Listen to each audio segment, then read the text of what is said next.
Hey family, welcome back to my video. Today we will see, what if Harry Potter had divine curses from forbidden souls?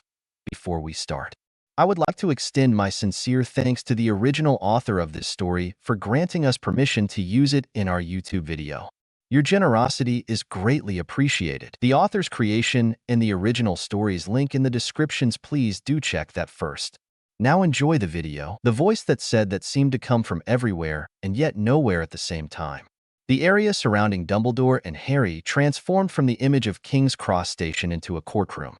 Eerily, it looked exactly like the courtroom Harry was in when he was on trial in front of the Wisengamot before the start of his 5th year. Out of nowhere, 2 chairs appeared behind Harry and Dumbledore, knocking them both into the chairs. Chains wrapped around Dumbledore's body, tying him securely that he couldn't even move an inch. The more he struggled, the tighter the chains got. Inversely, Harry was not bound like Dumbledore, but he could not get out of his chair. Harry turned to look at Dumbledore and felt a wave of satisfaction wash over him, seeing the leader of the light, chained like a common criminal. Ever since 5th year, he had grown even more angry at the way the headmaster acted, especially with the way he treated him with his upbringing, if one could call it that, and how he manipulated him to do what he wanted, all for what he believed to be the greater good. Harry looked at the front of the courtroom where the panel of judges is usually placed. There were 3 people sitting there. An old man with white hair and bright blue eyes sat in the middle, and on either side of him sat 2 beautiful women who looked exactly alike with pitch black hair and piercing dark blue, almost black eyes staring down at them, and their rather shapely figures reminded Harry of Hermione. "Where are we? Who are you? What's going on?" questioned Harry, blurting out, curious as to what is happening. "You wouldn't even be able to understand where here is, but suffice it to say we are known as the panel, and it is here where we will determine your fate and where you go from here," said the old man, whose voice sounded full of ancient, unbridled power. "What do you mean, decide our fate?" choked out Dumbledore, still restrained to the chair. It was not the old man who answered, but the women on either side of him, talking in unison.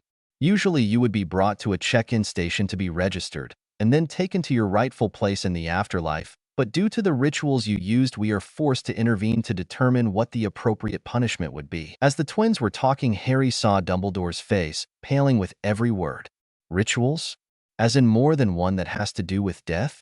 What are they talking about?" Harry wondered, confused as hell. The old man, whose sole focus was on Dumbledore, answered Harry's unasked questions, feeling the questioning gaze on him. "The rituals he performed are not unlike the process to make a Horcrux. Instead of murdering someone in cold blood, and then splitting his soul and putting it in an object, the ritual he used divided his very essence from his soul, and placed it in an object. Only a certain type of person with specific blood can access it." "I thought essence and soul was the same thing. Aren't they?" questioned Harry. "No. The soul is by definition usually thought to consist of one's thoughts and personality. Essence by definition is the inherent nature of a thing or idea. A person's soul is needed to organize and sort out a person's feelings and ideas. Essence is where the ideas and thoughts are originally formed. Essence is needed to create ideas, but the soul is needed to organize and execute it. They work in perfect harmony with one another. Without one, the other can survive, but the person would be incomplete. Without essence, a person cannot create new ideas and cannot properly understand feelings. They will use their minds to work on ideas that have already existed, but cannot change and adapt to a new situation. Inversely, without a soul, the opposite occur. They can create and understand feelings they have, but cannot possibly express their ideas and implement them." The old man paused here for a moment, asking if Harry was following along. "So far, good. Now, to divide essence from the soul, a person must sacrifice not the life of another in premeditated murder like the Horcrux ritual, but rather the most important gift that person values above all else. For your headmaster, it was his magic. When he attempted to destroy the Horcrux, his wand hand was destroyed in the process, and his magic was weakened considerably. Then the essence must be placed in an object of the person's own creation that can sustain the essence. Notice I said that it has to be placed in an object of the person's own creation. This is because when a person constructs the object, they pour a bit of themselves in it unknowingly.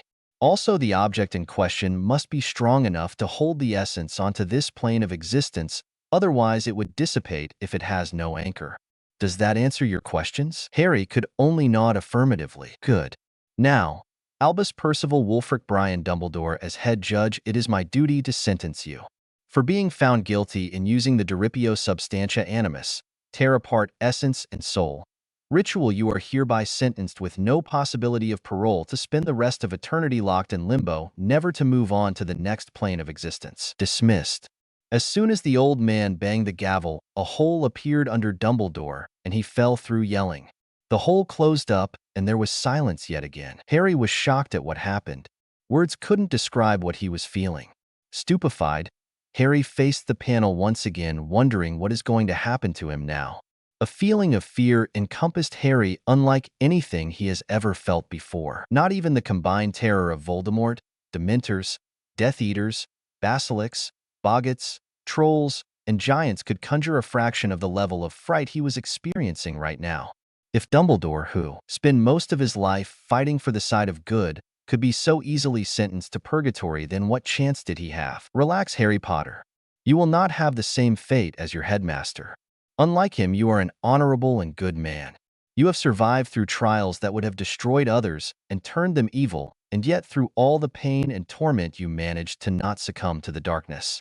Especially with the Horcrux inside of you, said the twins, who managed to soothe Harry's fear with their angelic voices.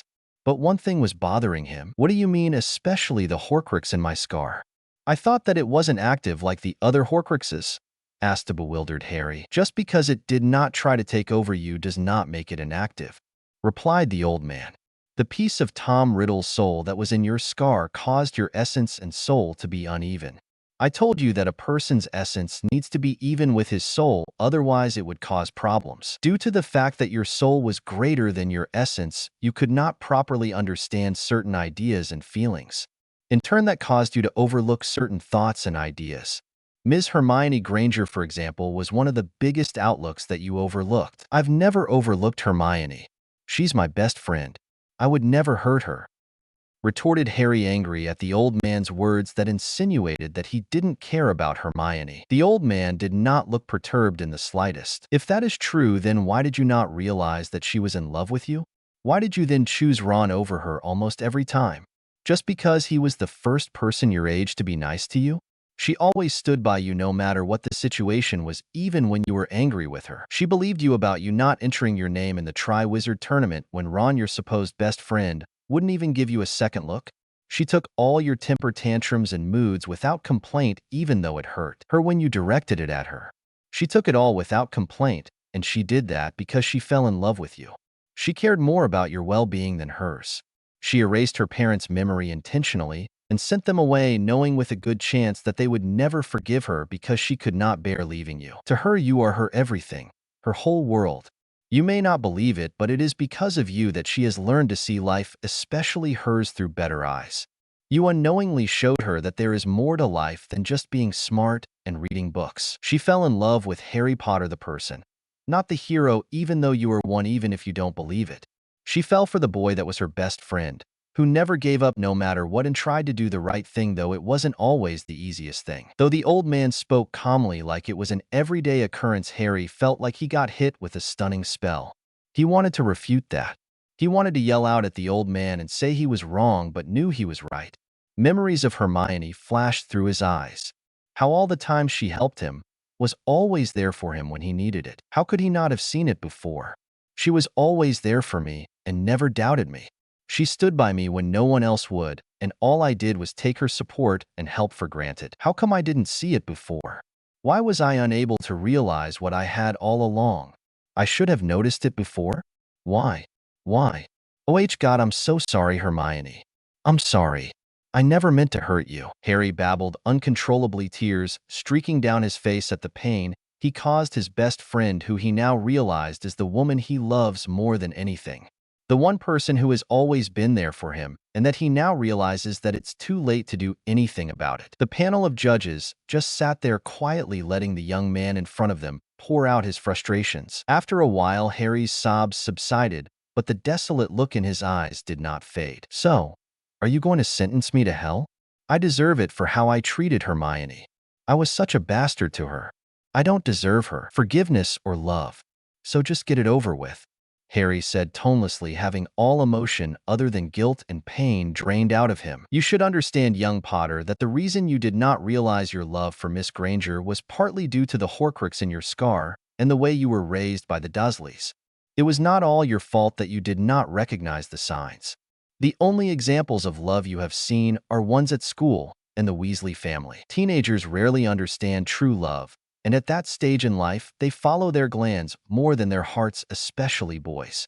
As for the Weasley family, their idea of love is the type typical of all pureblood families, even if they didn't follow all their traditions. To most purebloods, status is important, and so is wealth. A person is only loved in a pureblood home by what they can provide to the family. If they cannot bring anything of value to their family, then they are cast out, said the twin to the right of the old man. Did you know that the Weasley twins were almost cast out of their family because their parents believed that they had no value and only caused mischief and mayhem? One of a pureblood wizard's worst fears is to be cast out of their family. To them, a name is a very important commodity. That was why they decided to try and trick you of your money so they can start a joke shop. They also gave some of the money you gave them to their parents in hopes that they would not be cast out. Finished the twin to the left, who until then were silent, and the sound of their voices relaxed and soothed Harry much like the way Fawkes did. Are you telling me that Fred and George tricked me into giving them my Triwizard winnings? Said Harry incredulously, hardly believing that Fred and George could do something like that to him. Yes, that is what we are saying. They went to Dumbledore and asked him to help them get money for their joke shop. He had told them that they should try and take money from you since your family has a sizable wealth and that you do not need it.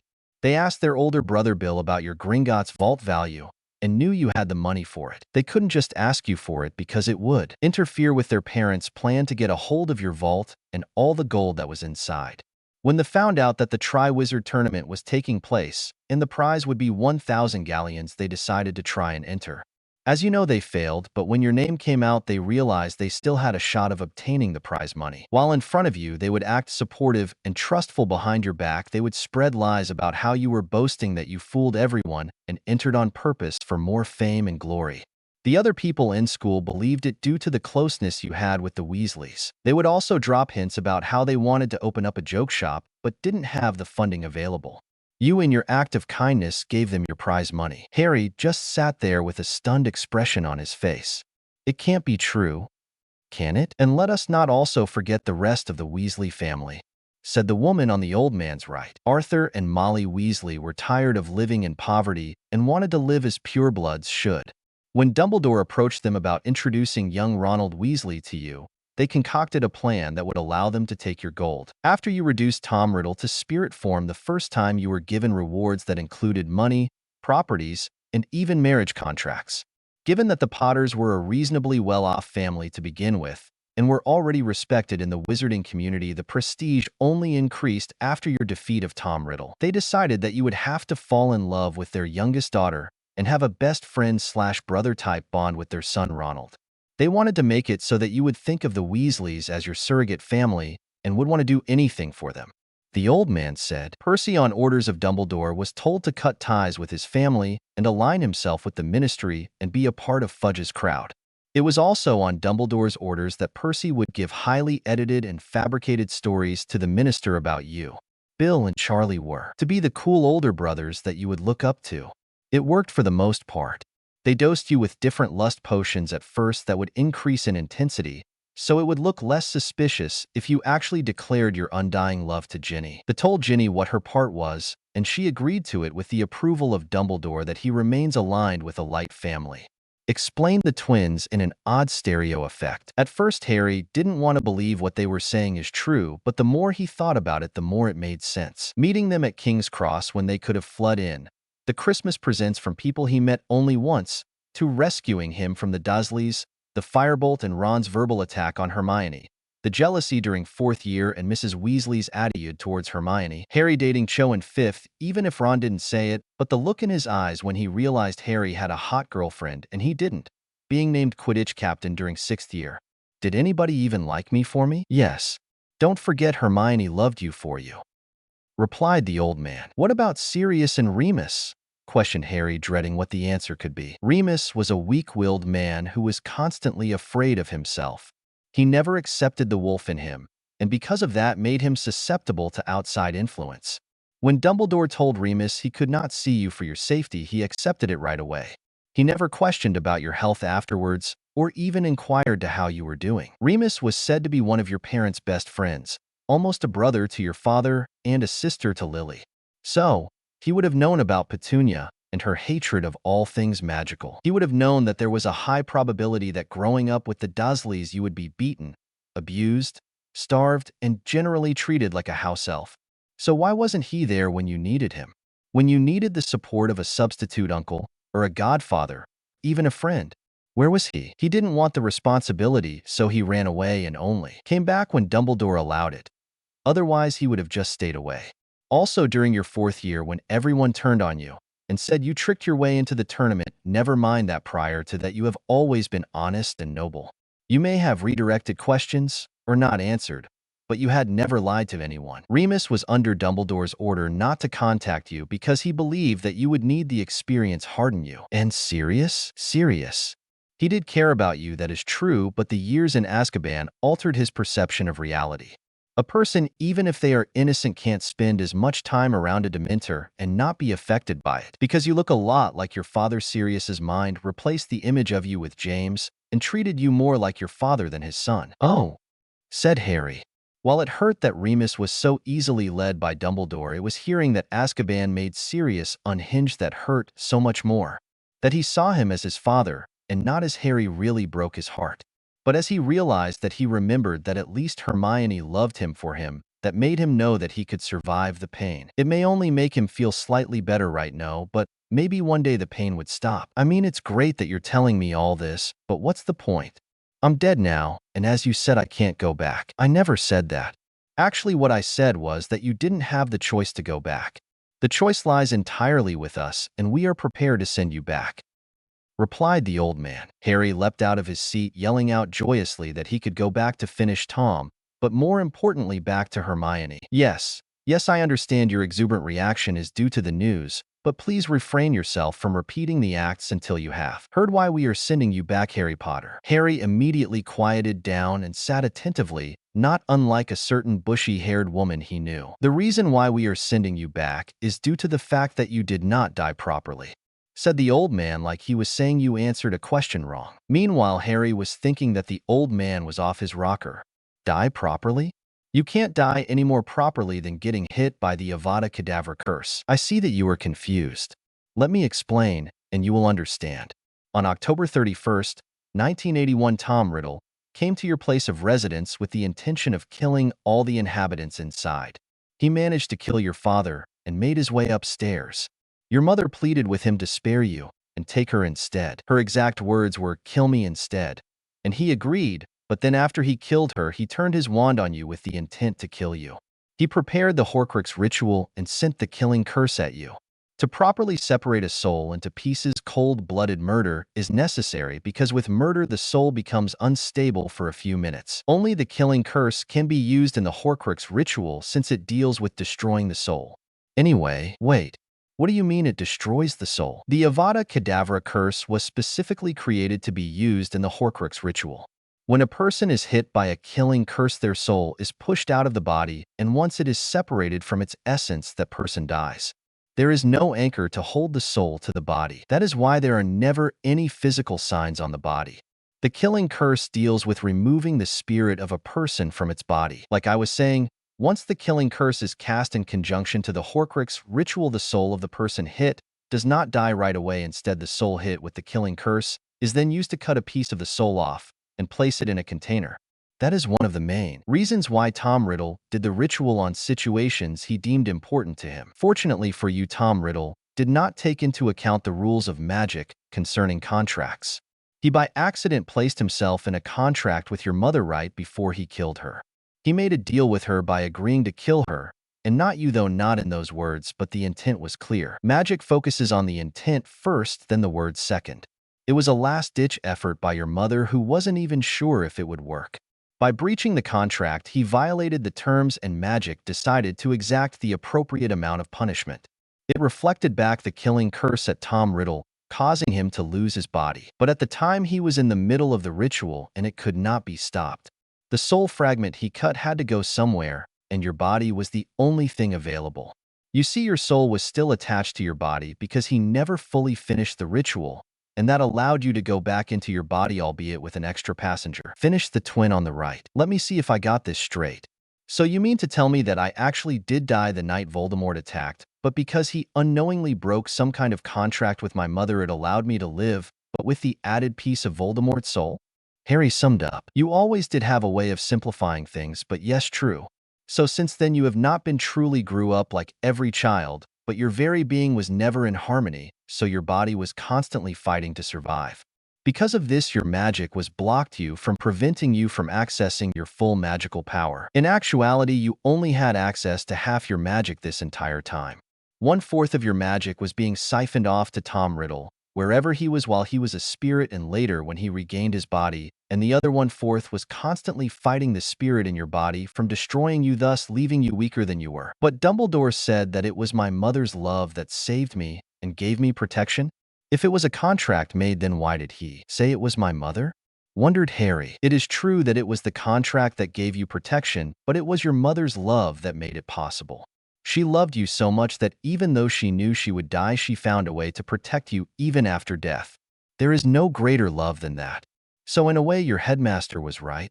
It was love that saved you that night. The twins answered almost reverently. He never thought of it that way. She didn't have to die, but she did anyway to try and protect me. I never thought of it like that. I can understand why she did what she did now. To protect the ones you love from danger, a person would do anything they could to stop it. That's why I let Tom hit me with the killing curse. To make him mortal so that he could finally die. I finally understand why love, specifically love for another, can be the power he knows not. Tom would never sacrifice himself for another, so he can't understand why someone would. Thank you, Mom, for your sacrifice. I truly understand now what it means to love someone. Where, or should I say, when will you be sending me back? Harry questioned after his little revelation. You will find out when you get there, which will be now, retorted the twins. As soon as they finished speaking, a hole appeared underneath Harry, like it did with Dumbledore, and he fell yelling, going into the unknown. Chapter 2. /n. Thank you for all the people who have reviewed. It means a lot to me to hear your feedback. In one of my reviews, I was asked how Dumbledore could be there if his soul was destroyed. The answer is that the soul is only destroyed when the person uses the killing curse with the Horcrux ritual. Otherwise, when a person is normally hit, their soul is pushed out of the body and moves on. Sorry if I wasn't clear with that. Here's the next chapter. Hope you enjoy it. Ow. Can't they warn a guy before they do something like that? Groaned Harry. He stood up and looked at the area around him. It looked like he was in a Muggle residential area. The houses were not as close as the houses on Privet Drive, but not too far apart that you had to walk too far. Harry could see leaves blowing in the wind, but he couldn't feel the wind. The area looked vaguely familiar to him, but he couldn't remember from where. Where the hell am I? He questioned out loud. Godric's Hollow, Mr. Potter, said a voice behind him. Startled, Harry turned around, instinctively reaching for his wand, but feeling nothing but air. Turned to see the face of the old man who was at the trial. Don't do that, Harry screamed. A second later, he registered what the old man said and stammered, GG Judrix HHHO. Low WW? My apologies, Mr. Potter, and yes, we are at Godric's Hollow, said the old man calmly, starting to walk away. Now that he knew where he was, it made sense that he thought the area looked familiar. It looked different than the last time he was here, but then again, it was Christmas and it was snowing. Why are we here? I thought I was going back in time, Harry asked, falling in line with the old man. You did go back in time. Today is October 31st, 1981, approximately 6:30 a.m. As soon as he heard the date, Harry froze. It was the day Voldemort attacked the Potters and killed his parents. But the old man said 6:30 a.m., so that means they're still alive. Holy fucking hell. My parents are alive. At that realization, tears of joy started falling from Harry's face.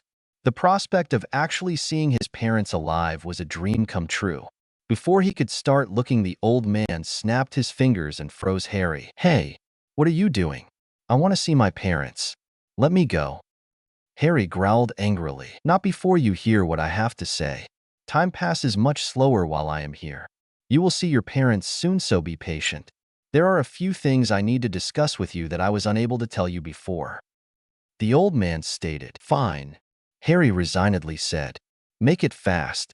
With another snap of his fingers, Harry was unfrozen. "Thank you. The first thing I would like to tell you is that you have two paths that you can take at this point. The first path is that I can return you back to the Forbidden Forest right after Tom Riddle shot the killing curse at you, and you take your chances with him, or I can let you merge with your younger self in this time, and you can live your life from here. But know that whatever choice you choose will be final and cannot be changed. Also, you will not remember your former life if you do choose to merge with your younger self. Incidentally, if you do choose to go back to the forest, you will not remember any of the conversations we had," the old man said as he started walking again. "If I don't remember, then how will I know what to do? Won't I just do the same choices over again if I choose to merge with my younger self? We will from time to time give you visions about what needs to be done at a certain time. Also remember that the Horcrux affected your reasoning and thought process.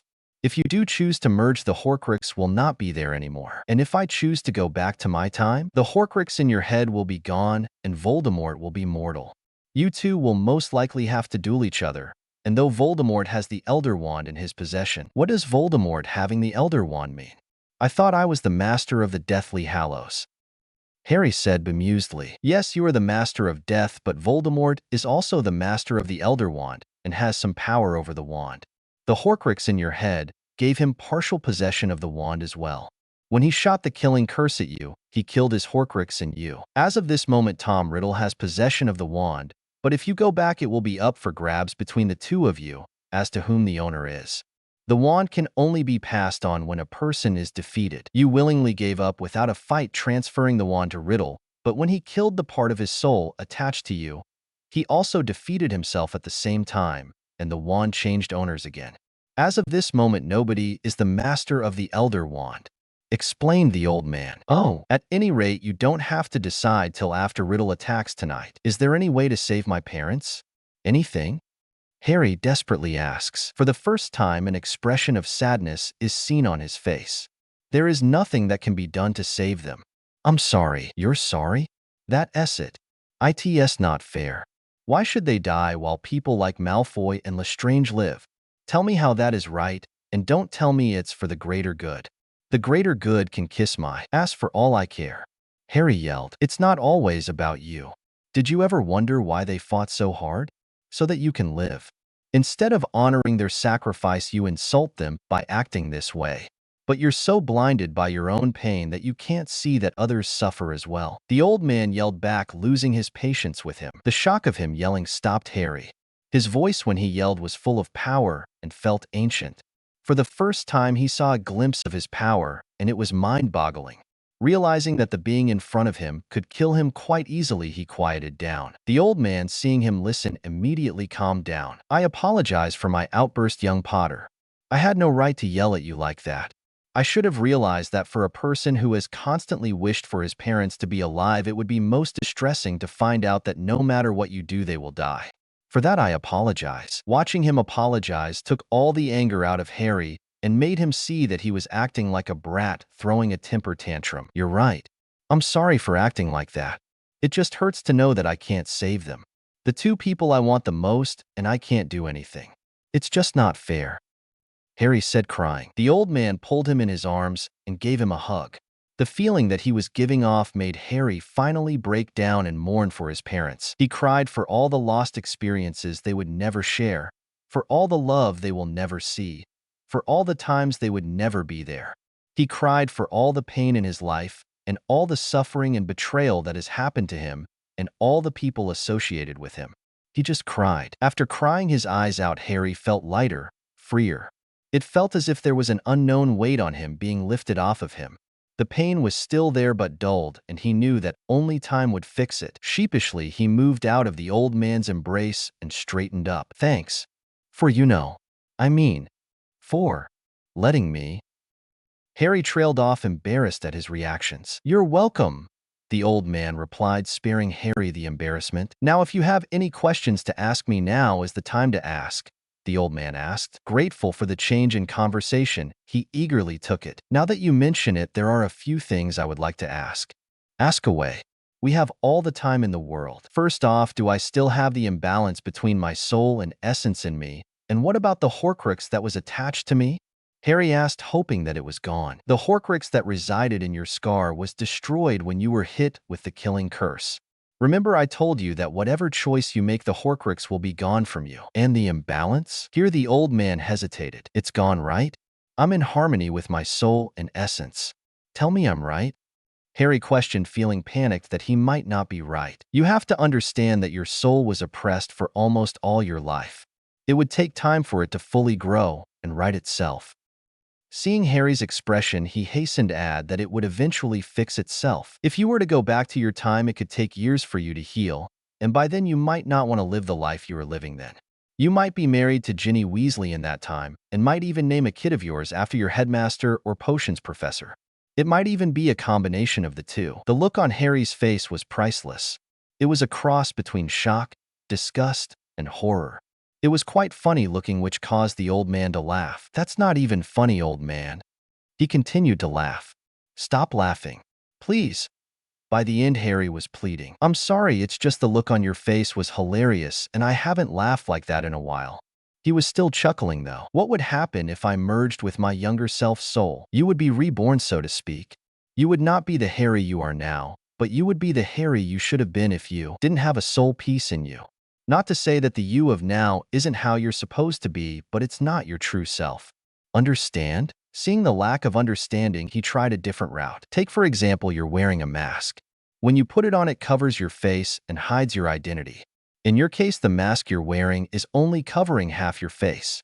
The other half that is not covered is your true self, but part of you is still covered. When you do take it off, it takes you some time to adjust to the feeling of not wearing a mask on your face. It may feel unnatural at first, but after a while that feeling would fade, and eventually you will forget the feeling of having a mask on your face. Finished the old man, seeing Harry understand. Okay, that makes sense. Next question. You said that the Weasleys betrayed me, but the way you said it sounded as if they were following Dumbledore's orders. I want to know how and why. Harry said, determined to know why they would betray him. I'm afraid I don't quite follow. I thought I explained myself at the courtroom, said the old man, perplexed. I can understand and believe why Ginny would make me fall in love with her. I can even believe that Ron would be jealous and only want me for money and fame. The same with Molly and Percy, but it's Arthur, Fred, and George that is making me hard to accept it. What about Bill and Charlie? I don't know them really all that well, so what they did or did not do wouldn't really matter to me. It's those three that I'm wondering about. Arthur's been nothing but helpful to me, and even if the twins tricked me for the money, I can understand. Doesn't mean I have to like it, but I understand why they would do something like that. Let's start with the twins. When their business started booming, they wanted to expand, but they needed more gold than they have. They overheard the plot to get you to fall in love with their sister and provided the potion ingredients and even had the finished potions delivered to Hogwarts under their disguise programs to smuggle objects into Hogwarts. Harry was again stunned that the twins would do something like that. It's one thing to trick someone, but quite another to rob a person of their own will just for their own gains. He never expected for them to be like that. And Arthur? In a pureblood household, whenever a person joins the family either through marriage or birth, they have to pledge an oath of loyalty to the head of the family for the rest of their life. This is to make sure that any actions they take that can have a huge impact on family must be approved by the head. That is why there is no divorce in the wizarding world, and also why marriage is so important. Once you are married, it is for life. So basically, in order for any of the family members to do something that can have a big effect, it has to be cleared by the head of house? Harry inquired. That's the gist of it, was the answer he received. So then why did Arthur act the way he did? Why did it look like Molly was the one in charge instead of Arthur? Appearances. Arthur has a reputation as a meek, mild-mannered man, but it is only a front. He chooses to act that way so when something does happen, they would never think that he is capable of it. Answered back the old man. Makes sense in a way. Dumbledore put on this grand fatherly act to get people to trust him, so why wouldn't Arthur do something like that as well? Every other pure-blood male believes themselves to be superior to all other beings that were magical and muggle, so why didn't he act like all the others? Even his own kids had some arrogance to them. Some were more pronounced than others, but it was there. Harry thought, I know it hurts to find out that people you trusted betrayed you, but it's better to find out when you can do something to change it than when you can't. The old man said wisely, You're right, but it still hurts and will hurt for a while. Countered Harry. For a while, neither said anything but walked in silence. Harry lost in his own thoughts, and the old man patiently waiting, giving him the time he needed to assimilate the information. The sun was starting to rise higher and signs of life were beginning to show around the area. I was wondering, if I do choose to merge with my younger self, what will happen to the timeline that I am from? Probed Harry, curious. If you do choose that path, the timeline you just came from will be gone. It will never exist. Replied the old man. What? I don't want to be the reason for all those people dying. If that's the case, then I'll just go back. Declared Harry stubbornly. For the second time in an hour, the old man laughed again. Hey, this is not a laughing matter. I'm dead serious about it. I'm sorry. It's just too funny. Have you ever thought of being a comedian? You'd make a killing if you did. Wisecracked the old man. Was Harry's oh-so-brilliant counter. I'm missing something, aren't I? Do you actually think you would be responsible? It's not the first time we've done something like this. You've done this before, exclaimed Harry. Yes, but not too often. We try not to meddle too much in the affairs of your world. Only if the situation calls for it. Parried the old man. What kind of situations? Mass genocide, disasters that affect massive areas, deaths of particularly important people that affect the world, stuff like that. Oh, you see, when we meddle, we change only one choice a person makes. We try to make the best choice that has the most impact on the world without causing it too much harm. The people who lived in your time will still exist here, but they won't be the same in your interactions. Close but not exact. Sometimes minor changes have the biggest impact. Remember that, uttered the old man. Why won't they be the same? Questioned Harry. Because you won't be the same. A person is based on their interactions with everything. Since you will be different, your interactions should be different as well.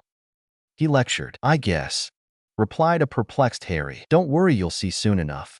Anything else you wish to know? Will I be able to save the people who died before?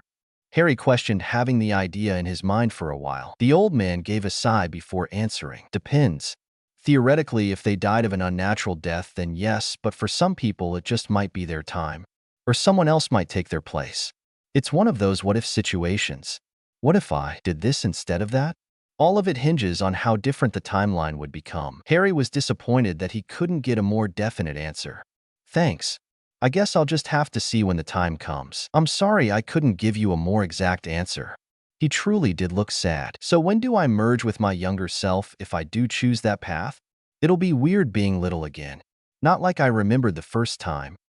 Harry skillfully changing the subject. Tonight after Riddle's attack. So what should I do in the meantime? We thought it would be a good idea if you were able to see your parents the day they died, just to have something to remember them by. Seriously? I can see my parents. Yes, but they can't see or hear you at all. Consider it a wish fulfilled for all the times you desperately wanted to see them. Harry was at a loss of words. One of his fondest wish was to actually see his parents with his own eyes, even if it is for a day. Thank you. You have no idea how much this means to me. Can I see them now? We're already here. Look to your right. The old man intoned. Baffled, Harry turned to his side. In front of him was a beautiful two-story house. The grass on the front lawn looked parched. There was a big apple tree on the side. The leaves were falling off in a myriad of colors. Without even having to ask, he knew that this was where his parents lived. It's my home. Chapter 3/in. Sorry for the long wait. With school and work, I didn't have enough time to post this. Anyway, here's the next chapter. Chapter 3. It's my house. That was the only thought going through Harry's mind at the time. He could scarcely believe it. In his entire life, all he ever wanted was to find a place that he belonged to.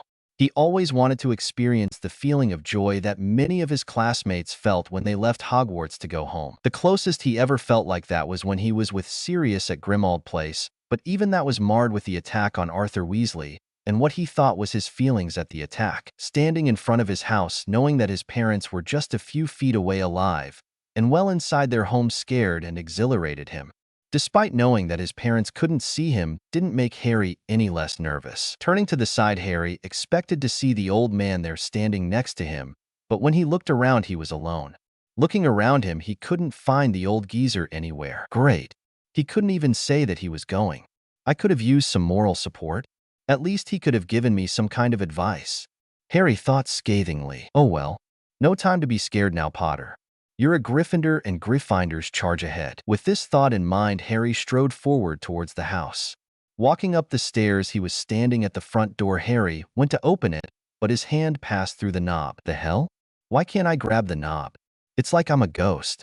I mean, Harry trailed off, realizing that he is dead now, so he doesn't have a physical body. Hee hee. Whoops.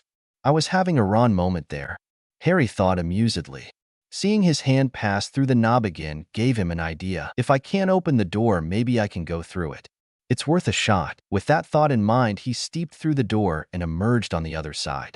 It worked. The front door opened into a long hallway, lit with gas lamps, and had a moderately sized chandelier. The chandelier was not as big as the one in Grimmauld Place, but still a respectable size. The look was completed with ornate portraits on the walls. Closer inspection of the portraits shows that they were pictures of people. On one side of the entry hall sits a dining room where a dresser holds the china complete with the Potter family crest. It was the image of a wand and a sword crossing each other in the shape of an X. Harry, standing at the entrance, just gazed at the room entranced. Seeing the pictures on the side, he gets closer to them and sees that they are sleeping. Looking at one portrait, he looks at the plaque and sees the name on it. Charles and Doria Potter, May 19th. 1958. These are my grandparents. It looks like they were just recently married. Harry thought with amazement, looking fondly at two people he never met before but knew about. He could see the resemblance between Charles Potter and himself. I guess Potter men looking like their fathers are common traits. Harry thought wryly. Doria Potter née Black looked a lot like a mixture of Narcissa Malfoy and Bellatrix Lestrange, but with a more gentle expression and soft smile that made her look more beautiful than either of them in their prime. I hope you two were happy together. Moving on, he saw other pictures of past family members. Some serious looking, some smiling, but with expressions on their face that showed their joy. Harry, for the first time, felt a connection with the Potter name. For a long time, he felt that his last name was just that, a name, and could never understand how purebloods took so much pride in their name. But now, standing here, seeing his ancestors showed him that there was so much more to it than that. He felt pride at the fact that he was a Potter and pledged to himself to make it a name to be proud to bear. A door at the far end of the entry hall opened up to the living room. The furniture in there was set up in a way to make all people there feel welcome. At the wall, there was a set of large windows overlooking the street in front of the house, a large fireplace flanked by two ornate glass-fronted cabinets, and an entire wall covered with a tapestry of the Potter family tree. On Harry's right side, there was a door that led to the kitchen. He went through there and saw the kitchen was pretty much an all-Muggle kitchen in terms of size and equipment. Harry looked surprised at the room. I didn't expect to see a Muggle-like kitchen in the house. The other rooms looked like it was part of a typical pureblood home, and I thought the rest of the house would reflect that. Must have been Mom's doing. Dad grew up as a pureblood, so his taste would be similar to that as well. He was about to leave the room when the door behind him suddenly opened and a woman stepped in. Harry turned to locate the sound and froze as he saw who it was. Lily Potter entered the room and started to make breakfast. Harry could hardly believe it. Until now, all he had seen of his mother was in pictures, but they did not do her justice. She was described as being very pretty by others, but to Harry, she was one of the most beautiful women he has seen except for Hermione, but for different reasons. She had startlingly green, almond-shaped eyes, exactly like him, and thick, shoulder-length dark red hair. It made the Weasleys' red hair look like drab compared to Lily's hair. Harry remembered Slughorn describing her as one of his all-time favorite students who was vivacious, charming, very brave, and very funny. Harry could understand now why Lily was a popular girl for whom many boys had romantic feelings. Her looks alone would have guaranteed it, but combined with her personality, it's easy to see why so many people adored her. Lily Potter continued to make breakfast, unaware that she was being watched by an unseen visitor who was taking in her appearance. "James' breakfast is ready," Lily Potter yelled. "I'm right here, Lils. You don't have to shout," replied an amused voice right next to her. Startled, she jumped at the sound of his voice and looked into the eyes of her husband, James Potter. Annoyed, she smacked him in the chest with her hand. "Merlin, James, you scared me." "Sorry, babe. You know it's Halloween and all," retorted an obviously unrepentant James, grinning. "You're incorrigible." "Yep, and you love me for it." "That I do, though God knows why." answered Lily with a smile on her face. She leaned up and gave him a peck on the lips. They sat down and started on their breakfast. Meanwhile, Harry was just staring at the two of them with obvious signs of joy on his face. He looked into the face of his father and could understand why people always said he looked like his father. They both have similar attributes: the same thin face, same hands, and the same untidy black hair sticking up at the back, and nearly the same height as well. But Harry was also glad that he did not look exactly like a miniature clone of his father. James having hazel eyes while Harry has green eyes, and James had a slightly longer nose than Harry. Harry just sat there and watched his parents interact with each other. He always imagined what it would be like, but actually seeing and experiencing it was so much better. The banter, the way they looked at each other with love, made his heart easier. He idly wondered if he would ever experience that with Hermione, and desperately hoped he would. After seeing Snape's memories of his mother, a part of him wondered if his mother ever loved Snape the way he loved her, and regretted not forgiving and choosing him. Seeing her and watching her interact with James, Harry could see that she looked truly happy, and it eased his heart a little. His introspection was broken by the sound of crying. "I'll get him," said James, standing up and leaving the room. "Get who?" Harry wondered. A couple of minutes later, James came back and carrying a baby in his arms. "Mama," said a 1-year-old Harry, stretching his arms to Lily. "Hey there, sweetie. Mama's right here. I got you," said Lily, taking Harry from James and holding him. "Why does he always want you?" "I'm his dad," complained James, crossing his arms across his chest for emphasis and trying to look stern but failing miserably. "It's just because I'm prettier than you that he likes me and I feed him," replied Lily. "Of course, that's the reason. How stupid of me to not think of it," deadpanned James. The sound of their son giggling made both parents smile with joy. "See, Lils, you've even turned my son against me," cried out James, dramatically pointing at them. "James, be a dear and do shut up," snapped back Lily, but with no real venom to it. "I have to change Harry's diaper. James, be a dear and clean up in here," ordered Lily as she took Harry and went upstairs. "Yes, ma'am," saluted James. He waved his wand and all the dishes were spotless. Another wave, and they were put back in their rightful places. The older Harry decided to follow his mother and his younger self upstairs. He saw her go into a room on his right and followed. The room was bigger than the second bedroom he had at the Dursleys. The walls were a deep blue color and had pictures of Harry with his parents. There was a few with Sirius, Remus, and Peter in it as well. There was a crib on the side and a changing table on the other side. There were various toys scattered around the room. "Time to change your diaper, my little angel," cooed Lily Potter. Little Harry just giggled at his mother. Older Harry was watching with a smile of contentment on his face. After she changed and cleaned him, Lily lifted him up. "I love you, my little angel. So very much." "Yes, I do," said Lily lovingly. Toddler Harry just smiled at his mother and laughed. Together they left the room and went back downstairs, leaving only the older Harry in the room. "I love you too, Mom." For the rest of the day, Harry watched his family. He saw himself riding a toy broomstick around the room while listening to James saying, "He's a natural," and to Lily's admonishment, "He's too young to be riding a broomstick," all the while listening to little Harry's shriek of joys. Even at one, he was doing crazy stuff on his broom. All too soon, however, night came and Harry's mood began to drop. He knew that time was almost up, and he didn't want it to end. Voldemort would be here soon because of Wormtail telling him where they were and Snape telling Voldemort the prophecy and kill his parents. He wished he could save them, but also knew that sometimes the only way to beat someone as deranged and cruel as Voldemort and give people peace sometimes involves sacrificing what you want most of all. He understood it and hated himself for understanding it. "James, Harry is getting sleepy. I'm going to put him to bed and come back down," said Lily. "All right, Lils. Sweet dreams, Pronglet," said James, kissing his son's forehead lovingly. She picked up Harry and took him upstairs. By the time they reached his room, Harry was already asleep. "Good night, my sweet angel. Pleasant dreams," whispered Lily, tenderly giving Harry a soft kiss on his forehead, not knowing that it would be the last kiss she ever gave him. She left the room and came downstairs, seeing her husband sitting on the couch sat next to him. Before she could get comfortable, the alarm wards started going off. Shocked, both Potters leaped off the couch to see what triggered it. It was James who spotted him first. "Lily, it's him. He's here. Peter betrayed us. Take Harry and go," instructed James seriously. What about you? Replied Lily fearfully. I'm going to try and stall him and give you enough time to get away. Now go, ordered James. But James, Lily, you have to. He's here to kill Harry, and I won't let that happen. They heard the front door being assaulted and knew it would give way any second now. Go now, James yelled, pushing Lily towards the staircase. I love you, was Lily's parting remark as she ran upstairs to get her son. I love you too, James replied, knowing full well that he won't survive the following confrontation.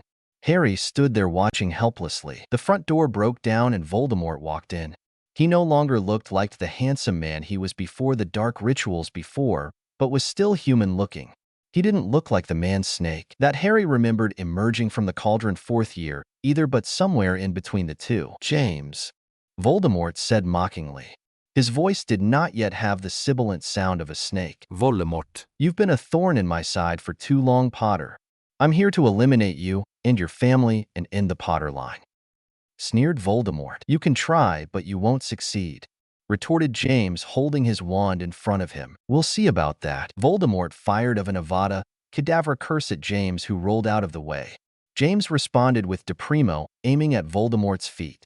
Voldemort casually blocked it before it could hit. Come now, James, surely you can do better than that, taunted Voldemort. James didn't respond. Instead, he rattled of spells in a chain. Ducliforce, Duro, Reducto. Defodio, Pisciforce, Defendo, Expulso. Voldemort blocked most of them, but the last two spells managed to pierce through his Protego shield. The Defendo spell hit Voldemort on the side of his face, giving him a long gash across his cheek. The Expulso spell hit the floor Voldemort was standing on, exploded under his feet, making him lose his footing. Before Voldemort could recover, a stag appeared in front of him and tackled him. The stag immediately changed back to James, who fired of an Abublio at him. Harry, who could only stand there and watch his father fight, was amazed. James only used transfiguration spells and did it with such skill and finesse. He knew his father was gifted in transfiguration, according to McGonagall, but not to this extent. He even used his Animagus form in battle and did it quite effectively. Voldemort managed to block it and started to fight back. James, who was tired from the rapid spell casting and transformation, barely managed to defend himself. Voldemort casted Crucio and hit James full on. He watched as James writhed on the ground, screaming in pain. After a few moments, he released the spell on him. Voldemort then said Accio wand, pointing at James Potter's wand. It sailed out of his hand and into Voldemort's, who promptly snapped it in half, letting the two pieces fall to the ground. I'll admit, you fought well, James, but you forget who you are dealing with. Did you really think you had a chance? I was going to let you live long enough to let you see me kill your wife and child, but instead I'll kill you now. Remember in your last moments that you failed to protect your family, and let that thought haunt you for all eternity. The green light of the wand shot out of Voldemort's wand and impacted James. It hit him dead on in the chest, and the light from his eyes died. Voldemort, not even showing any remorse, stepped over the body and made his way upstairs. Harry, who was standing there, watched open-mouthed as he saw his father die. Tears were streaming down his face at the injustice of it all. Kneeling down next to the body of his dead father, Harry could only stare in horror. Just a few hours ago, those eyes were full of life and happiness, and now it was devoid of everything. Dad! A scream was heard upstairs, snapping Harry back to reality, and one word escaping from his mouth. Mom! Harry ran upstairs and went to his room just in time to see Voldemort kill Lily Potter with the killing curse. "No!" Harry screamed. You could hear the pain and sadness in his voice. He looked up and saw Voldemort in the process of the Horcrux ritual. He saw him cast the curse at his younger self and watched as the curse rebounded. He saw the piece of Voldemort's soul attaching to his younger counterpart's soul. "Quickly now, we must hurry," said a voice next to Harry. Turning to his side, Harry saw the old man and the twins surround him and his younger self in a triangular formation. They started speaking in an unknown language, and all of a sudden, everything slowed down. "What happened?" asked Harry. "We have slowed down time for a few moments. We need to hear your final decision, young Potter, and we need to hear it now," said the old man sternly. Harry, knowing that time was up and a decision needed to be made. "At first I was thinking that I would go back to the forest and fight Voldemort there because I thought I might have a chance of beating him. Also, even if that life wasn't perfect, it was still my life, and I wanted to go back to Hermione. I now realize that I would have died had I gone back. I saw my father duel in a way I never dreamed of, and it still wasn't enough to stop him. You ask me if I had made my choice. The answer is yes, I have. Lectured Harry. The old man just waited expectantly to hear his choice, though already having a good idea what it is. I will merge with my younger self so that I can be in harmony with my soul and essence. Doing that will also destroy one of Tom's Horcruxes, as well, so do what you must. Ended Harry. Very well then, said the twins. They started to chant again in that unknown language, and Harry felt as if he was operating. All he could feel was the sensation of being squeezed through a tube. It ended, and the two souls of Harry Potter became one while destroying the soul piece attached to him. Unfortunately, because of the amount of dark magic involved, a mark was left on the forehead of Harry Potter in the shape of a lightning bolt. It seemed to be pulsing with energy and gave off a faint glow. Over time, though, it would fade. The backlash of the energy exploded outward, causing the house to catch fire, and in the center of the crib where Harry Potter was laying on seconds before was now empty. Chapter 4. /N. Here's the next chapter. Hope it's to your liking. Takes place 9 years after Voldemort attacked. Just wanted to show what was happening before Harry came to Hogwarts.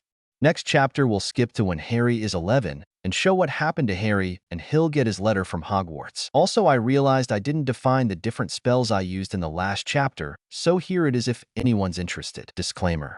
I don't own Harry Potter and never will. The Killing Curse is a spell that causes instantaneous death and is one of the 3 unforgivable curses. There is no known counter, curse, or cure for it. However, one may dodge the green bolt or use a physical barrier to block it. An explosion or green fire may result if the spell hits something other than a living target. Its incantation is Avada Kedavra. Avada Kedavra is based on the Aramaic Avada Kedavra, meaning I destroy as I speak. It is also a pun with abracadabra, which is a famous word used as an incantation. The Cruciatus Curse is one of the 3 unforgivable curses of the wizarding world. It is a curse of torture, inflicting excruciating pain on a victim. The incantation is crucio and takes its name from the Latin for torture, from which term the word crucify also comes. It literally means I torture. Deprimo. A spell which places immense downward pressure upon a target, which may cause the target to fracture. The incantation for this spell may be derived from the Latin deprimo, meaning I press down. Ducklifors. A spell that transfigures a living being into ducklings. The Reductor Curse is a spell used to blast solid objects into pieces. The incantation for this spell is reducto. Reducto may come from the English verb reduce, to bring down, destroy. The gouging spell causes deep gouges or hollows to appear in a target. Its incantation is defodio. Defodio is Latin for I dig. Piscifors is a spell. Its effect is unknown, but the name of the spell suggests that it would be used to transfigure an enemy into fish. From the Latin Pisces, meaning fish, and furs, meaning luck. The Severing Charm is a spell that rips, divides, and separates objects into parts. The incantation for this spell is Defendo. Defendo is Latin for to split, cleave, or open. Expulso is a spell that causes an object to explode. The force of the explosion may depend on the intent of the caster. Expulso is a Latin verb meaning to drive out, to expel. A different version of this spell would be Bombarda, or for a stronger version, Bombarda Maxima. Abublio is a spell. When cast, it makes the victim inflate and then explode into hundreds of bubbles. Chapter 4. October 31st, 1990. Albus Dumbledore, headmaster of Hogwarts School of Witchcraft and Wizardry, Supreme Mugwump of the International Confederation of Wizards, ICW, Chief Warlock of the Wizengamot, relaxed in his office at Hogwarts after a particularly long day of celebrations. He had just come back from the Halloween feast that the school has every year for its students and let out a groan after feeling comfortable in his chair. It had been exactly 9 years to date since the apparent destruction of the dark wizard known as Lord Voldemort, heir of Salazar, Slytherin, at the hands of the Potters. This night always reminded Dumbledore with crystal clarity of the events that played out 9 years ago on this very night. Flashback October 31st, 1981. Albus Dumbledore was in his office at Hogwarts after attending the Halloween feast hard at work. He was busy signing some documents in silence for the school when an alarm went off from one of his devices, shattering the piece that was occupied moments before. The device was a full-length mirror located to the side of his office similar to a faux glass. This device, known as the viewing mirror, looks like a regular mirror, but it does not reflect the scene in front of it. Instead, it shows the person viewing it an event that is playing out in real life and in real time as long as it is tied to the mirror. It also lets the person hear and see what is going on as if the person was right there as well. It takes a lot of magical power to power it, so only the strongest of wizards could use it. Dumbledore added the charm at Godric's Hollow to let him see what was going on in the area since 2 of his order members resided there. Startled from the noise, he looked at the mirror and recognized the alarm coming from the location of Godric's Hollow. Standing up and walking over to the mirror, he tapped his wand onto the top right corner of the mirror in a specific sequence and turned off the alarm. Another tap of his wand, this time on the top left corner of the mirror, showed Dumbledore an image. He saw in front of him 2 figures walking towards the Potter house. Closer inspection of the wizards showed them to be Peter Pettigrew, also known to a select few nicknamed Wormtail for his animagus form of a rat, and the self-stylized dark wizard known as Lord Voldemort, aka Tom Marvolo Riddle. Pettigrew has eyes that are small and watery. His hair is thin, colorless, and unkempt with the beginnings of a bald patch. He has a small build and is not much taller than 5 feet 3 inches. His distinguishing features are a rat-like face and a pointed nose. His voice is squeaky, and he has a pasty complexion. Voldemort looked more snake than human, but was no longer the handsome man that Tom Riddle was. Right on time. Let's see if the prophecy will come to pass tonight, thought Dumbledore. He watched as Pettigrew told Voldemort the address to the Potter's home and how to get in. He watched as Voldemort blasted the front door of the house and walked in while Wormtail waited outside. Another tap with his wand changed the image on the mirror to the main foyer of the home where James Potter stood. Dumbledore saw Voldemort taunt him and saw them duel each other. He watched impassively as the duel ended and watched as James died at Voldemort's hands. He then watched as Voldemort went up the stairs. Pity. James was always gifted in transfiguration. I had even hoped at one time to take him on as my apprentice. Alas, we cannot always get what we want. His death could not be avoided. It was for the greater good, he thought. Another tap changed the image to a different room. This time it was the bedroom of little Harry Potter. Albus saw Tom's attempt to persuade Lily to join him. He saw as she defied him to protect her child. He saw as Tom then killed her with the same spell he used on James, the killing curse. Albus would have ordinarily wondered why Tom would have wanted Lily to live when he hated Muggles and Muggleborns with a passion, and Lily was a Muggleborn were it not for the information that Severus Snape ex-Death Eater gave to him. Snape wanted Lily to live because he loved her and hated James Potter. He wanted James to die as well as his son so he could comfort Lily, never mind what she would be feeling at the loss of her family. Severus is a fool if he thought Lily would not fight for her child. And his love is nothing more than lust for Lily and anger at James for being with her. If she had lived and found out what Severus' actions have cost her, he would be as good as dead. Dumbledore idly mused. Turning his attention back to the screen, Dumbledore saw Voldemort as he began the Horcrux ritual. So that's how he went on his path for immortality. It perfectly explains his change in appearance and how his behavior became even more disturbing as well as becoming much darker than the normal levels of evil. I wonder how many Horcruxes Tom made? The soul can only be split up so many times before it becomes unable to anymore and the person becomes unstable, at least according to Grindelwald's and my own research on Horcrux creations. But the most any person made at one time was 4 Horcruxes, and that person became insane. The documents also mentioned that a person creating a Horcrux loses parts of themselves that are essential in humans, and they would lose some of their rationale and follow the flight or fight response more often. Tom then casted the killing curse at Harry Potter, and Dumbledore believed he was going to die.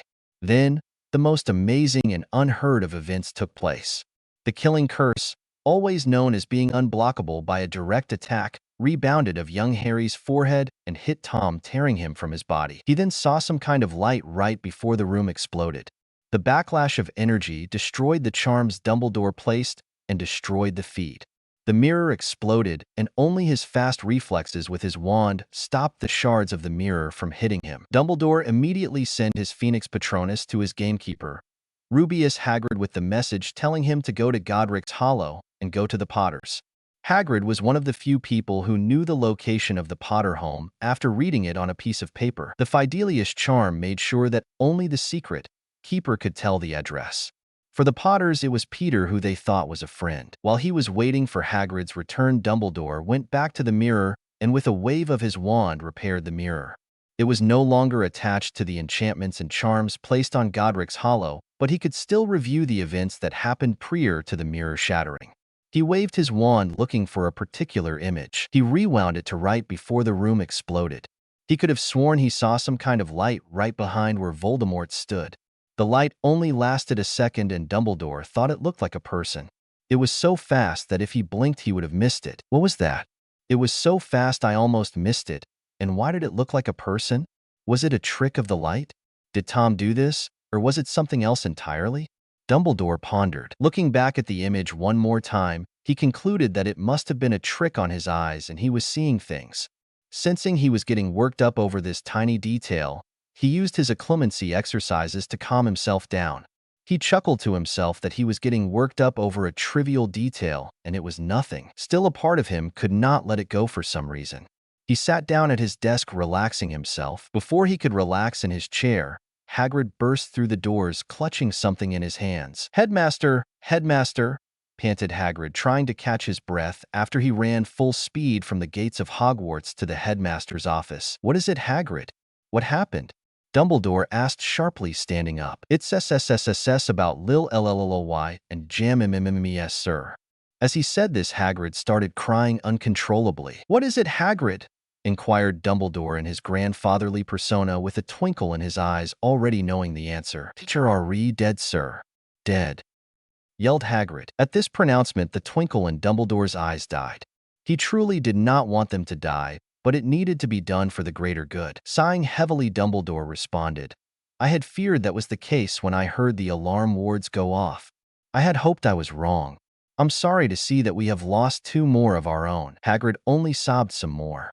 When Dumbledore felt Hagrid regained enough of his composure, he asked about the fate of young Harry. At this, Hagrid only wailed louder. Dumbledore hid his annoyance at the half-giant in order as to not lose his grandfatherly image. He waited until he calmed down enough to answer. "Is young Harry dead as well?" Dumbledore asked softly, hoping Hagrid wouldn't go into another crying episode. "I don't know, sir. There was no body I could find, but the old ooze was on fire, and I only just managed to get James and Lily's bodies out of there. I don't know how he could have survived the fire." When Sirius came, he was inconsolable. He kept muttering, "It's my fault," over and over. When he heard that we couldn't find Harry, he lost it. Hagrid said, "What did Sirius do then?"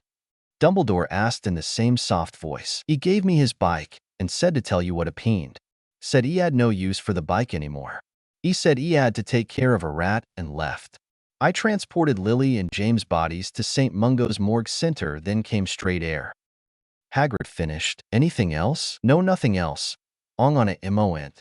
I just remembered that I found these robes at the base of Harry's crib.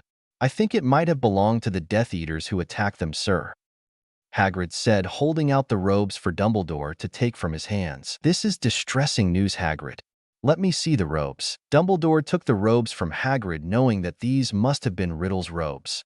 It had the Slytherin crest on it.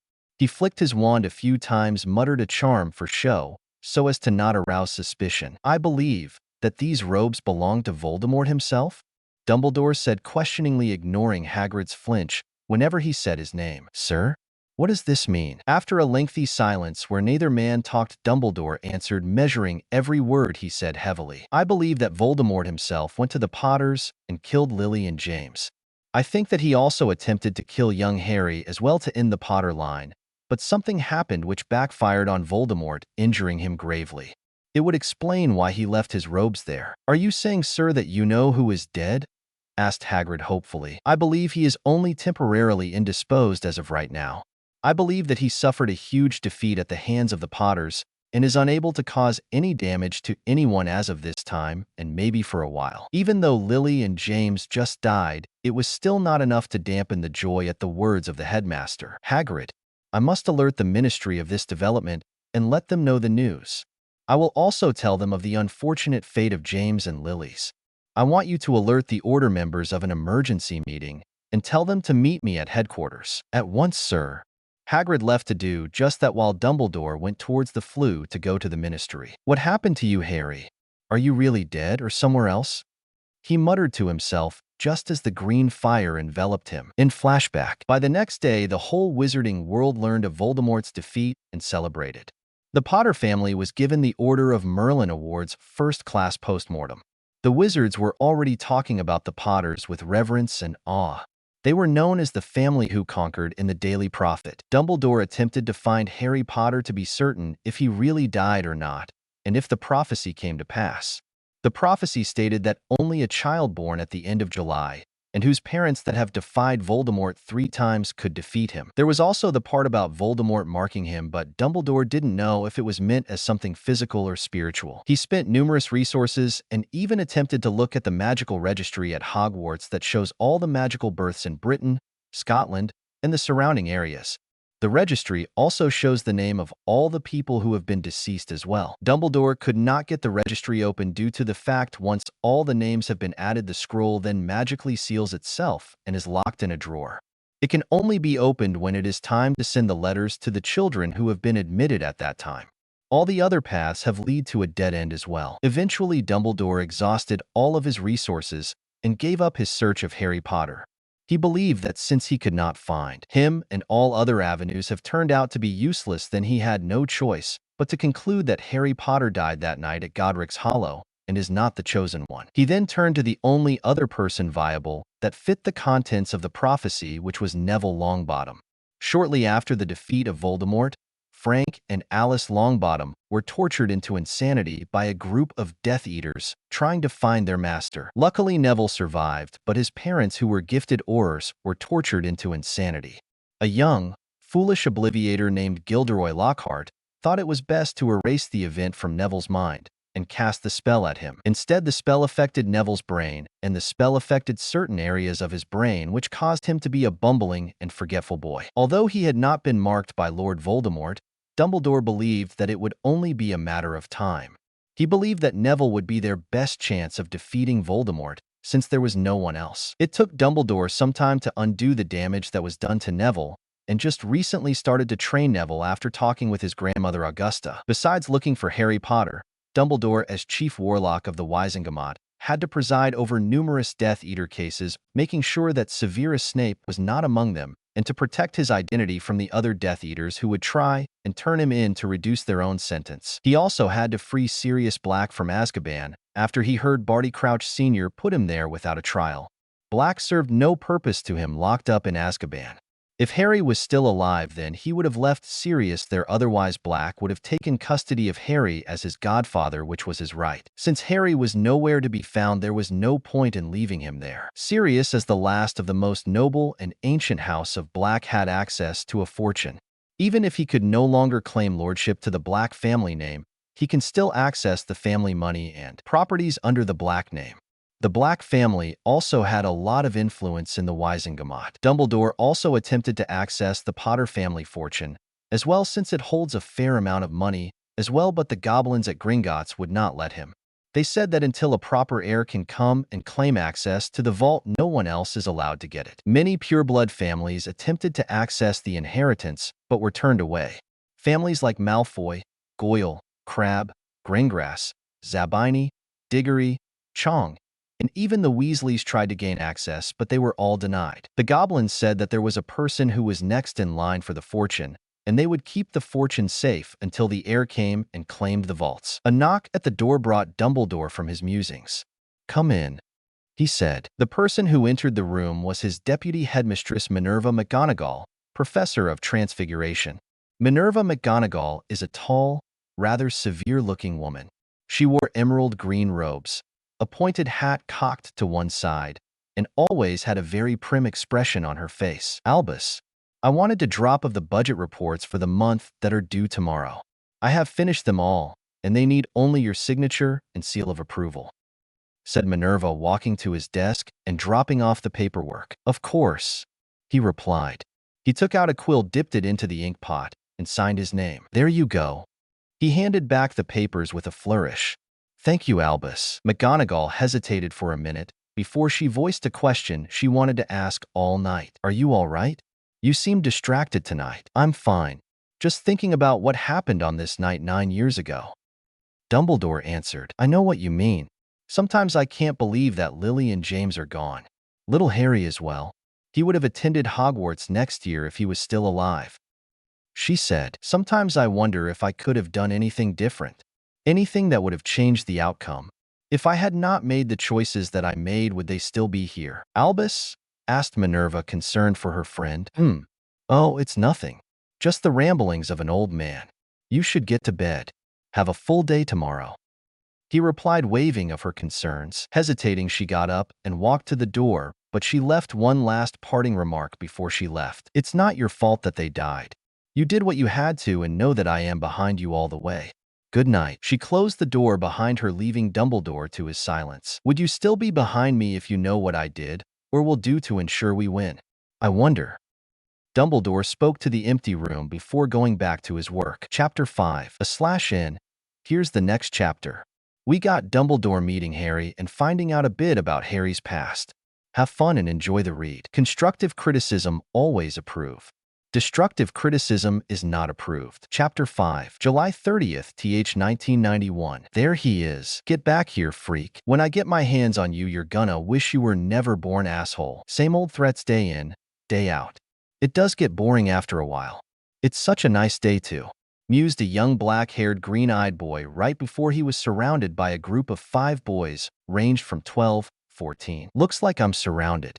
Again," thought the boy casually, as if this kind of stuff happens to him every day. He was in an alley between 2 buildings. There was a garbage can on one side, a trash compactor farther down, and some street cats who was rummaging for some food. "You know what today is, don't you, Potter?" sneered one of the boys. He was the largest of the group, which automatically made him the leader. He was also the stupidest as well, but telling him that to his face would only get you a one-way pass to a world of pain. His name was Stephen. "It's Tuesday. Didn't you know?"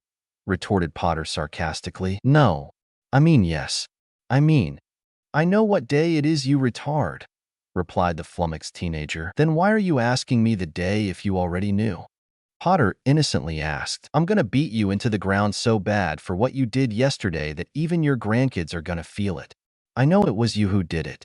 When I'm through with you, there won't be enough of you to fit into a paper bag," Stephen said menacingly.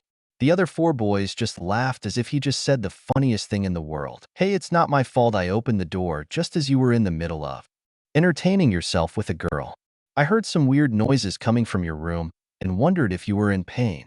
Though I do wonder why the girl asked if your dick is in yet.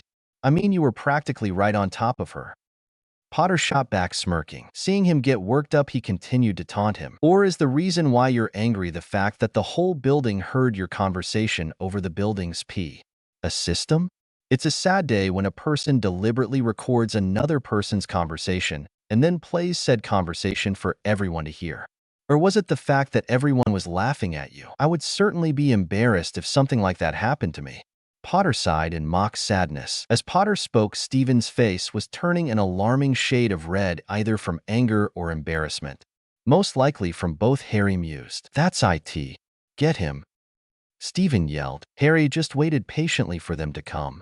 If he were an ordinary boy, then he would be terrified of the gang surrounding him, but Harry knew he's not ordinary. Ever since he was young, strange things happened around Harry that he couldn't explain. He didn't know why strange things occurred around him, just that they did. He didn't even realize that he was the cause of all those occurrences until he found himself on the roof of the school after being chased by some of the kids in the school who made fun of the kids from the orphanage because they had no parents. After realizing that he did something that made him come onto the roof, he started experimenting. Harry tried to teleport again, but found that he couldn't. He remembered when he was 9 how he wanted to get some cookies from the kitchen, but he couldn't reach the jar on top of the refrigerator. He was really mad and wanted it so much that the cookie jar flew towards him. He ducked and the jar crashed into the wall, breaking it. He also remembered how much trouble he was in afterwards as well. He realized that he really wanted that cookie, so he got it. He had to truly want something in order to let his gift work, and practiced as much as he can. He was 8 years old at the time. After that, he could do things he thought weren't possible before. They were nothing on a big scale but little things. He could summon objects to himself if they were near him. He could lift objects of the floor as well. Recently, he found that he could read the minds of other people as well. He had to be looking at them in the eye to get a clear read into their minds, but he could also hear thoughts without looking directly in their eyes, but he had to be within 5 feet of them. It also took a lot out of him if he did use that method. Not useful in most situations, but in a fist fight, it's a good skill to have to avoid some unwanted pain. He still couldn't teleport though, which really pissed him off. Harry stretched out his senses to the maximum. His body was alert and ready for action. He knew he couldn't beat them directly, but having been in similar situations before, he knew what worked well enough for him. All of his muscles were tensed in preparation. He looked left and right to see who would attack first. There, 2 of the boys rushed him from the sides and went to grab him, but before they could reach him, Harry was already in motion. Harry timed it perfectly so that the second he jumped back, the 2 boys crashed into each other and fell to the floor knocked out. To the other gang members, it was like 1 second he was there, and the next second he was not. It took him months and many beatings for him to even achieve that much. The second Harry jumped backwards, his elbow was already in motion, aimed at the person behind him. With the momentum of the jump propelling him, Harry hit the boy behind him in the gut. It was only a jab, but it caused the boy to instinctively grab his stomach in pain. Before he could react, Harry was already making another move. As soon as his elbow hit, he spun around and used the speed of the spin to add some power to his leg. Harry used the added power in his knee and hit the boy in the groin, causing the boy to immediately move his hands from his gut to his groin while falling to the floor. In less than a minute, Harry took out the 3 boys. The remaining 2 watched dumbfounded that a little 10-year-old boy took out 3 of their own so fast. Harry turned and faced the remaining 2. "Who's next?" Harry said arrogantly. Both the boys looked at each other, and with a nod of their heads, they rushed at Harry. Harry, seeing both boys run towards him, waited for them to get closer. Stephen slowed down just enough to let the other boy get in front of him and watched him go after Harry. He locked his eyes with Harry, which allowed him to read his mind. "I'm going to feint a right and hit him with a left hook." That was the thought going through the boy's mind as how to approach Harry. He thought that one solid punch to the face would be enough. He feinted right and immediately went with a left hook, but Harry, who saw the plan in the boy's mind, ignored the feint and ducked underneath the left hook. While ducking, he raised his hand and summoned a cat who was on the trash can to the left side of the boy. The startled cat flew through the air and landed on the boy's head. The cat started scratching the boy's face and digging its nails so that he wouldn't fall, terrified. The boy was flailing his arms, trying to get the cat off him. He spun around and smacked the back of his head into the wall, knocking him out. The cat jumped off the boy and scampered down the street. The boy named Stephen stood there shaking in his boots. Harry, seeing this, took a step towards Stephen, but he backed up a few steps. "HOWWWWWDDDDIDDDD do THI at?" Stephen stuttered out. "With magic," Harry said smoothly. "Now I'm going to turn you into a frog with my powers." Mwahaha. Harry cackled evilly. He took another step towards Stephen when a putrid smell assaulted his nose. It seemed that Stephen was so terrified his bowels emptied themselves in his pants. Before Harry could do anything, Stephen hightailed it out of the alley as fast as his shit-filled pants allowed him to. Harry, seeing him flee, let out a breath of relief. Thank God he ran. I don't think I would have been able to stop him. Oh well, his loss. I'm getting better at bullshitting people. Maybe I should be an actor? Anyway, let's see what we got here. Harry rummaged through the pockets of the remaining boys. He took the cash from their wallets and threw the wallets away. 25 pounds. Not bad. Better save it for when I really need it. Better head back to the orphanage. It's getting late, and I don't need another reason to get in trouble with the old bat, especially since I sneaked out to begin with. With that last thought in mind, Harry headed back to St. Mary's Orphanage, located at the East End of London, one of the poorest areas in London. He stayed close to the walls and used the various back alleys and shortcuts to get back. It wouldn't do for him to get jumped by some random mugger after all the trouble he went through. Unknown to Harry, his magic responded to his intent and cast a notice me not charm on himself, making him invisible to the eyes of others. Harry managed to sneak back to the orphanage and into his room without any further problems. He took the money he appropriated from Stephen's gang and placed it in his hiding spot inside the Bible. He changed into his second-hand pajamas and went to bed. Before he went to sleep, his last thought was that he hoped tomorrow would be a peaceful day, but Harry didn't know that tonight would be the last time he would have a peaceful day. July 31st, SD 1991. Hogwarts School of Witchcraft and Wizardry Deputy Headmistress Office. Minerva McGonagall, Deputy Headmistress, Head of Gryffindor House, Professor of Transfiguration at Hogwarts, had many responsibilities. It was her job to teach her class to the best of her abilities, provide counsel to the students of her house, perform various administrative duties, and a host of other responsibilities. One of those other responsibilities was to fetch and introduce students who come from non-magical backgrounds to Hogwarts. Non-magical people, more commonly called Muggles, are told of the wizarding world if they have a child who displays a talent for magic. The magical child would then be informed on their 11th birthday about the magical world and how it pertains to them. The witch or wizard who comes from a non-magical family is called a Muggleborn, or for a more offensive term, mudblood, from certain pureblood families. Muggleborn is the term applied to wizards and witches who come from Muggle parents.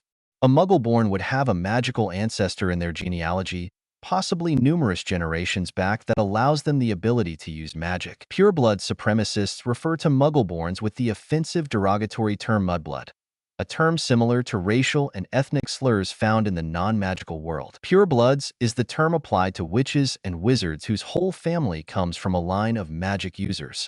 Some families believe they are better than others, especially to first-generation wizards, and so degrade who they feel are inferior to them due to their supposedly tainted blood. Sitting at her desk, Minerva was looking over the list of new first-year students who would be coming to Hogwarts and seeing which students would need an introduction to the magical world. Let's see what we've got here. Susan Bones, Niece of Amelia Bones, head of magical law enforcement. Parents murdered by Death Eaters. Fair and trustworthy wizards respected in the community. Hermione Granger, Muggleborn, should have attended Hogwarts last year, but due to her birthday being after term starts, had to wait a whole year. Draco Malfoy, a member of the House of Malfoy, a pureblood family, and most likely as arrogant and bigoted as his father. Padma and Parvati Patil, twin daughters of Indian ambassador Parikshit Patil, sent to improve relations between India and Britain. Pureblood wizards known for open-mindedness with other non-pureblood witches and wizards. Harry Potter, son of Lily and James. Minerva McGonagall was not a woman who could be easily surprised. It took something of enormous proportion that would render her shocked.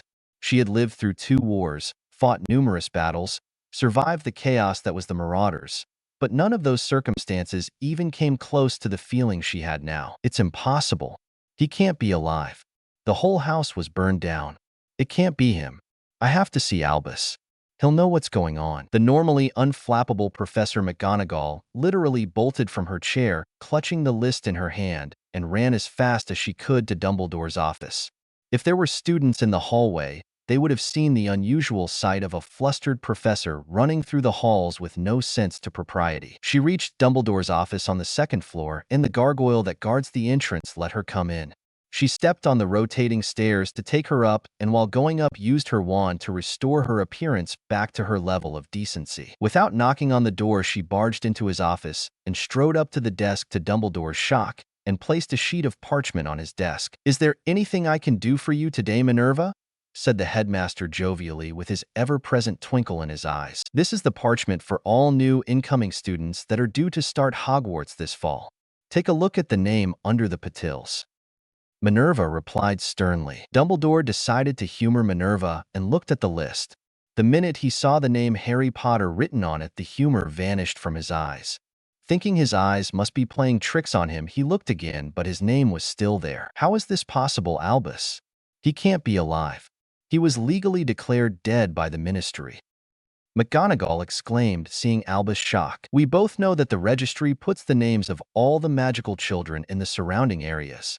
It also shows the names of all the deceased children before the reached 11 with a line through it, and as we can clearly see, Harry's name does not have a line through it."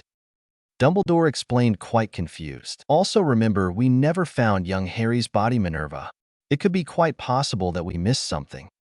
He finished. "Still, how is it possible he is alive? Could it have been the prophecy at work? The power he knows not. Minerva, do you have his letter? We can go to the address listed, and see if it is really him. Yes, that is a good plan. Now where is that letter? Rummaging through the letters, it took her a minute to find it. Aha, it's right here. It says St. Mary's Orphanage located at the East End of London. Albus, that's one of the poorest areas in all of London. Minerva said, worried that if it is really Harry Potter, then he grew up in one of the worst neighborhoods of London. I'm sure young Harry will be fine. I think I should go personally and see if it is really him. Dumbledore said, kindly, standing up. Are you sure you should go by yourself, Albus? Minerva asked, worried. I know I haven't fetched a new student in quite a while, but I think I know how to deal with them. I might be a little rusty, but I'm sure it'll come back to me. Like riding a broomstick. Albus replied, chuckling. Of course. My apologies, Albus. Please alert me of your return and what you find. Minerva bantered back in her usual Scottish brogue. Quite all right, my dear. I'll see you as soon as I get back. Dumbledore answered back, walking to his fireplace, making sure to grab the letter before he left. He threw some flue powder in, stepped in and shouting, leaky cauldron, and disappearing in a flame of green fire. Good luck, Albus, said Minerva to herself before leaving the empty room. St. Mary's Orphanage. Albus Dumbledore walked down the bustling London street, ignoring the looks he was receiving from the various muggles he passed by. He was wearing a light purple suit that looked like it came from the early 50s. He turned a corner and walked towards an old-fashioned building that had seen better days. He walked past the open iron gates in the front and up the lane. He reached the door and knocked once loudly. After waiting a minute, a young man who looked about 19 opened the door. Good afternoon. My name is Albus Dumbledore and I am the headmaster of a prestigious boarding school. May I come in and speak with the person in charge? Dumbledore asked pleasantly, using a mild compulsion charm on the person. Sure. The young man stepped aside to let him come, and the compulsion charm taking effect. Let me show you to her office. With that, he led Dumbledore down the hallway tiled in black and white. It was a little run down but clean. He knocked once at the door and entered. Sitting behind the desk on a phone was a skinny middle-aged woman. Her features were sharp and stern. She waved him in and gestured for them to sit while she continued talking on the phone.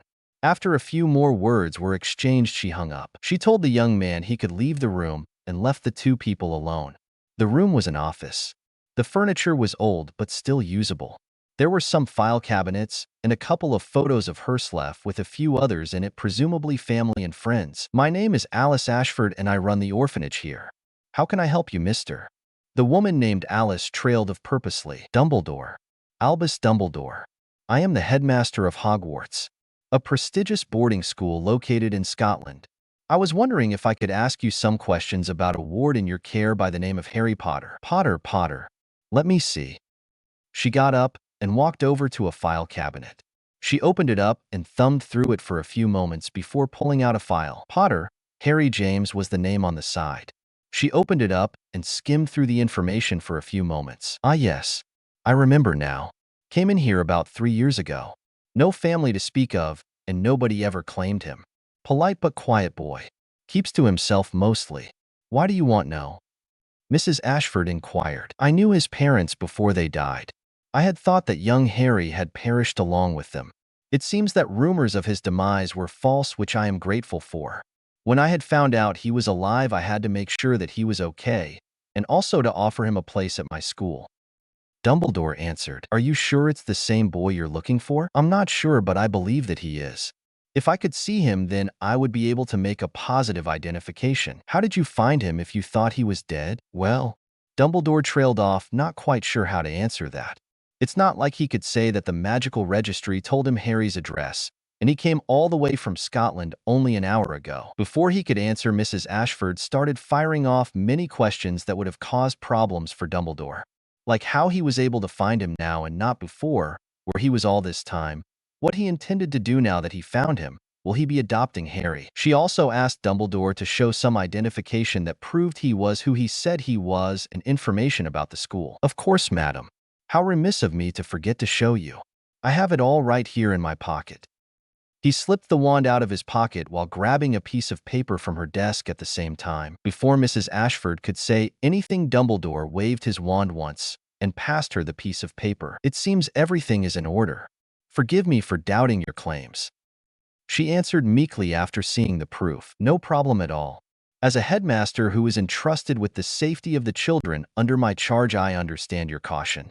A friend of mine was always fond of using the phrase, constant vigilance, said Dumbledore gently with a twinkle in his eye. Now can you tell me how young Harry got to be in your care? Dumbledore asked. Let me see here in the file. Looking at the papers for a minute, she answered that he was brought here 3 years ago from an orphanage located in Surrey after it closed down due to the former manager being arrested for embezzlement. He was brought to the Surrey orphanage on November 1st, 1981. The only thing that the person who dropped him off said was his name, and that was it. She read, Can you tell me the name of the person who dropped him off? Dumbledore inquired. It's against policy to give out this information without proper documents. Another wave of Dumbledore's wand banished that obstacle. Yes, let me see. It says a man by the name of Vernon Dursley dropped him off. She answered, Dursley? Why does that name seem familiar? Dumbledore mumbled to himself. After thinking for a second, he remembered that Dursley was the husband of Lily's sister Petunia. He remembered Lily's rant about how much of a prejudiced, bigoted bastard he was according to Minerva, which begs the question, how did Harry end up at the Dursleys of all places? He would have to have a talk with them later. Is there anything else Mr. Dursley did? Dumbledore questioned. Yes. He said that he didn't want the child to be placed with his family ever, and to never contact him regarding the child again. Strange. Wonder why he would think that. Mrs. Ashford mused before shrugging it off. After all, she's seen other people do and say worse. I see. If he is who I think he is, then this might complicate things a bit. Was there any marks on Mr. Potter when he was brought in? Asked Dumbledore, wondering if the attack by Voldemort left any signs on Harry. Now that you mention it, yeah, he does have a scar. It's a peculiar shaped scar. It looks like a lightning bolt. It's on his forehead. The doctor who examined him said it would stay with him for the rest of his life. She looked at Dumbledore and asked, Why did you want to know? Just in case any medical problems we were unaware of occurred, was his reply while he was thinking, could it be Voldemort marking Harry? I was wondering if you could tell me anything about Harry Potter's history here, so I can better relate to him and help him in any way possible. Dumbledore said earnestly, I don't know too much about the boy due to how understaffed I am. What I can tell you is that he is a quiet yet polite boy. Doesn't try to call attention to himself. He's also a little odd. Odd how? Here Mrs. Ashford hesitated, unsure as how to answer. No matter what I say, he'll definitely have a place at your school. If he is who I think he is, then yes, he will have a place at my school regardless of anything you reveal to me today. Dumbledore assured her. Finally, she answered, Strange things happen around him. There have been incidents. Dumbledore did not press, just waited for her to continue. Jack Reynolds tried to steal Harry's toy dog one time, but the second he grabbed it, the dog bit Jack. The dog was alive, and I don't know how it got there. He says that Harry did it, but he was out his reach at the time. Jack says the dog was a toy before Harry did something, but I don't see how that's possible. Also, he turned a girl named Eliza's whole body neon green. The day before, they were arguing about something, and the next day her body changed colors. It took a few hours before the color finally faded. She thought he put something in her shampoo and soap, but that's impossible since he was with a counselor all day. She finished off. Both of them sat in silence for the next few minutes, one letting the other absorb all the information he has just received, and the other letting his mind at work. Thank you for the information and for indulging my curiosity. I wonder if I can see Mr. Potter now? Dumbledore asked, breaking the silence. Yes, of course. Follow me. Mrs. Ashford led him out of her office and up the steps, calling out instructions and reprimands along the way. The orphans looked out their rooms when they saw Mrs. Ashford walk by with the strange man. They were dressed in second-hand clothing and looked well taken care of, but you could see that it was a depressing place to grow up. Here you go. She knocked on the door and entered the room. Harry? You have a visitor. He would like to talk with you for a few minutes, she said before letting Dumbledore enter the room. This is Mr. Dumbledore, and he'll explain why he wants to talk to you. To Dumbledore, she said, I'll just leave you to it. She finished and left the room. She closed the door behind her, leaving the two alone. The room was Spartan, with only a bed on the side, a small dresser, and a couple of books. There was one window, and it was open. Dumbledore looked at the boy sitting on the bed, eyeing him, scrutinizing him as if he was measuring him up. Harry Potter. For there was no doubt in his mind now that this boy was indeed the son of James and Lily Potter, and he was alive. He was a handsome boy of 11, looking almost exactly like his father, but without the glasses. Same messy black hair, same build, almost the same height at that age, but he had his mother's green eyes and nose. There was also a faded lightning bolt scar on his forehead. Dumbledore was amazed that the boy did not look the worse for wear. His clothes, while obviously secondhand, was in good condition, as was his room, though the room had barely anything in it to begin with. No, Harry did not look as if he was suffering of being raised in an orphanage. Tom Riddle didn't look like he suffered either, but then again Tom was a bully and thrived on it. Harry's face seemed to look exactly as the same emotionless mask that Riddle had when Dumbledore introduced him to the wizarding world the first time. While looking into each other's eyes, Dumbledore was about to send a probe, just to skin his surface thoughts and get a read on the Potter heir before he felt a probe enter his mind before his occlumency shield slammed down. Bringing down his shield startled Harry and broke the connection between the two. Dumbledore was shocked. A student being able to read the minds of others, and not even formally trained in the mind arts, spoke of great power and mental discipline. How was he able to enter my mind? He should not be able to do that? Were the incredulous thoughts going through his mind while his outward reaction did not change behind his mind thoughts and half-formed plans began to take shape. Good afternoon, Harry. My name is Albus Dumbledore. I am the headmaster of Hogwarts, a school for gifted people such as yourself. Dumbledore said, standing. Hogwarts? Never heard of it. Sorry. Besides, I think you got the wrong boy. I'm just an orphan with no special gift, said Harry neutrally. I assure you I have not. I am here to offer you a place at Hogwarts. Yeah, well, what if I don't want to go? Huh. You can't make me if I don't want to, sneered Harry. I don't want to force you to do anything you are uncomfortable with, but if you could hear me out, continued Dumbledore patiently. Harry jumped from his bed and backed against the wall. He looked at Dumbledore furious. You can't fool me. You're here to send me to juvie. Professor, of course. Well, you can't make me. I didn't do anything. I'm not from juvie. I am the headmaster of a prestigious school for people such as yourself. Yeah? A school for people like me? You mean for people who get in trouble? I'm not a troublemaker.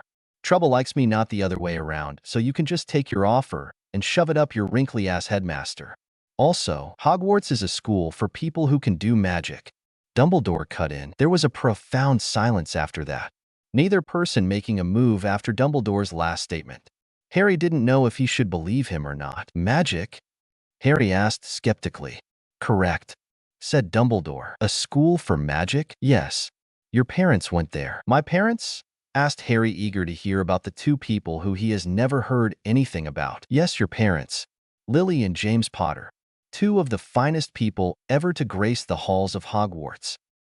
Reminisced Dumbledore. What happened to them? My parents, Harry said, curious. Dumbledore heaved a great sigh, looking his age. They died soon after you were born. We all thought that you had died as well until today when your name was spotted on the registry, explained Dumbledore. Harry was saddened to hear the news and could tell the old man did not want to talk about it. Can you do magic? Asked Harry, changing the subject.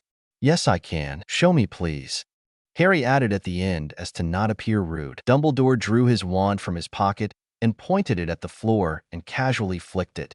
Instantly, a comfortable chintz chair appeared out of air.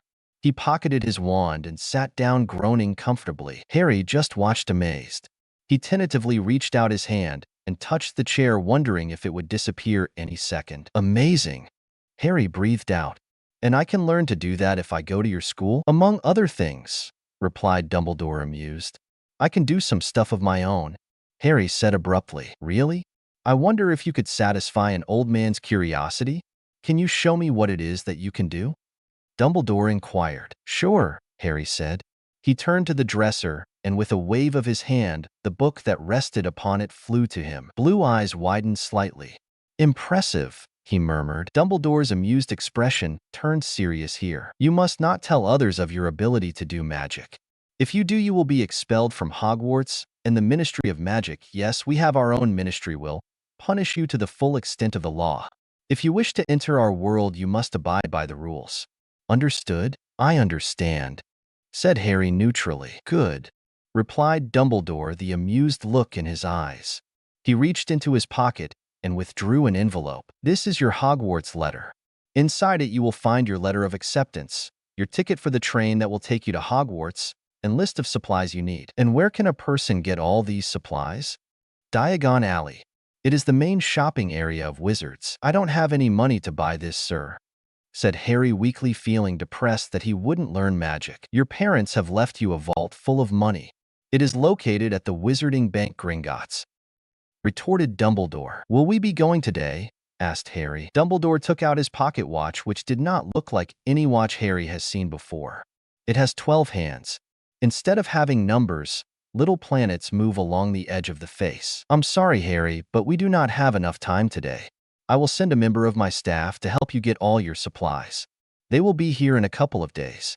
Is that satisfactory to you? Inquired Dumbledore. Yes. Thank you, sir, said Harry gratefully. It's no problem, my boy. I will see you on the 1st of September. Remember to take the train from King's Cross on that day. Take care, Harry. Dumbledore got up and with a wave of his wand vanished the chair he was sitting on. Blue eyes locked onto green eyes as both measured each other. For a moment, it reminded Dumbledore of another dark-haired wizard he met in a similar situation. He blinked and the image was gone. He looked at Harry once more, then walked through the door and left. Magic, huh? Sounds like fun, though. The last thought running through his mind before he went down for dinner was wondering why he couldn't read his mind and what the next day would bring. Chapter 6. Author's note. This is my longest chapter yet. Hope you like it. Also, to answer some questions, the reason why the Ministry or any other close relative was unable to take the Potter fortune was that while the Ministry did declare Harry dead, the magic of the vaults had an enchantment that recognized that there was an heir alive to the fortune, so it didn't give it to anyone else. Harry's upbringing is similar to Voldemort, but also at the same time a little different to show how little choices can change a lot of things. Voldemort, as soon as he learned was a wizard, went by himself to Diagon Alley. Harry, on the other hand, asked Dumbledore if he was accompanying him. It's just one thing to show that where one knew to ask for help, while the other didn't want any help. Also, I want to show how Dumbledore would treat a Harry that wasn't molded by him and more like Tom. Would he learn from past mistakes, or would he be too proud to admit his failings even to himself and do nothing? I also set up a poll that you can access on my profile page. I asked the question of which house you think Harry should be in based on what you've read so far. So vote. Pretty please? Chapter 6. St. Mary's Orphanage, August 3rd, RD 1991. Minerva McGonagall walked down the street that would take her to St. Mary's Orphanage where Harry Potter lived. She opened the gate and walked through, closing the gate behind her. She walked up the steps to the door and knocked twice. The door opened right after the second knock, and a young man was standing there. It was the same person who opened the door for Dumbledore 3 days ago. Hello. How may I help you? He asked. My name is Minerva McGonagall. I am from Hogwarts School for the Gifted. I sent a message earlier saying I would be picking up Mr. Potter today and taking him shopping for his school supplies. Minerva formally answered. The boy didn't say anything but gestured for her to come inside. He closed the door after she stepped over the threshold and told her to follow him. He led her to a sitting room and told her to wait here while he brings Mr. Potter. He left the room, closing the door behind him. She looked around the room, noting that a lot of the furniture was worn but usable. A few paintings were hanged on the wall, and there was a bookshelf filled with books on the side. For being located in one of London's worst areas, it is surprisingly well kept. Finishing her cursory inspection of the room, she sat down on one of the chairs and waited. She smoothed out her outfit, making sure it was clean. Minerva wore a dark green pantsuit. Her hair was done in her usual bun, and no hair was out of place. She wanted to look her best since she was seeing James and Lily's only child, but at the same time make sure she looked every bit the professional that she was. She admitted to herself that she liked the way the suit fit her, but would rather wear her robes. It's a good thing I managed to persuade Albus to send me to get Harry. Honestly, wanting to send in Hagrid. I have nothing but good feelings for the man, but he is just not equipped to handle situations such as this. His appearance alone would no doubt shock and maybe scare him. Also, that man cannot keep a secret to himself no matter what. Of course, if Hagrid didn't scare him, then sending Severus as his second choice would have caused even more problems. As soon as he heard that James Potter's son was alive, he started going off about him being just like his father once the shock wore off. I mean, he wasn't even raised by him, so how could he be exactly like him?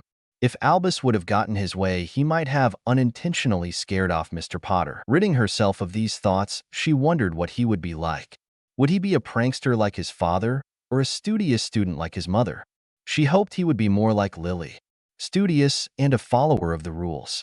She shuddered at the thought of having to deal with another prankster on top of the Weasley twins, or even worse, having them combine forces. She paled even more at the thought. She wondered what was taking them so long to get here. Surely it doesn't take that long to bring him here.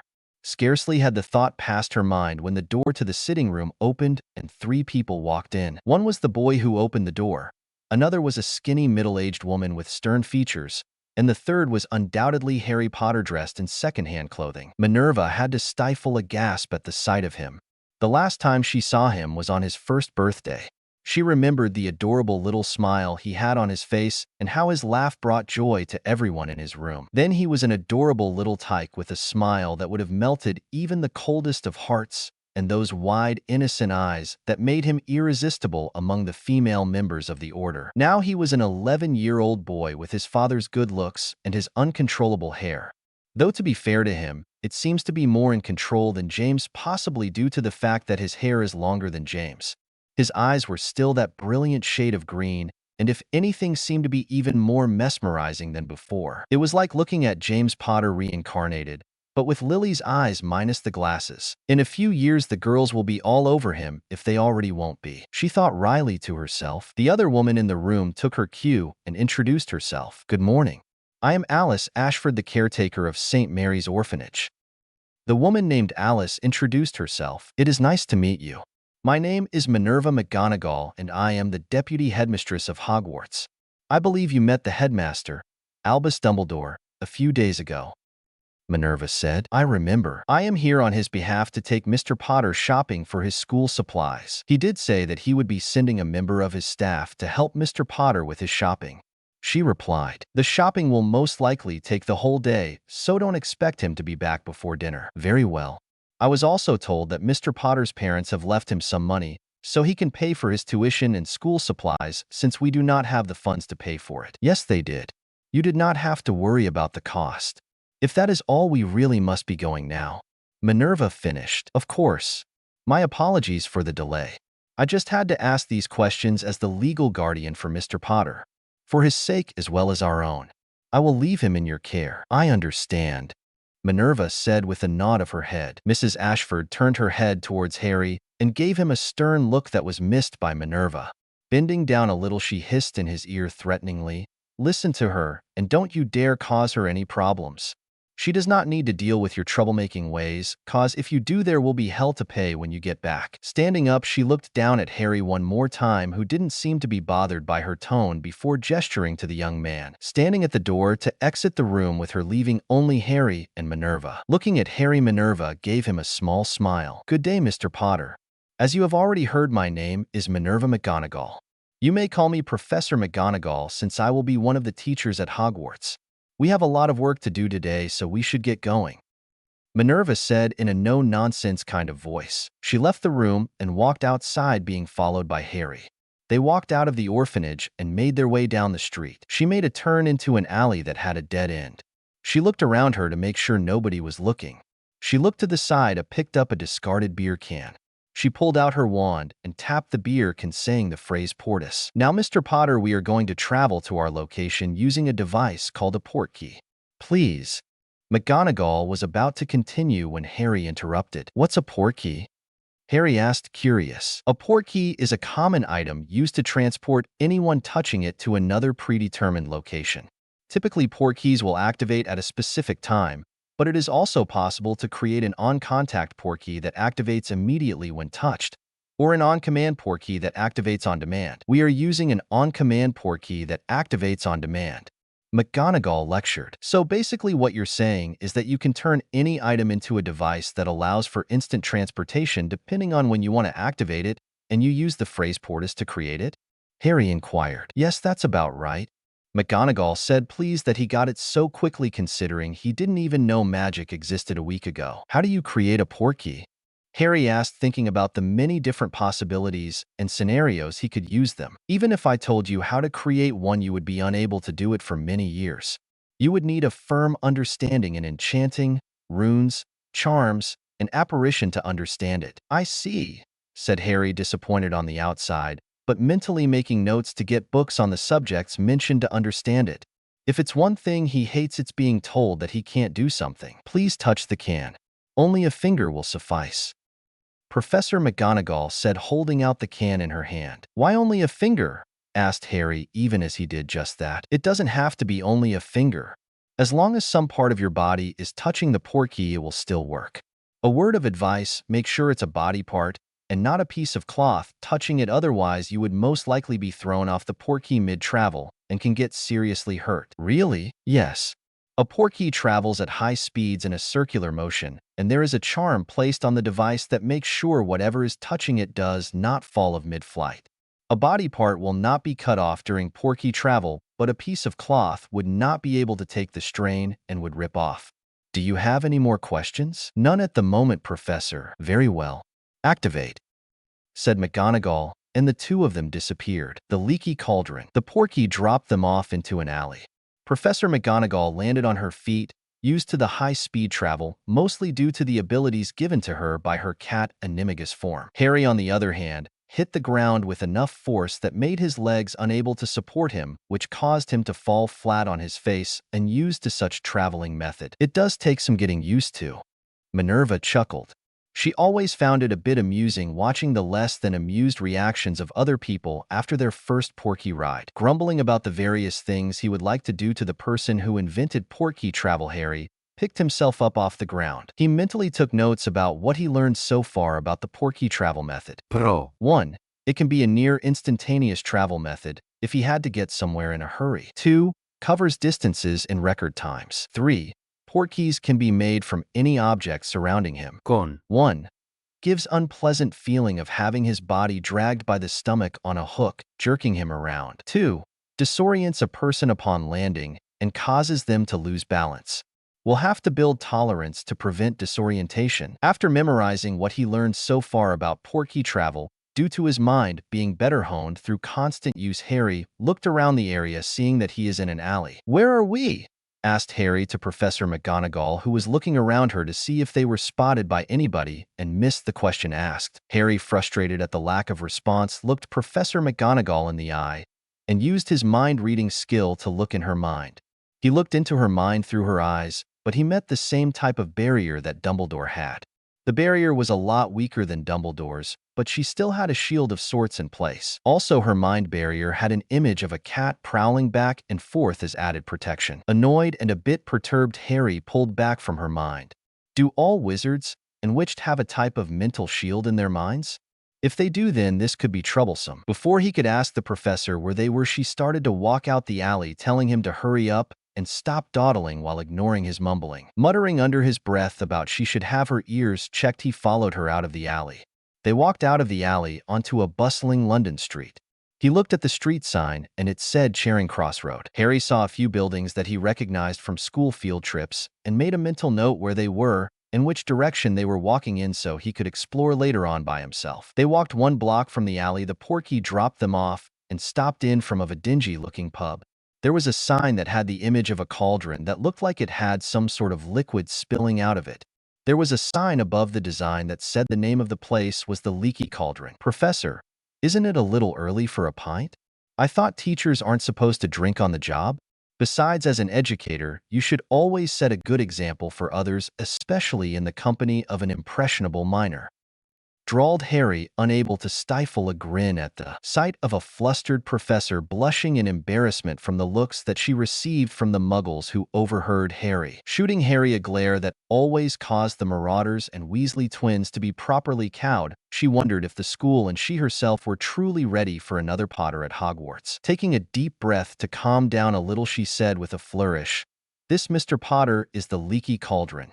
It is the gateway into the magical world." For a moment, neither person spoke. "It looks like a fucking piece of shit," Harry deadpanned. This was the last straw for Minerva. She was tired of hearing all the rude comments coming out of his mouth since she met him, and she let him know. "Mr. Potter, let me make something clear. At Hogwarts, we do not tolerate students to answer in such an appalling matter. I have been lenient with you so far in regards to your choice of words. I do not know if it is a product of your environment or something you heard and decided to copy, but from now on, if you do not keep such comments to yourself, you will find your time at Hogwarts to be a most unpleasant experience. Reprimanded Professor McGonagall. Total silence greeted her at the end of her statement. Not even at school, and I'm already lecturing him. Not even the Marauders or the Weasley twins made me lose my temper that fast. That has to be some kind of record, she thought exasperatedly. Harry's expression did not change on the outside except for the grin sliding off of his face. He continued to listen to her words without saying anything else, used to being talked to in that tone, but seethed on the inside. He saw that she was finished, and his first instinct was to shoot back an insult, but knew it would only cause more problems, and bit back the retort on the tip of his tongue. Taking in a deep breath, he let it out slowly as to release his anger and calm down. I apologize for my outburst, Professor. It's just that I'm a bit scared about this whole magic thing, and when I get scared, I tend to blurt the first thing I think off without thinking about the consequences. Harry said, ashamed, lowering his eyes to the ground and not making eye contact. All my life, I have been told that magic isn't real, that it's just an illusion, and that I'm a freak if I continue to believe in it. The people at the orphanage don't like me much cause of all the strange things that happen around me, so they stay away. The other kids bully me and insult me. They tell the other kids to stay away from me. When you and Headmaster Dumbledore came and told me the truth, I felt for the first time some hope that I wasn't some sort of monster or freak, someplace where I belong. That's all I ever wanted, to be accepted. I'm sorry for the way I behaved earlier, Harry finished despondently. Professor McGonagall felt mortified at her behavior. At first she responded in the way she usually would, dealing with a student, but hearing Harry talk made her feel all the more ashamed. In all the anticipation of teaching James and Lily's son, she neglected one of the most painful truths in front of her. He's only an 11-year-old boy whose whole world was just turned upside down a few days ago. What he knew of the world was irrevocably altered, and so he responded the only way he knew how, and here she was making it worse for him. I'm sorry as well, Mr. Potter, for my earlier outburst. I did not take into account your feelings about this situation you find yourself in. I will try to make a better effort in it in the future. Minerva answered softly, with a promise to herself to help him more and not to lose her temper as fast. It's all right. I understand. I'll watch what I'm saying from now on, Harry replied after a moment, shooting Professor McGonagall a small smile while inwardly grinning at how easy it was to trick her and see her limits. He only made those comments to get a measure of what kind of person she was and see what it would take before she cracked. He only stopped after he got what he needed. It wouldn't do to alienate himself from one of his future teachers who could give him a hard time at school if acted as a bratty jackass. Good. Now follow me, and we'll get your supplies. She walked inside the establishment with Harry right behind her. He felt a tingling feeling over his body as he walked inside. The pub looked like it came right out of the Middle Ages. There were wooden tables spread apart, a few booths on the side, and an old-fashioned counter by the bar. There were no light bulbs being used. Instead, there was candles floating by the walls, and there was some kind of glowing balls on the ceiling. One table had a person sitting by himself in the corner. His head was down so Harry couldn't get a good look at him. There were a few people sitting on the other tables talking and laughing. Harry locked eyes with one of the men and looked into his mind. To his joy, he was able to easily access his mind with no barriers in place. He made eye contact with the other people sitting next to him and looked into the minds. He had the same results as before. He looked into the minds of any person he passed with success. Satisfied, he withdrew his probe, happy with his revelation that he could still use his mind-reading ability. Following Professor McGonagall, who said a cursory hello to a man behind the counter named Tom. Tom was bald, toothless, and tall man. Harry didn't get a chance to talk to him before Professor McGonagall ushered him out the back door. They walked out the back door and were in the rear courtyard of the Leaky Cauldron. There was nothing there except a brick wall. Professor McGonagall walked up to the wall and pulled out her wand. She moved her wand 3 up and 2 across, 3 times. After the 3rd time, she tapped the brick and the wall opened up like a secret passage, since in essence that's exactly what it was. Harry stepped up beside her and gasped at the sight. There were hundreds of people milling about in the alley. Some were by themselves, others with friends and families either shopping or just hanging out. There were shops packed together on the street with different names on it. Harry's eyes devoured the sight like a man who hasn't had any food in a long time. He felt a part of him rejoice at the feeling of being here like he was always supposed to. "Welcome, Mr. Potter, to Diagon Alley," said Professor McGonagall, amused at her charge's look of awe. "Come now, Mr. Potter. You can do some sightseeing later, after we have finished our business." Harry turned to look at Professor McGonagall and saw her flick her wand at herself. Instantly, her dark green pantsuit changed into emerald green robes, and she now had a pointed hat on her head. "Where are we going first, Professor?" asked Harry, following McGonagall down the street. Harry didn't pay too much attention to the stores, knowing she would see them later. "We are going to Gringotts Bank. It is the main bank of the wizarding world. Your parents had an account there, and we are going there first to see what you inherit as their heir." A snowy white building near the intersection of Nocturne Alley and Diagon Alley is where Gringotts Bank is located. It towers over all of the neighboring shops, looking regal and intimidating.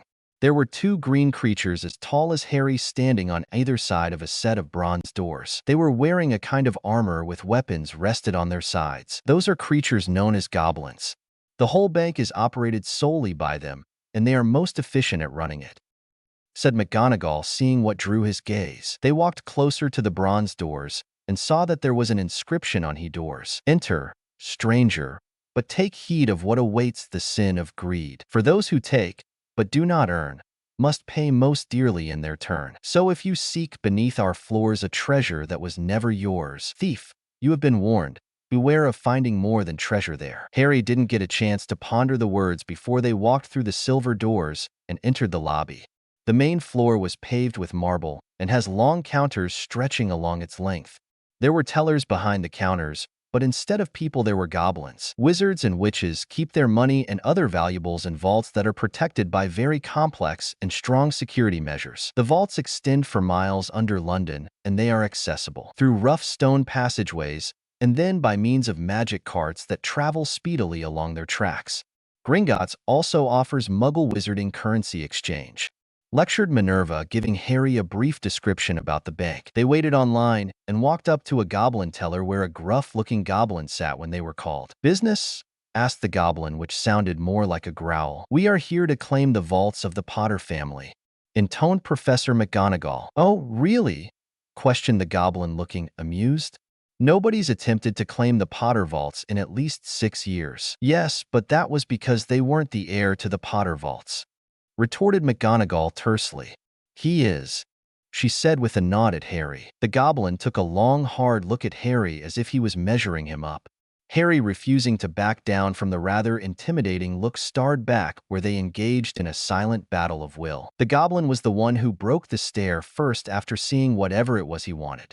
He signaled to another goblin that came up to the teller's desk. "Grip Hook, escort the good professor and her youngling to Nagnak's office. Tell him that the wizard here wishes to claim the Potter vaults," said the goblin as if he's just heard the funniest thing in the world. The goblin named Griphook beckoned them forward and escorted them through a silver door on the side, leading into a smaller but more opulent hallway.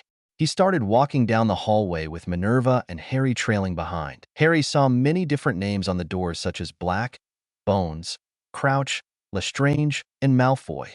Harry wondered what all those names meant. They finally reached a door that had the name Potter on it, which only increased Harry's confusion. Griphook knocked once, then opened the door.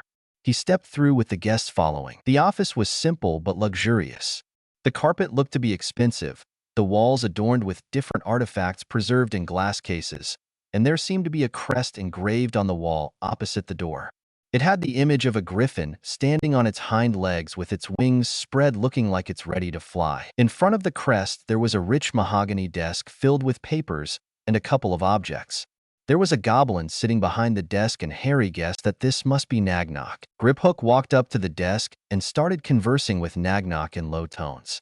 Harry tried to understand what they were saying, but they were talking in an unknown language. The goblin behind the desk named Nagnak stood up and walked over to one of the glass cabinets in the room. He opened it and took out a basin. It was a dark blue and was covered in many different symbols. It was filled with some kind of silver-colored liquid. He placed the basin on his desk. He then took out a blank piece of parchment and placed it in the basin. He chanted a phrase, and the liquid in the basin glowed briefly before fading. He went back to the cabinet and pulled out a gold knife that had the same type of symbols as the basin. "What is your name?" Nagnok asked rather rudely to Harry. "Harry Potter," he replied. A nod of Nagnok's head was the only indication he heard the answer. "I need 3 drops of your blood to be taken with the knife to verify your identity." Harry looked at Professor McGonagall, who gave a nod of assent to Harry in response to his silent question. He held out his hand and Nagnok placed it over the basin palm facing upward. He took the knife and placed the tip on his middle finger, pushing just enough to draw blood. As soon as the blood started to come out, he removed the knife and flipped Harry's hand over so the blood could drop into the basin. The liquid glowed for about a minute before receding. Nagnok cleaned the knife with a cloth before placing it back in the cabinet. He then reached into the basin and pulled out the parchment. Neither his hand nor the parchment had any sign of being wet. The parchment that was in there was no longer blank. Instead, it was filled with words. He sat down and began to read it. Nagnok looked at the parchment and read it over. His eyes widened when he read it, and he looked at Harry before looking at the parchment again. He read it again and placed it on the table with an expressionless face. "Congratulations. It seems you are who you say you are, heir apparent Potter. I am glad to see that the reports of your demise were false. My name is Nagnok, and I am the account manager of the Potter account," said Nagnok politely for a goblin, after finding out who was sitting in front of him. "What was it you just did?" asked Harry, curious and confused as to what happened. That heir apparent Potter was the inheritance ritual. It is used to validate the identity of a person and show what exactly that person inherits. Blood is needed to show their lineage, and it has to come from the source so that we know the person is who they say they are, and not an imposter. The parchment placed in the basin then magically writes who that person is, their age, and what they are entitled to receive if anything, explained Nagnok. "Okay," Harry said after that. He didn't really understand all of it, but he got the gist of it. "So what am I entitled to?" "I cannot tell you what you inherit until your companion leaves the room." "Why do I have to leave?" asked Professor McGonagall, curious. "It is against Gringotts' policy for people other than the inheritor to hear the contents being read. This is to prevent any undue influence on the inheritor. It is not a slight against your character, Madam McGonagall, as you are well known as being honest and fair, but more for our own protection as well as our clients," said Nagnok, seeing McGonagall get worked up. "It wouldn't do to insult a prominent member of Wizarding Society." "Very well then. Mr. Potter, I will wait in the lobby for you when have finished here," she said before she rose out of her seat and left the office. Harry was partly glad for this. He didn't want anyone else to know what he got unless he wanted to let them know. Another part was wondering what was going to happen next. Now on to business. As heir to the Potter fortune, you inherit a substantial amount of wealth. Your monetary assets total 1,896,512 galleons, 976,324 sickles, and 734,268 nuts. In Muggle Britain currency, that would be 9,777,161 pounds. 05. As of right now, you can only access your trust vault. Your vault contains 100,000 galleons, 50,000 sickles, and 25,000 nuts. In Muggle currency, that would be 514,959 pounds. 43. It would get refilled on the 1st of July every year. This money is yours to do whatever you want with it, and will always get replenished until you hit the age of majority at 17, which then you would be able to access your family vaults. That takes care of the financial aspects. Any questions so far? Harry just sat there with a stupefied expression on his face. Until today, he didn't have more than 30 pounds to his name, and now he had almost 10 million pounds. "Yes," Harry squeaked. He cleared his throat and said, "Yes, I do have some questions. First of what is a gall, whatever it is you called it?" A galleon is the largest and most valuable coin in wizarding currency. It is gold-colored and is larger and more round than the other coins. A sickle is the second most valuable coin and is silver-colored. It is smaller and less round than a galleon. Finally, there is a canute, which is brown-colored and is the smallest coin we have. The exchange rate from Muggle currency to British currency is 1 bronze canute equals 0 pounds. 01 US about 2 cents. 1 silver sickle equals 0 pounds. 29 about 0 US dollars. 57 1 galleon equals 5 pounds. 00 more or less 9 US dollars. 75. There are 17 sickles to 1 galleon and 29 nuts to 1 sickle. Nagnok clarified. Makes sense that they would have their own currency if they're separate from the muggles. Have to remember these wizarding terms if I want to fit in. Next question. You said that I have a trust vault and I can only get a certain amount from it before it refills to the set amount each year. Why is that exactly? Before your parents died, they made a will. When we verified your identity, a copy of your will was put on the parchment which showed what they wanted done. In it, they gave most of their assets to you and a few to other people they mentioned. The law currently makes it only possible for adults ages 17 and over to access their full inheritance. This is to prevent the money from being spent too quickly and causing the bank to lose some of its capital. Before that, though, you receive a stipend to cover whatever needs you have. All right. Anything else I inherit? Harry asked, still struggling to wrap around the idea that he's now rich. You also inherit 2 properties as well, Godric's Hollow and Potter Manor. Both are inaccessible to you until you reach majority. You will also inherit the title of Lord Potter when you turn 17 as well. You are the last of a most noble and ancient house, so it will fall to you to oversee all the duties it entails as well. Nagnok finished. Harry, seeing that he finished reading, wondered what to do next. Heir apparent Potter, may I ask, are you going to be enrolled at Hogwarts this term? Asked Nagnok. Yes, I am. Why do you ask? Your parents made arrangements before they died so that your tuition money for Hogwarts would automatically be paid each year from the main family vaults until either you graduate or decide to stop attending Hogwarts. Since you are going to Hogwarts, we will forward the money on your behalf. Is this acceptable, sir? He asked, not wanting to offend his client. Yeah, that's fine. Harry replied, exhausted. Man, I haven't even gone shopping yet, and I'm already wiped out from what I learned so far. How much money did you wish to take out of your vault? Asked Nagnok. I need enough to cover my expenses in Diagon Alley for my school supplies, and some extra for anything else that I might need. How much would that be? I'm not too sure about it. I would say take a total amount of 600 galleons, 300 sickles, and 150 nuts should be enough for your shopping expenditures. Advised Nagnok. You also convert galleons to muggle money, right? Asked Harry. Seeing his nod, Harry plowed on. Can you also convert the equivalent of 2,000 pounds as well? And do you have anything secure to put them in? Like a wallet or something? Of course. For your galleons, we have a pouch that when you touch it will only open for you. If any other person tried to open without your approval, they would get burns on their hands that won't stop unless they see a healer, in which case they will know what that person was up to. It is also impervious to most spells as well, making it near indestructible. If you ever lose it, the pouch will automatically reappear in your hands. The same thing will occur with your wallet that contains your muggle money as well. They are both also charmed to be invisible to muggles. They are also charmed to be featherlight. There will also be a small fee to use these products. It will cost 10 galleons for the pouch and 5 galleons for the wallet.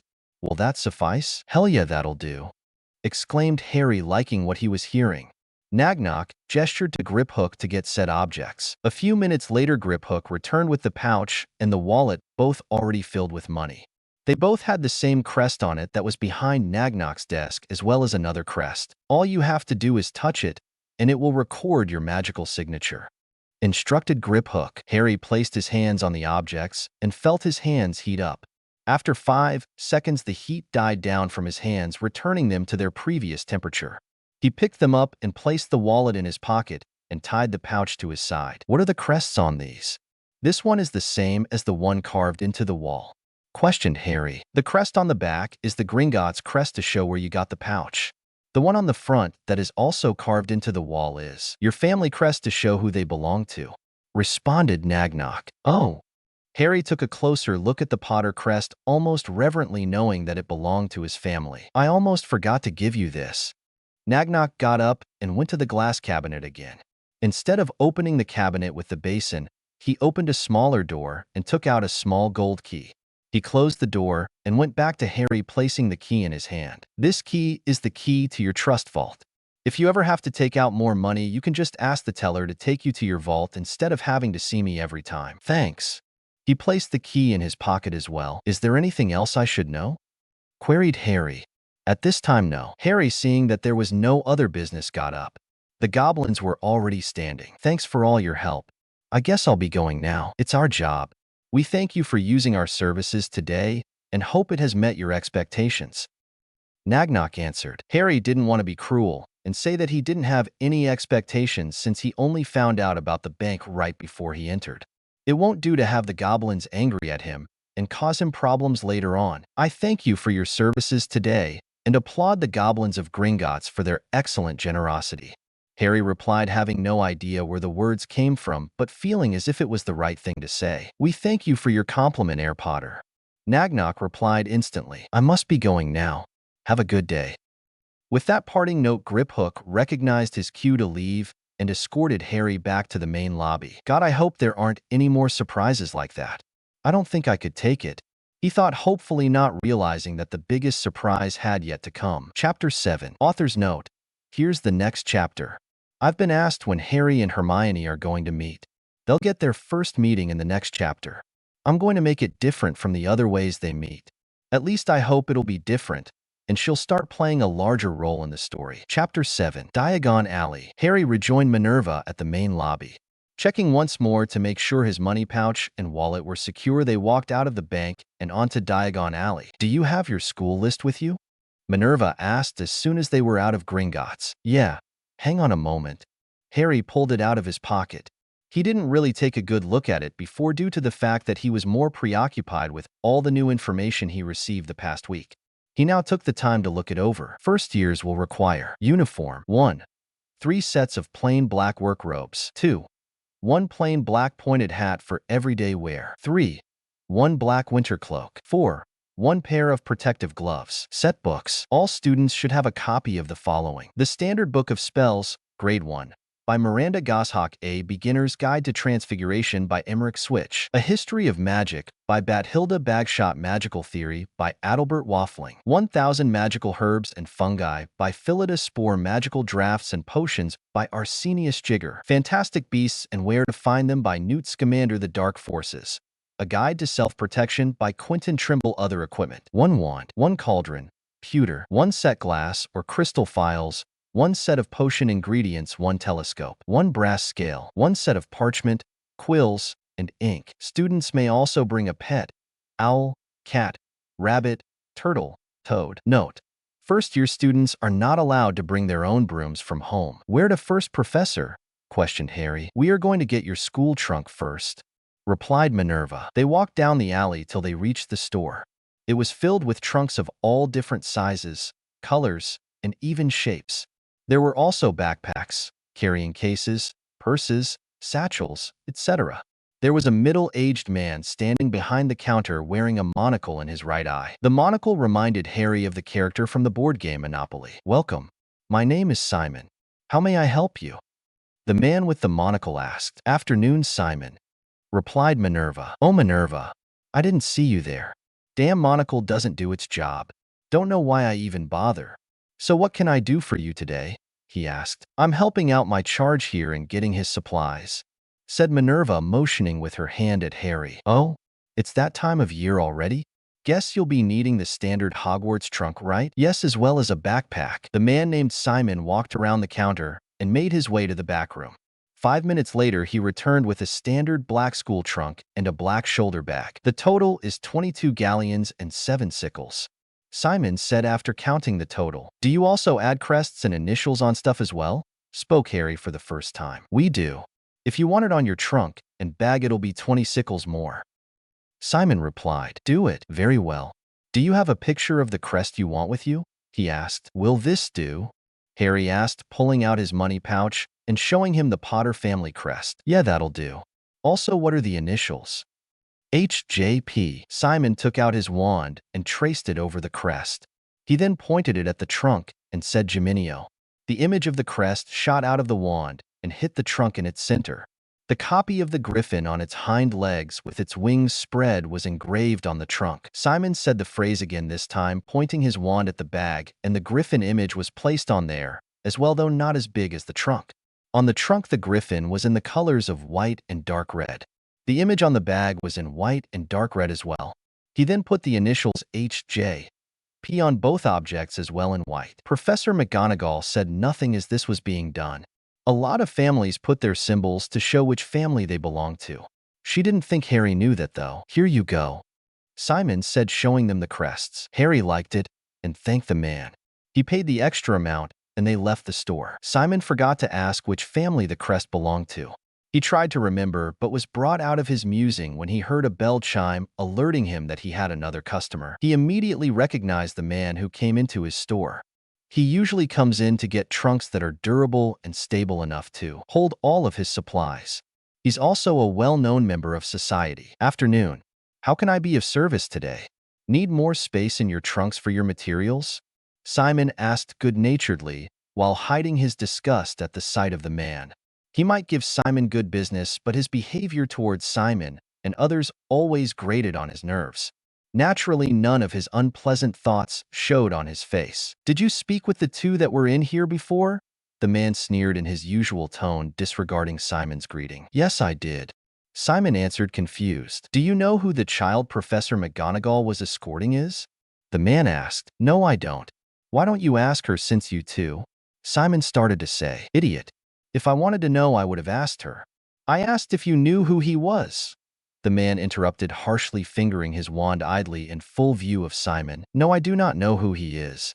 Simon replied, nervously, beads of sweat beginning to form on his forehead. The man took a long look into Simon's eyes as if seeing if he was lying. Finally, after what seemed like an eternity, he spoke, his voice barely above a whisper, but Simon heard it as if he shouted. Very well.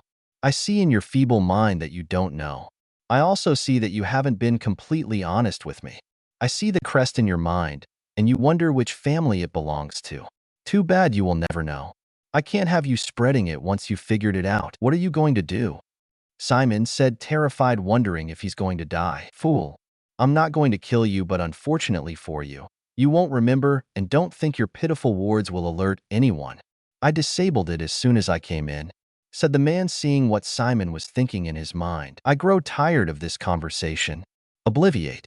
Tempus eximo. Somnus. The man pointed his wand at Simon and erased the past hour of his life from his mind and put him to sleep. He would wake up in 10 minutes thinking he dozed off. He also erased the spell the man did on his wand and changed the order form to show that it was a different person who bought the trunk. The man reapplied the wards and left the shop silently with no evidence that he was even in there to begin with. Many different stores' employees throughout the day would experience the same as Simon did. Professor McGonagall and Harry entered Madame Malkin's robes for all occasion. They walked in to find the store full of robes and a woman measuring a blonde-haired boy. She looked up at the sound of her bell jingling. Afternoon, Minerva. Greeted the woman kindly. It's good to see you. This is Harry, and he needs to get his robes. Harry, this is Madame Malkin. Minerva introduced Harry and Madame Malkin to each other politely. She was a short woman wearing light blue robes. It is that time of year. Hop on up, sweetie, and I'll be right with you, said Madame Malkin. Harry narrowed his eyes at the word sweetie. He hated it when strangers, especially strangers who act familiar with him, talked to him as if he was not there.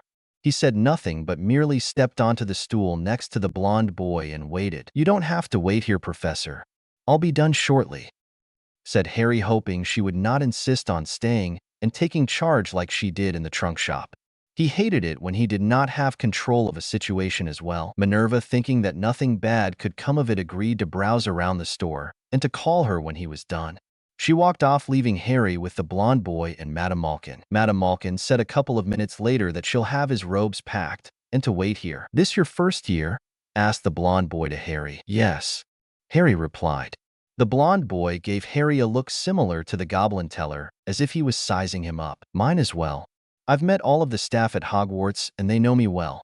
Father is on the board of governors and occasionally takes me with him. Who was that with you? I don't think I've seen her before, said the blonde boy pompously. Harry only raised an eyebrow at this. If what he said was true, then he should know who Minerva McGonagall was. Harry looked into the blonde boy's mind and saw that he was only telling a half-truth. His father was a member of the board, but he never took his son with him, and he never met any of the staff save for Dumbledore and a thin man with sallow skin and a large, hooked nose.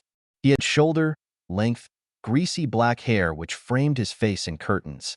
His eyes were black that resembled dark tunnels. He had a thin-lipped, sneering mouth with yellow, uneven teeth. His mind supplied the name Severus Snape, and he taught potions. If what you said was true, then you should know that the woman with me is Professor McGonagall. She's a teacher there, but of course you already knew that," said Harry mockingly, matching the blonde boy's tone. The blonde boy's lips curled into a sneer, and his pale face was a little pink in embarrassment. "What's your name?" demanded the boy rudely. "It's common courtesy to introduce yourself first before asking others. Any person with some idea to propriety should know," Harry drawled, talking to the blonde boy like he was beneath him, which Harry believed he was. The blonde boy, catching the insult, puffed up like a balloon ready to burst. "Obviously, you must be a mudblood if you have no idea who I am. Purebloods shouldn't have to deal with scoundrels as you," shot back the blonde boy smugly. Harry didn't need to read his mind to know that the word mudblood was supposed to be an insult. Before Harry could respond, Madame Malkin came back and told him his order was ready. The blonde boy gave Harry one more disdainful look and walked off. He walked at least 5 steps before he tripped and fell flat on his face. Embarrassed, the blonde boy stood up and looked into the smirking face of Harry. He snarled at him and left the shop with what remained of his dignity. "Oh dear me. I hope he's okay," said Madame Malkin, concerned. "I'm sure he'll be fine," replied an obviously amused Harry. Madame Malkin measured Harry and had him try the robes on. He looked himself in the mirror and felt as if he was a real wizard. He didn't really feel like one before, but now with the robes he looked it as well. In addition to the school robes, Harry bought robes for casual wear in red, black, dark blue, and green. He also bought silk pajamas in green and black.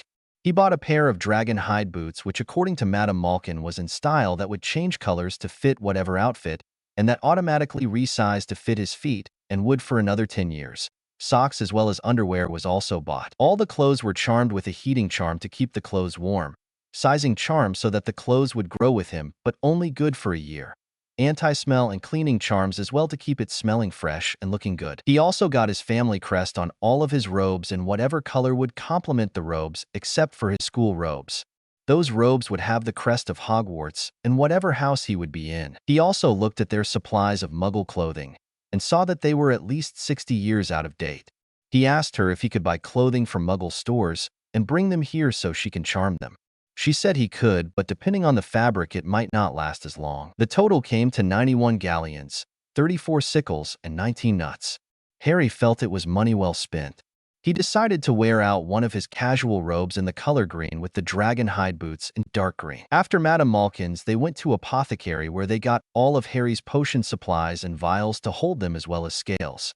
The cauldron shop next to get his pewter cauldron, then the stationery store to get parchment, inks, and quills. Also bought was a telescope used for astronomy. Flourish and Bots was visited next, and next to Gringotts spent the most time in there. Harry got all of his school books as well as books supplementary to each class. Professor McGonagall said it would be helpful. He also got a book called Hogwarts, a history which detailed all about the school since its debut, rise and fall of the dark arts, which looked interesting, an appraisal of magical education in Europe, which described the education of the different wizarding schools in Europe, a compendium of common curses and their counteractions, gave a list of different spells that show how to use it and counter, different ways wizards can travel, which mentioned portkeys, great wizarding events of the 20th century, and great wizards of the 20th century. He skimmed through the title Great Wizarding Events of the 20th Century and saw his name as well as his parents.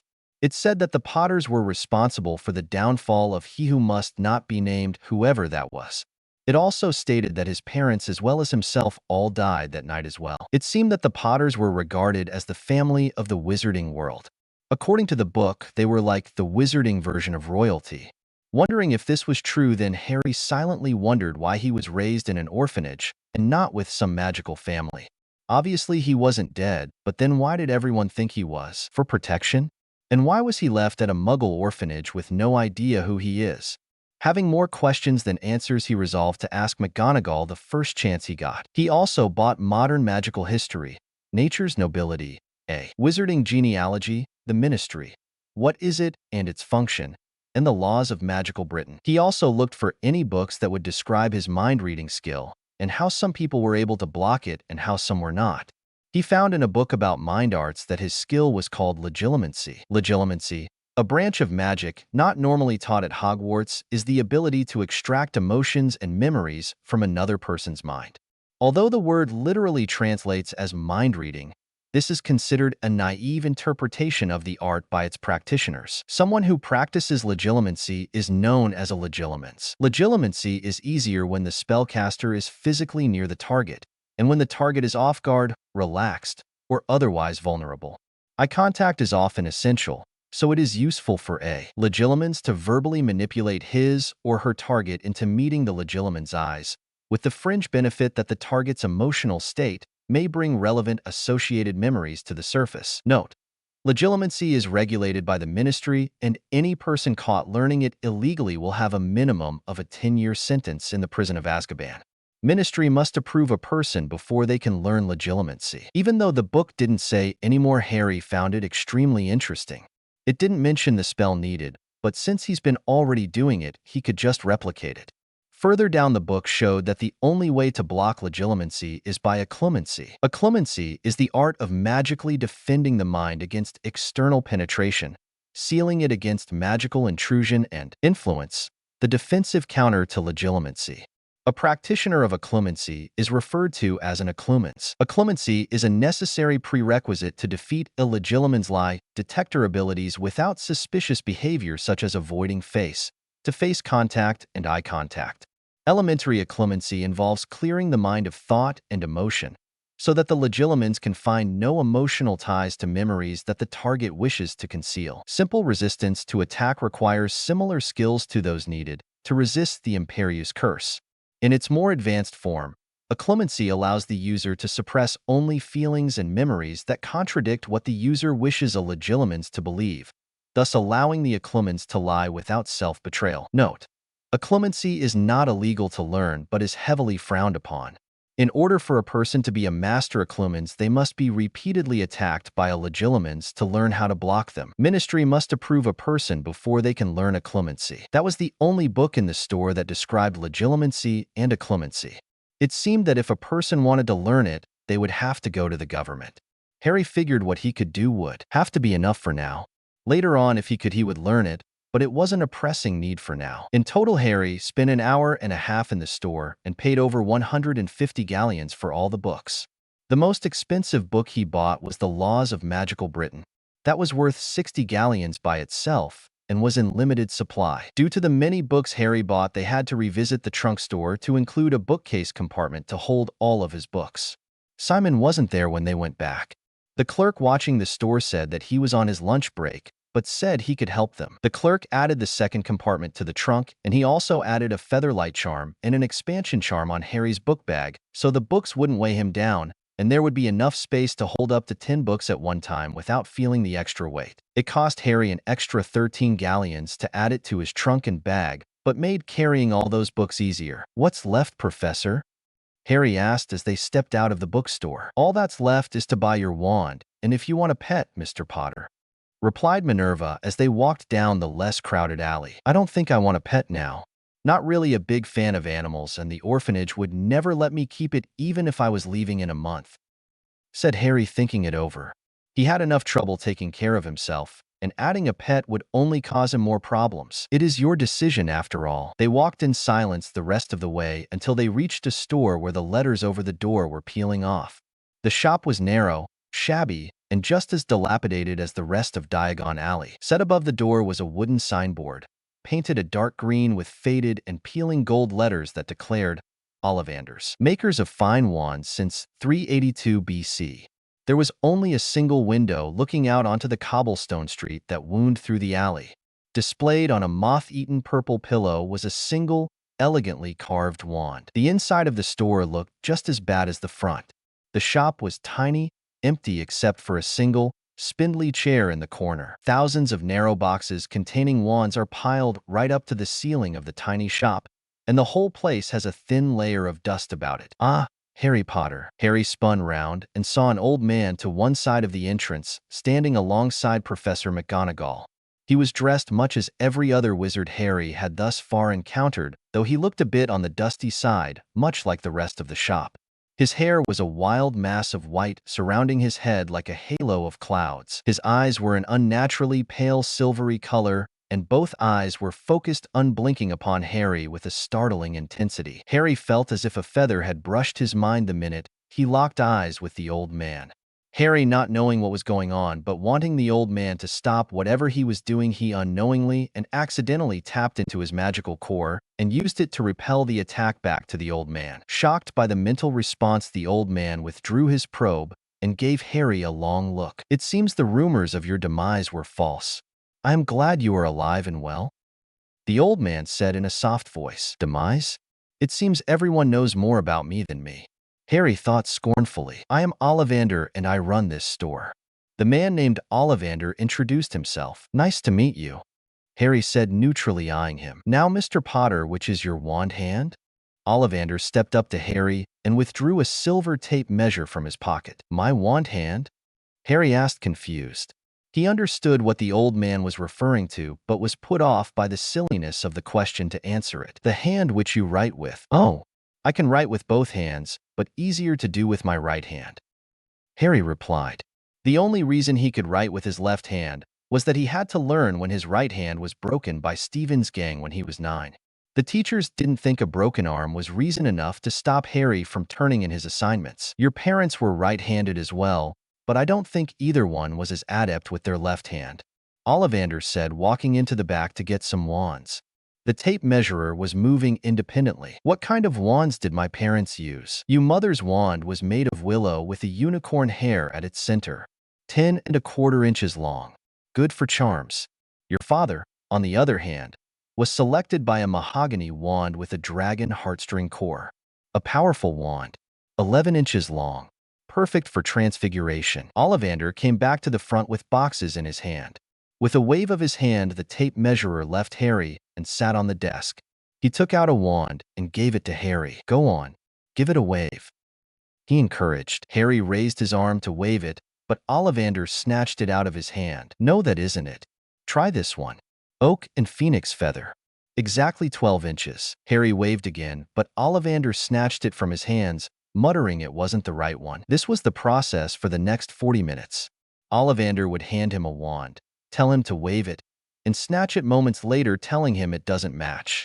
Then he would give him another wand, and the process repeated itself. The closest match was an 11-inch holly and phoenix feather wand. Ollivander was excited about having a tricky customer, and with every failure was enjoying finding Harry his wand more and more. Harry personally thought that Ollivander might wet himself if he got any more excited. "The wand chooses the wizard, Mr. Potter," the man had said knowingly after another failed attempt to find his wand. "We just haven't found the right one yet." Ollivander glanced from Harry's face to the box on the top. "I wonder," he murmured to himself. He climbed the small ladder and pulled the box off of the shelf. He opened the box and gingerly pulled out the wand it contained and handed it to Harry. "Try this. You with the core of a basilisk fang coated in basilisk venom. 11 inches. The minute Harry touched the wand, the room lit up with Harry's magic. It was like fireworks exploded inside the shop, and there was a rainbow of colors surrounding Harry. Ollivander and Professor McGonagall had to cover their eyes at the intensity of the light Harry was throwing off. Wind picked up originating from Harry, which caused most of Ollivander's wands to fall from the shelves. Harry was oblivious to all this, only focusing on the feeling that the wand gave him.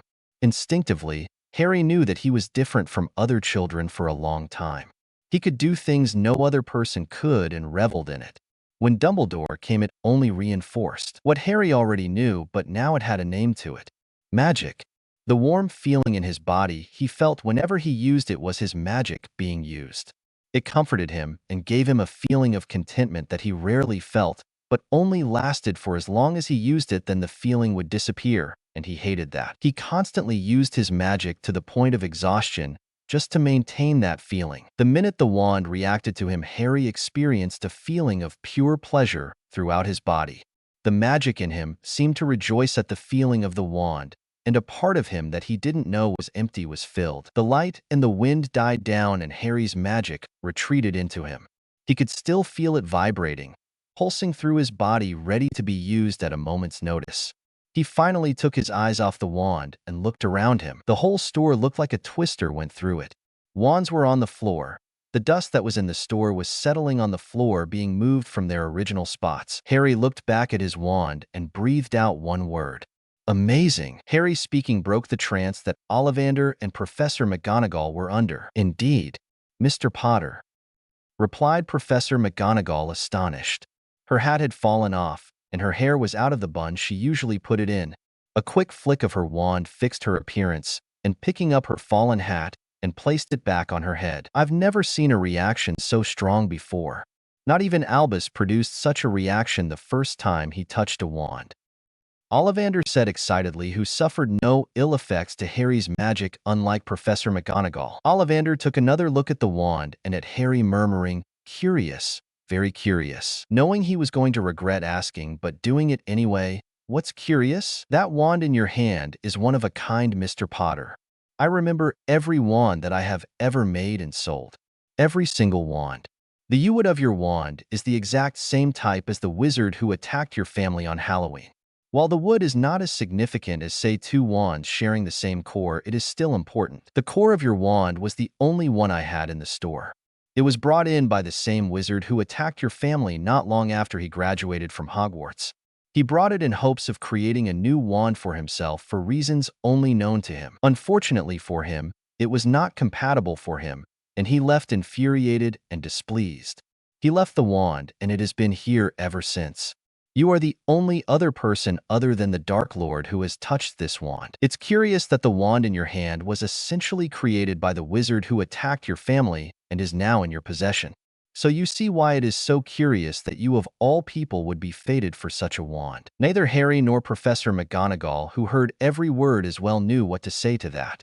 Harry paid him 7 galleons for the wand plus 11 sickles for a school-approved wrist holster for his wand and left the shop. They walked back to the Leaky Cauldron, and Professor McGonagall sat them at a table. The pub was filled with people chatting amicably. Minerva nodded to a few that knew her. They ordered food for themselves and waited. Tom the bartender brought it to their table, and they ate it silently. The words of Ollivander ringing clear in both of their minds. "Professor, can I ask you something?" Harry asked, cautiously breaking the silence between them. Minerva looked at him, thinking he might be asking about the wand. "You may." "What happened to my parents, Professor? I read in one of the books I bought that said that the Potter family was responsible for the downfall of a person called He Who Must Not Be Named. It also said that the couple along with their son died, but I'm not dead. So why would they say that?" Of all the questions, this was one Minerva wasn't expecting. It should have been obvious that he would have asked about that night sooner or later. "You mean the headmaster didn't tell you?" Minerva questioned. "No. All he said was that I am a wizard and that I have a place at Hogwarts. He also said that my parents died and that you all thought that I died as well. Oh, and my parents left me a vault full of money. That's it." Harry summed up. Cursing Albus silently for not telling Harry more, she wondered how to answer such a question. "Your parents were Aurors, a dark wizard catcher," she explained to Harry, seeing his confused face. "The Muggle version would be a soldier plus an intelligence agent.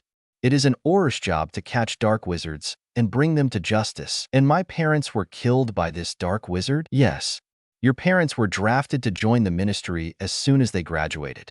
We were in the middle of a war, and the ministry needed Aurors as soon as possible. Aurors were being picked off, and the ministry needed more wizards. So the ministry, in addition to the draft, offered rewards for every single Death Eaters. The name of you know, whose army. The more Death Eaters they brought, the higher the reward. Usually it was a bounty, and they would collect their earnings. Your parents were two of many people who were drafted. They went through the accelerated wartime training program and became partners. Together, they managed to bring in many dark wizards. It's also one of the reasons why they were so well known. James and Lily Potter brought in more Death Eaters than any other team. From all their captures, they amassed quite a fortune." She stopped for a moment to take a drink.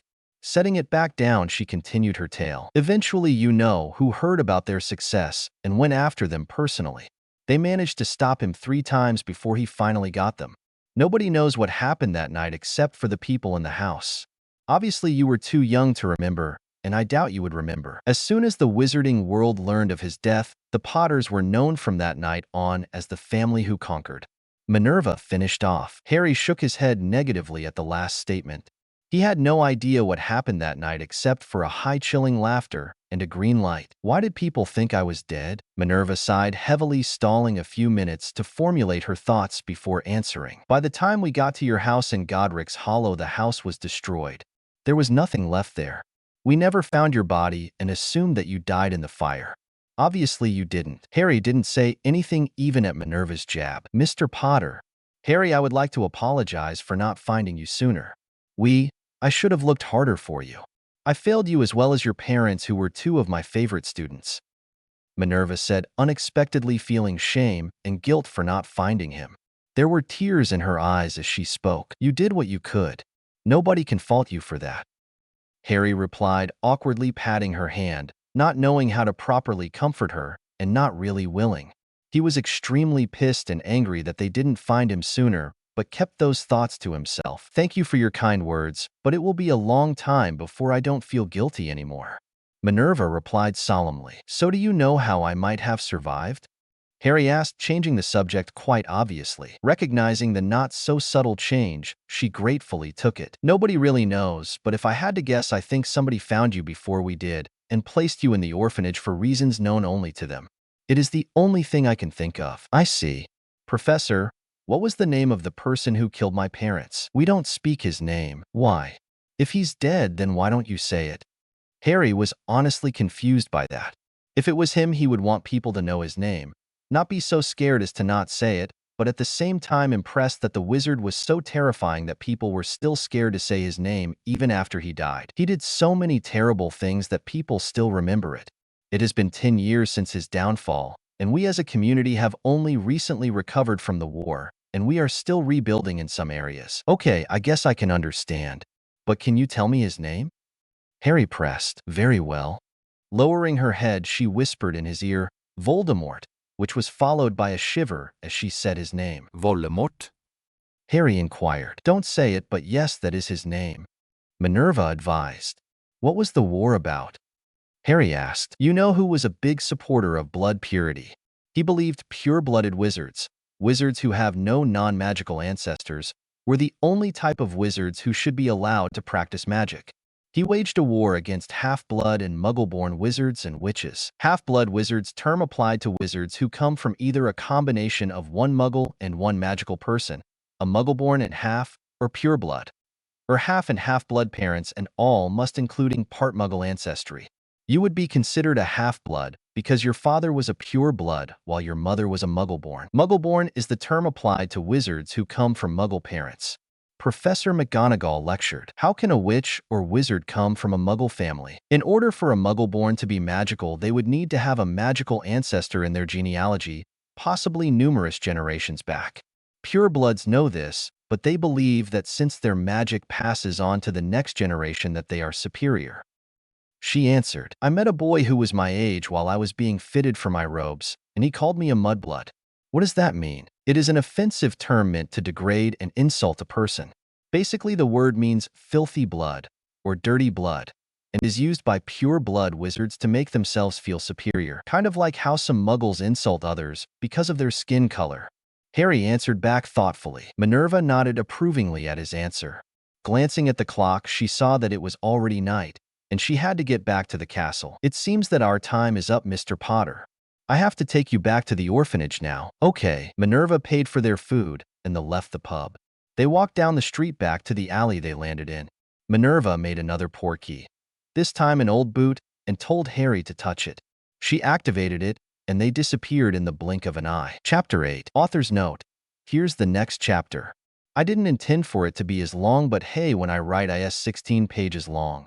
Also, to let all my readers know, the poll will be closed by next chapter, so please vote which house you want Harry to be in. Hermione makes her debut in this chapter for all those who were waiting. Hope you like it, and please review. They help me improve myself and the story, so please give me your input. Without further ado, here's the next chapter. Spells used in the last chapter. Geminio is a spell that duplicates an object or an image. The name is possibly a reference to the constellation and third sign of the zodiac, Gemini, the twins. The Latin word Gemini also means twins. A memory charm is a spell used to erase some or all memories from an individual's mind. The incantation for this charm is Obliviate. It is different from the charm that creates false memories. Memory charms are generally intended to erase a specific memory. The incantation Obliviate may be derived from the Latin oblivici, meaning forget. Tempus Eximosomnis is a spell used to cause a caster to let his intended victim to sleep for a specific amount of time. Incantation literally meaning time, release, sleep. Spells used in this chapter. Incendio is the incantation of a spell that conjures fire or other magical flames. Finite stops all currently remaining spell effects that it targets. It is similar to finite incantatum, except it targets a specific object or creature rather than one's surroundings. Finio is Latin, meaning to settle, end, die, and cease. Tarantaligra is a jinx used to force another person's legs to begin dancing uncontrollably.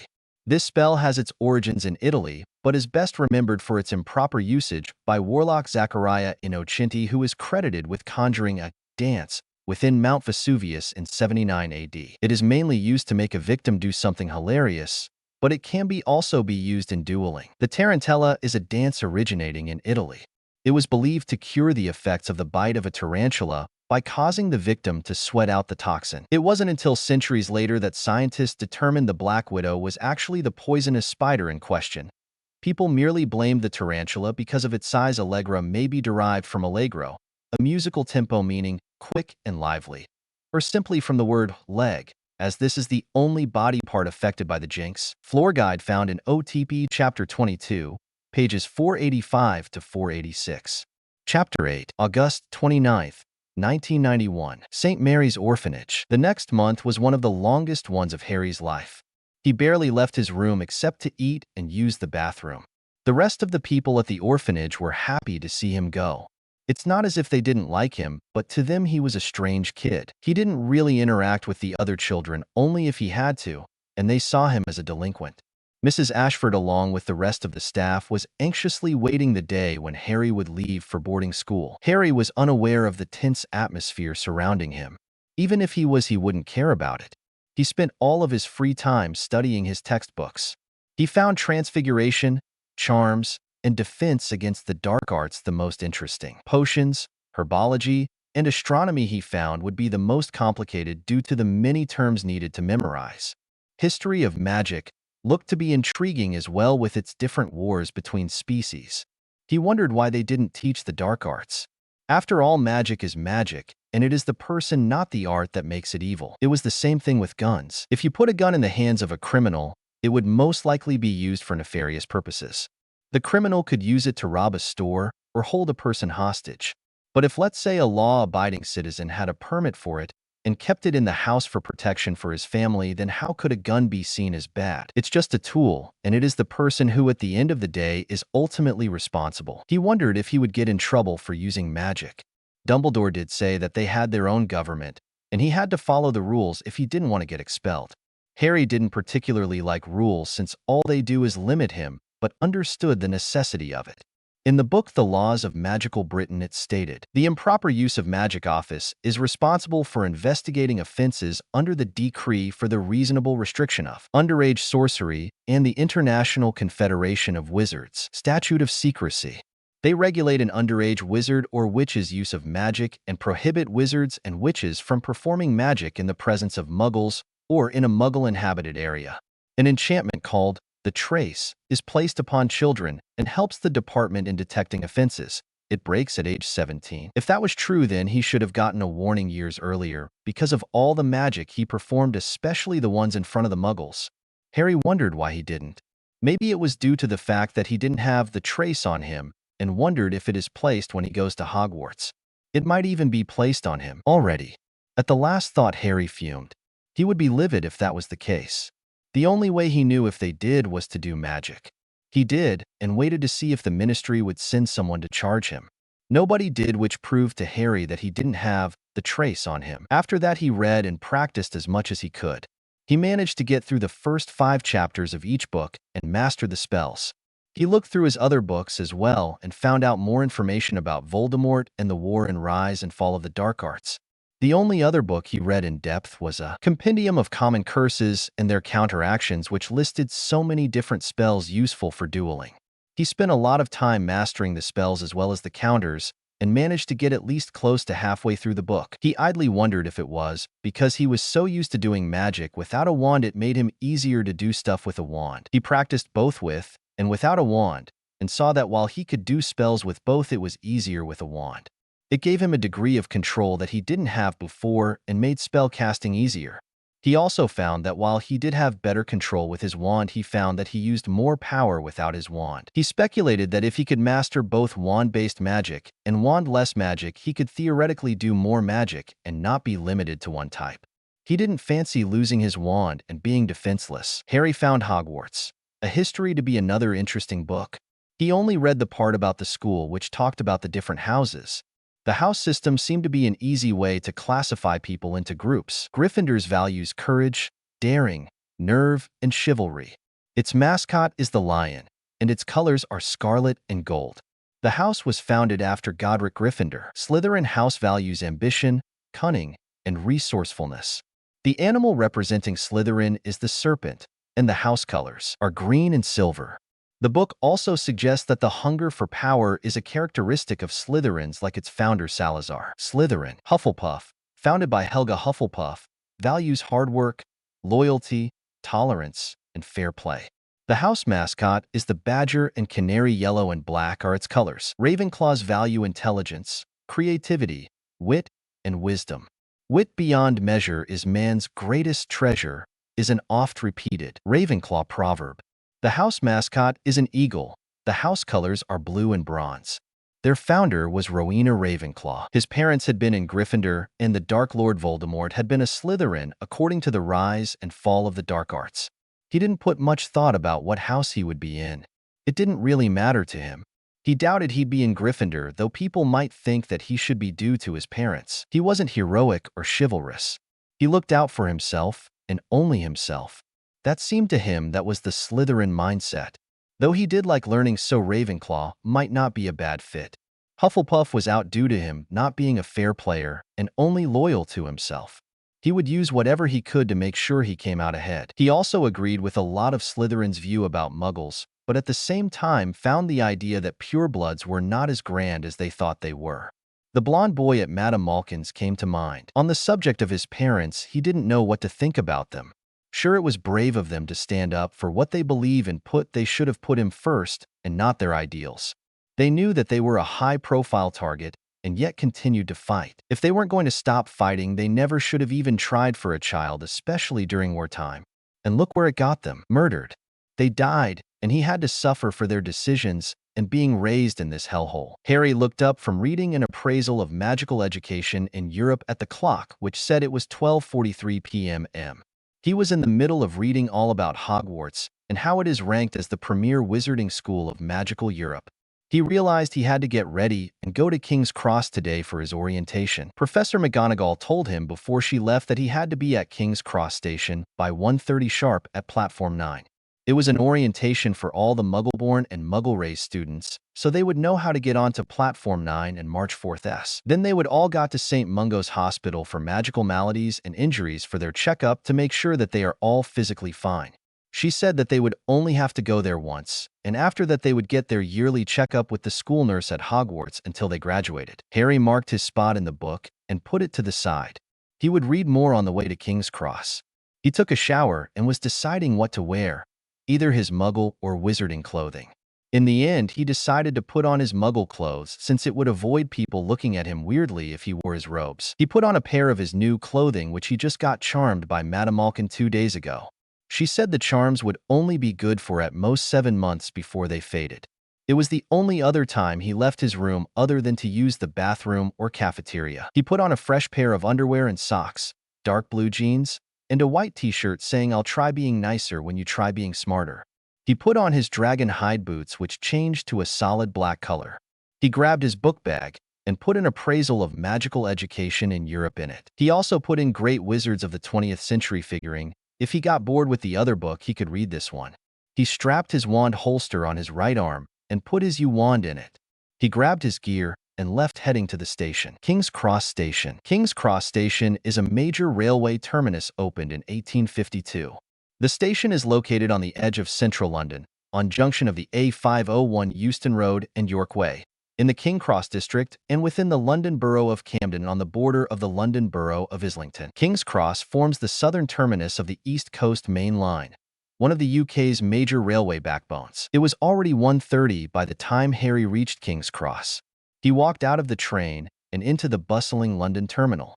Having never been in the station before, he was understandably a bit lost. Traveling through the underground was nothing new to Harry, but not to this particular station. He asked the conductor on the platform where Platform 9 was. He told him how to get there, and Harry arrived less than 5 minutes later. He saw Professor McGonagall there with a group of kids around her chatting with each other. She was once again in her pantsuit, but this time it was in black. Must be the other Muggleborns, Harry thought idly. "Afternoon, Professor," Harry greeted. "Afternoon." Professor McGonagall replied with a nod of her head at Harry to acknowledge his presence.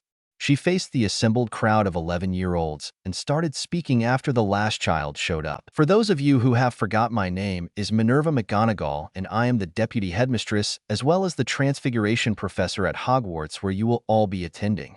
You may address me as Professor McGonagall.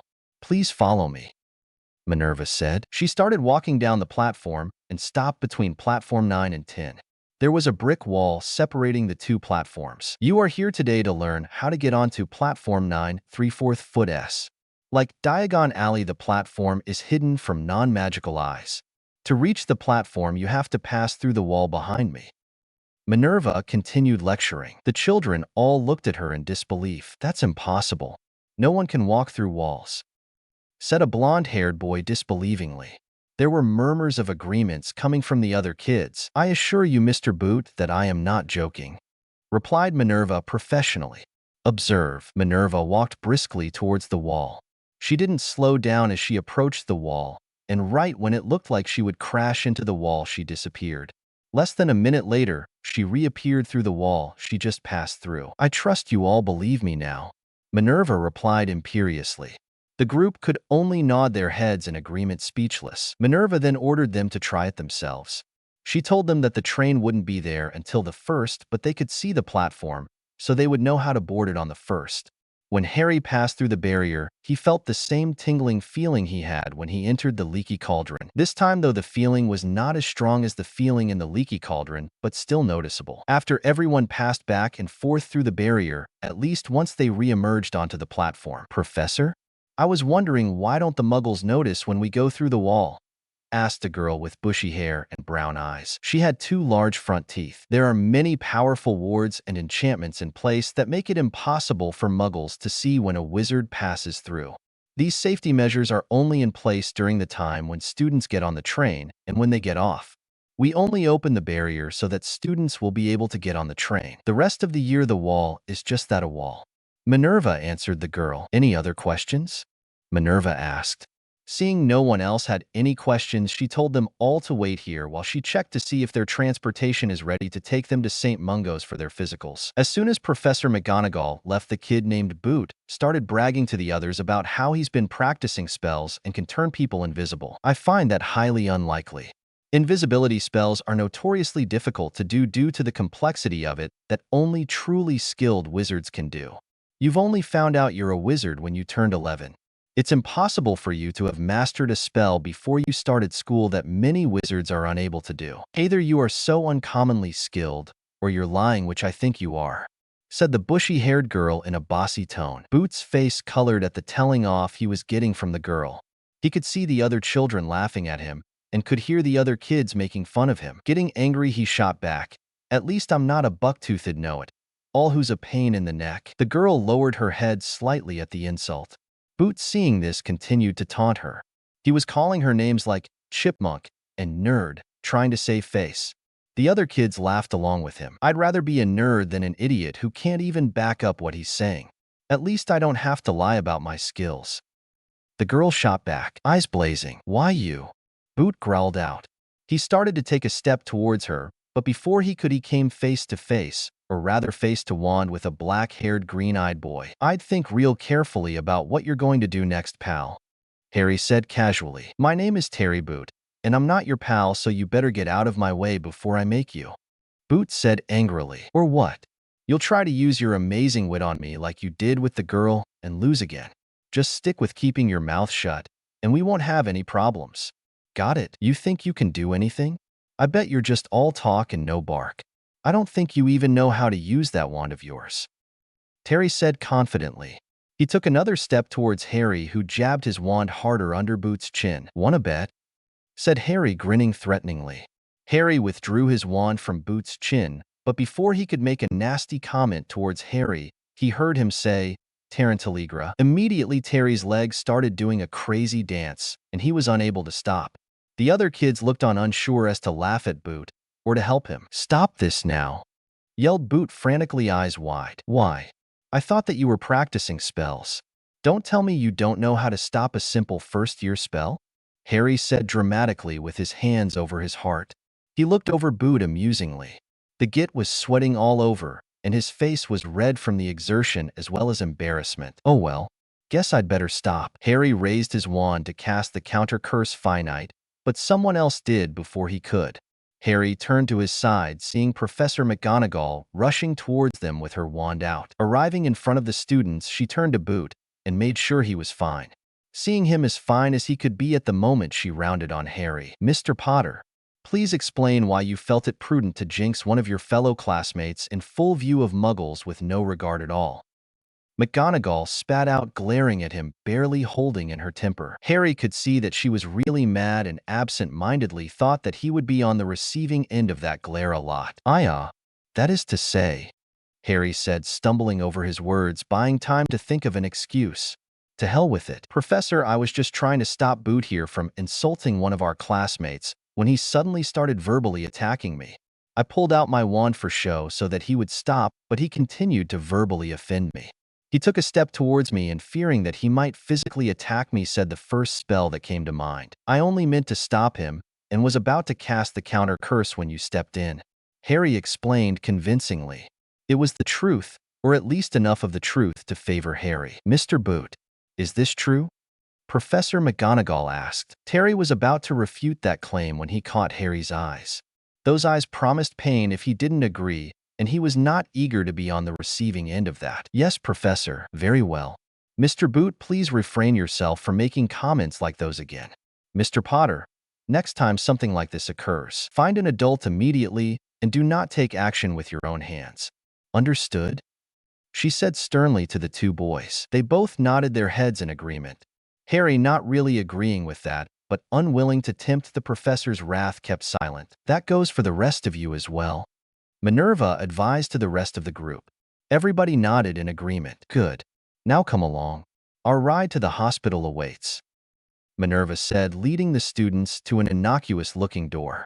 Pulling out her wand, she tapped the knob on the door, and it opened up. Walking in, the group looked to be standing in an empty room with only a fireplace. As soon as the last student walked in, the door shut behind them. "Not to worry." Clearing her throat, she began, "Now, we will be traveling to St. Mungo's using a common wizarding travel called Floo powder. Floo powder is a glittery, silver powder used by witches and wizards to travel through the Floo network.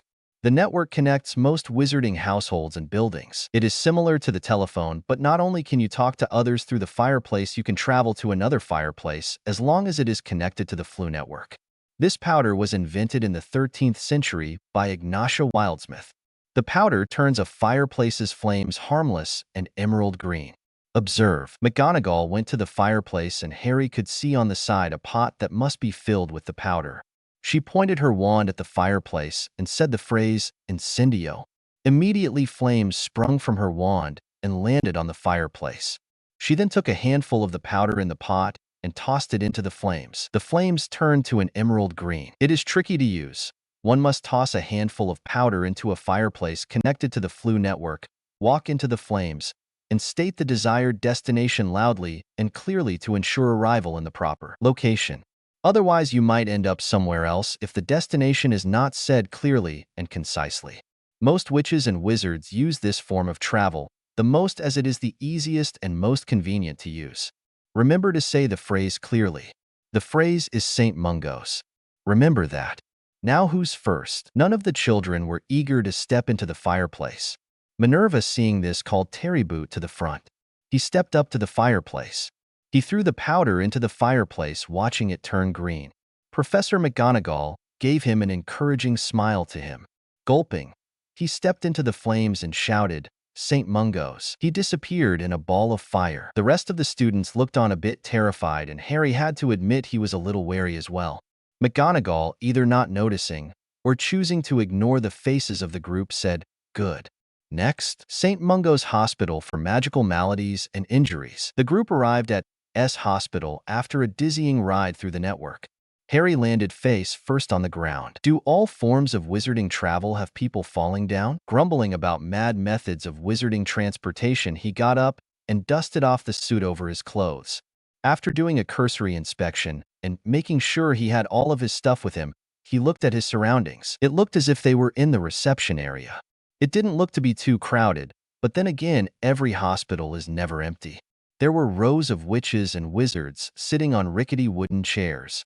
Some of the people looked normal and reading the usual out-of-date magazines found in the reception area. Other people had disfigurements over their body. Some people having animal paws instead of hands, or an extra leg attached to their body. There was one witch who was using a copy of a newspaper called the Daily Prophet to fan herself because she was sweating profusely. There were witches and wizards in lime green robes walking up and down the rows asking questions and making notes on their clipboards. Harry noticed that they had an emblem on their chests, a wand and a bone crossed. "Follow me and stick close together," Professor McGonagall instructed. She led them to a desk in the front labeled Inquires. There was a wall behind her covered with notices and posters. There was also a large portrait of an elderly witch with long silver ringlets labeled Dilis Derwent, St. Mungo's Healer 1722 to 1741, Headmistress of Hogwarts School of Witchcraft and Wizardry 1741 to 1768. The amazing thing about the portrait was that it was moving. The witch in the portrait gave a little wave and a wink to the group as they approached. There was a sign on the side next to the desk that was the floor guide. Artefact accident. Ground floor, cauldron explosions, wands backfiring, broom crashes, etc. Creature-induced injuries. First floor, bites, stings, burns, embedded spines, etc. Magical bugs and diseases. Second floor, contagious maladies such as dragonpox, vanishing sickness, and scrofungulus, etc. Potions and plant poisoning. Third floor, rashes, regurgitation, uncontrollable giggling, etc. Spell damage. Fourth floor, unliftable jinxes, hexes, incorrectly applied charms, etc. Visitors' tea room and hospital shop. Fifth floor, if you are unsure where to go, incapable of normal speech, or unable to remember why you are here, are welcome, which will be pleased to help. Professor McGonagall reached the front and told the plump blonde witch behind the desk that she was here for the Muggle-born students' check-up. She raised her wand and something silver shot out of her wand. A minute later, a witch came to the front wearing the lime green robes. She motioned the group to follow her. They walked through a set of double doors and down a long hallway. There were more portraits on the walls, and they were moving as well. More witches and wizards in lime green robes passed in and out of different doors. They climbed a flight of stairs to the second floor and entered the Magical Bugs corridor. The second door to the right had the words Lancelot Ward, Physical and Magical Examination. Underneath the card in a brass holder had the name written on it, Healer in Charge, Helbert Spleen, Trainee Healer, Lindsay Dobbs. They walked into a reception area, smaller than the one they were just in. There were rows of benches lined against the wall. There was already an individual in there. It was a middle-aged man with black hair streaked with gray. He had on the same lime green robes as the lady who brought them here. "Good afternoon. My name is Helbert Spleen and I am the healer in charge of this ward." The man named Helbert Spleen introduced himself. "The witch who brought you here is the trainee healer, Lindsay Dobbs." Lindsay was a kindly-looking witch with red hair wearing a smile. She waved her hand at the acknowledgement. "You are all brought here so that we can ascertain your health and to make sure nothing is wrong with any of you. We," pointing to himself and Healer Dobbs, "will examine you one by one. Please sit down on the benches and wait your turn." With that, they walked out of the room being followed by two kids and Professor McGonagall. The rest of the group grabbed a seat on the bench and sat down talking to the person next to them. Harry, not wanting to interact with the others, chose to sit on the bench farthest away from the group. He sat down and pulled out his copy of Great Wizards of the 20th Century and started reading, not noticing that he was being approached by the girl he helped earlier. Hermione Granger was confused. Whenever she had a problem, she was always able to find the answer. She didn't usually find herself in situations where she didn't know the answers. She was known as a know-it-all, brainiac. beaver face, to name a few. Other kids thought she was ashamed when she was called that, but the truth was she was glad she had such a high level of intelligence. It made it easier for her to figure out a problem. She was the only daughter of two dentists who had a successful dentistry business that they created from the ground up. She lived in the area of Strawberry Hill. Strawberry Hill is an affluent area of the London borough of Richmond upon Thames in Twickenham. It is a suburban development situated 4 miles, 7 kilometers, west-south, west of Charing Cross. Her parents, Daniel and Emily Granger, mainly catered to the well-off professionals that lived around the area. She went to the Lady Eleanor Hollis School, often abbreviated to LEH or LEHS, a selective, independent girls' school in Hampton, London, England, and was originally founded in 1711. According to the Good Schools Guide, it is deservedly one of the top girls' schools in the country. It also states that the school is highly sought after for its academic delivery, celebration of female success, top-of-the-range facilities, and cream of the crop intake. There were many notable females who graduated from there. Individuals such as journalist and Nightingale and biological scientist Barbara Pierce. The other girls at the school didn't like her. Most of the girls who went there were from old families and were born rich. Since Hermione wasn't a member of the affluent upper society, the other girls made fun of her. They made fun of her hair and her teeth. They constantly mocked her intellect whenever she answered a question in class and generally made life a living hell for her. It also didn't help that weird and unexplainable events happened around her. Due to all that, Hermione then tended to spend most of her time alone reading. Her parents didn't understand why she would rather spend all her time reading books instead of playing with the other girls. At first, she told them the abuse that the other girls did, but her parents would say that it's just girls teasing each other. Eventually, she stopped telling them, and they thought that the name-calling stopped. Her parents weren't bad people. They paid their taxes, went to church every Sunday, and were known as upstanding citizens of the community. They just didn't understand how hard it was for her.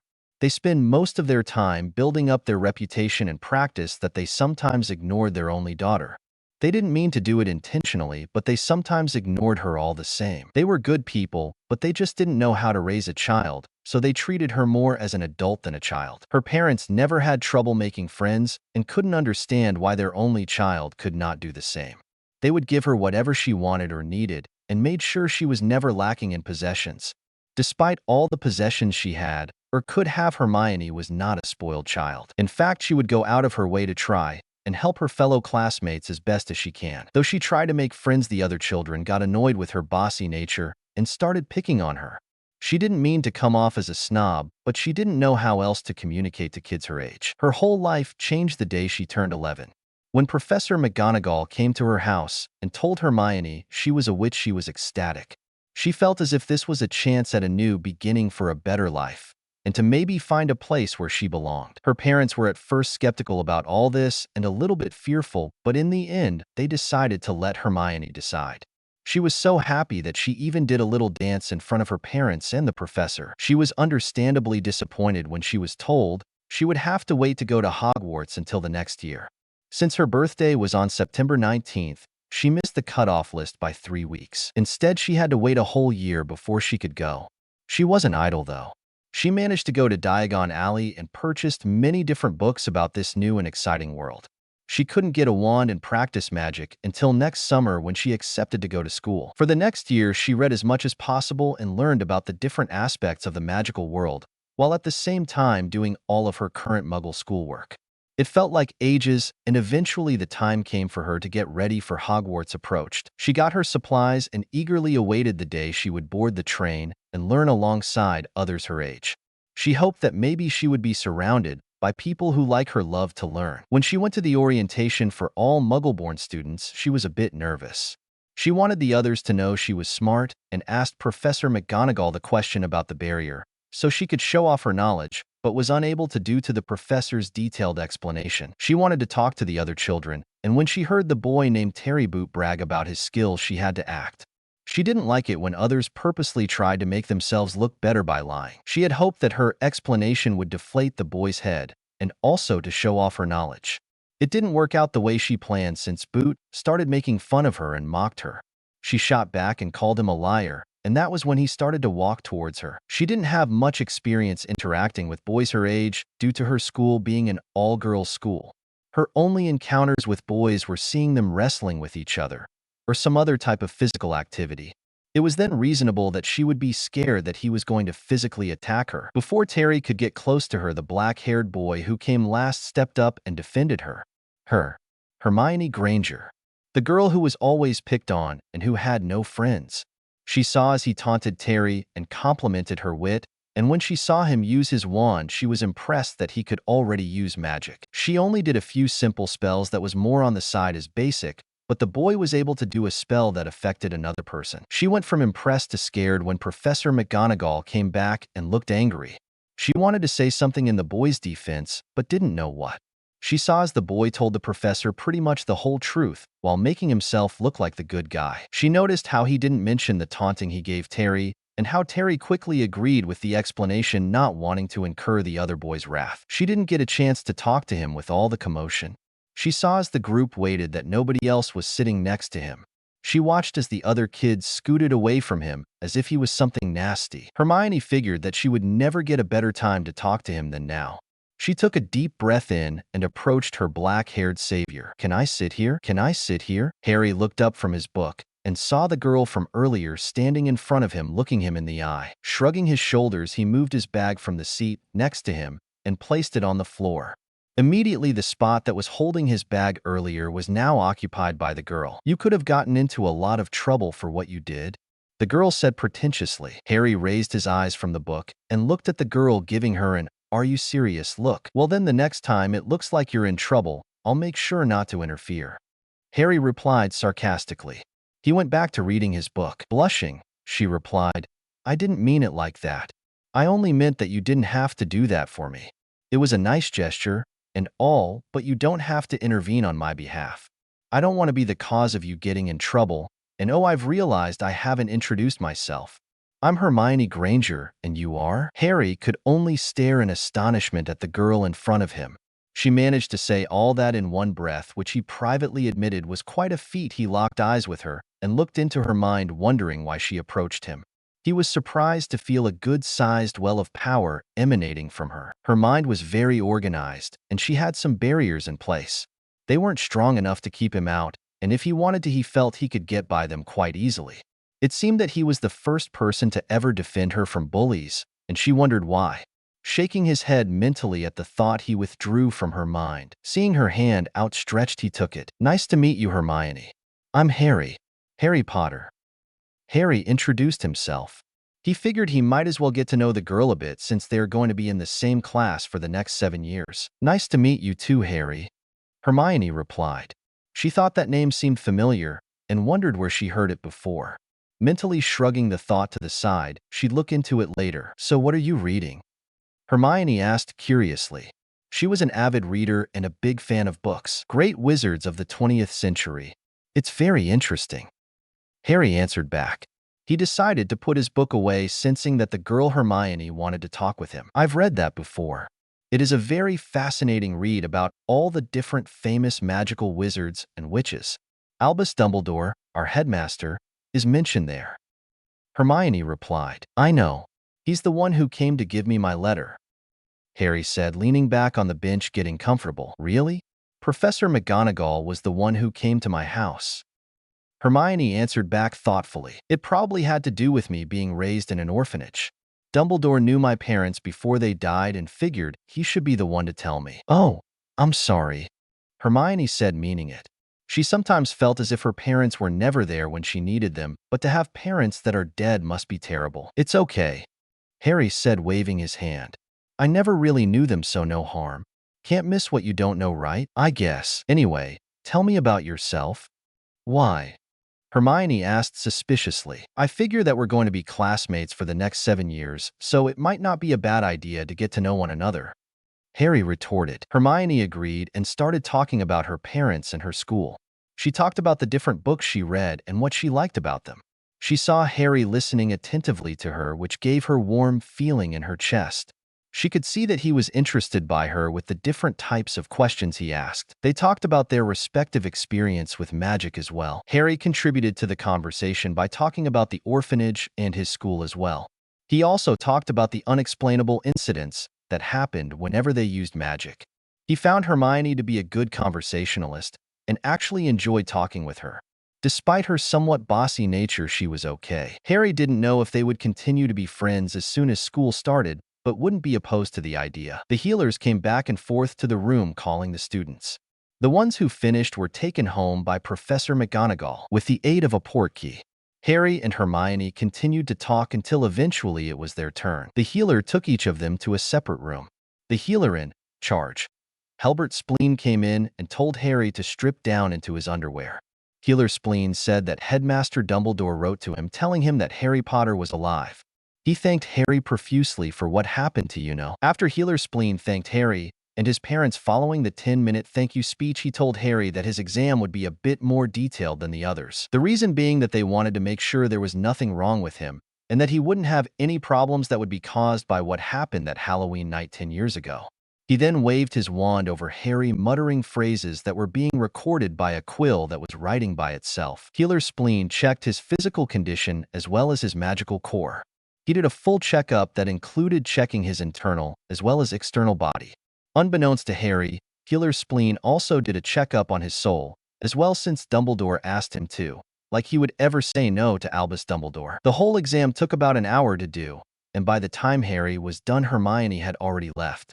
Sighing, Harry resigned himself to having to talk to her on the train the 1st of September.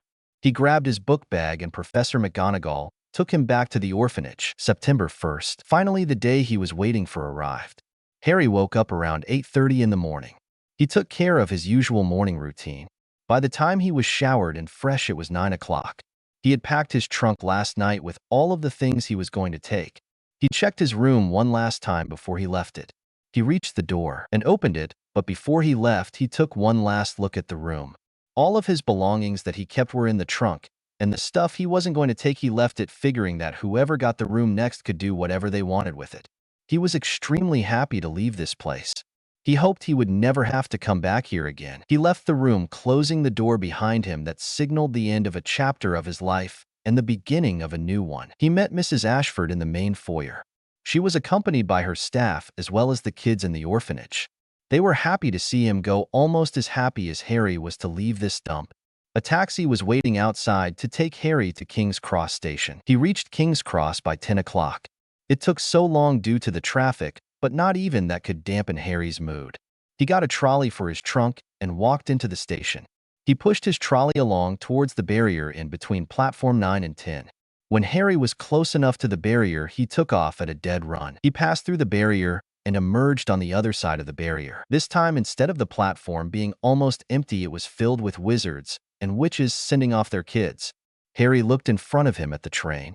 Only one thought was going through his mind. Everything is going to change. Harry had no idea how right he was. Chapter 9. /N. Here's the next chapter. Hope you enjoy. The poll I posted will be closed by the next chapter update. So please vote which house you think Harry should be in. Spells used in this chapter. Locomotor is a charm which enchants an object or creature, causing them to ascend into the air and travel floating where the spellcaster wishes.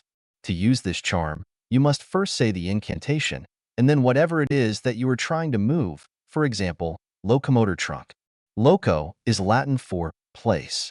Moto is Latin for to move. The Sorting Hat song can be found in Harry Potter and the Philosopher's Stone. Chapter 9. King's Cross Station, September 1st, 1991. King's Cross Station was crowded with people. Men and women in suits taking the underground to get to work. Families going to and from their destinations. Station employees helping lost tourists at the terminal find their train. There was a boy and a girl leaning on the side of the wall, kissing and whispering sweet nothings in each other's ears. Harry observed all this while eating his food. He was sitting on one of the benches in the station, having bought some food from the cafe located next to the underground.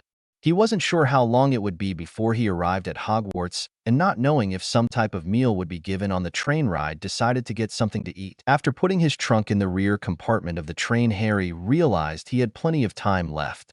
The train wouldn't leave before 11, which gave him a little over 30 minutes to get some food and come back.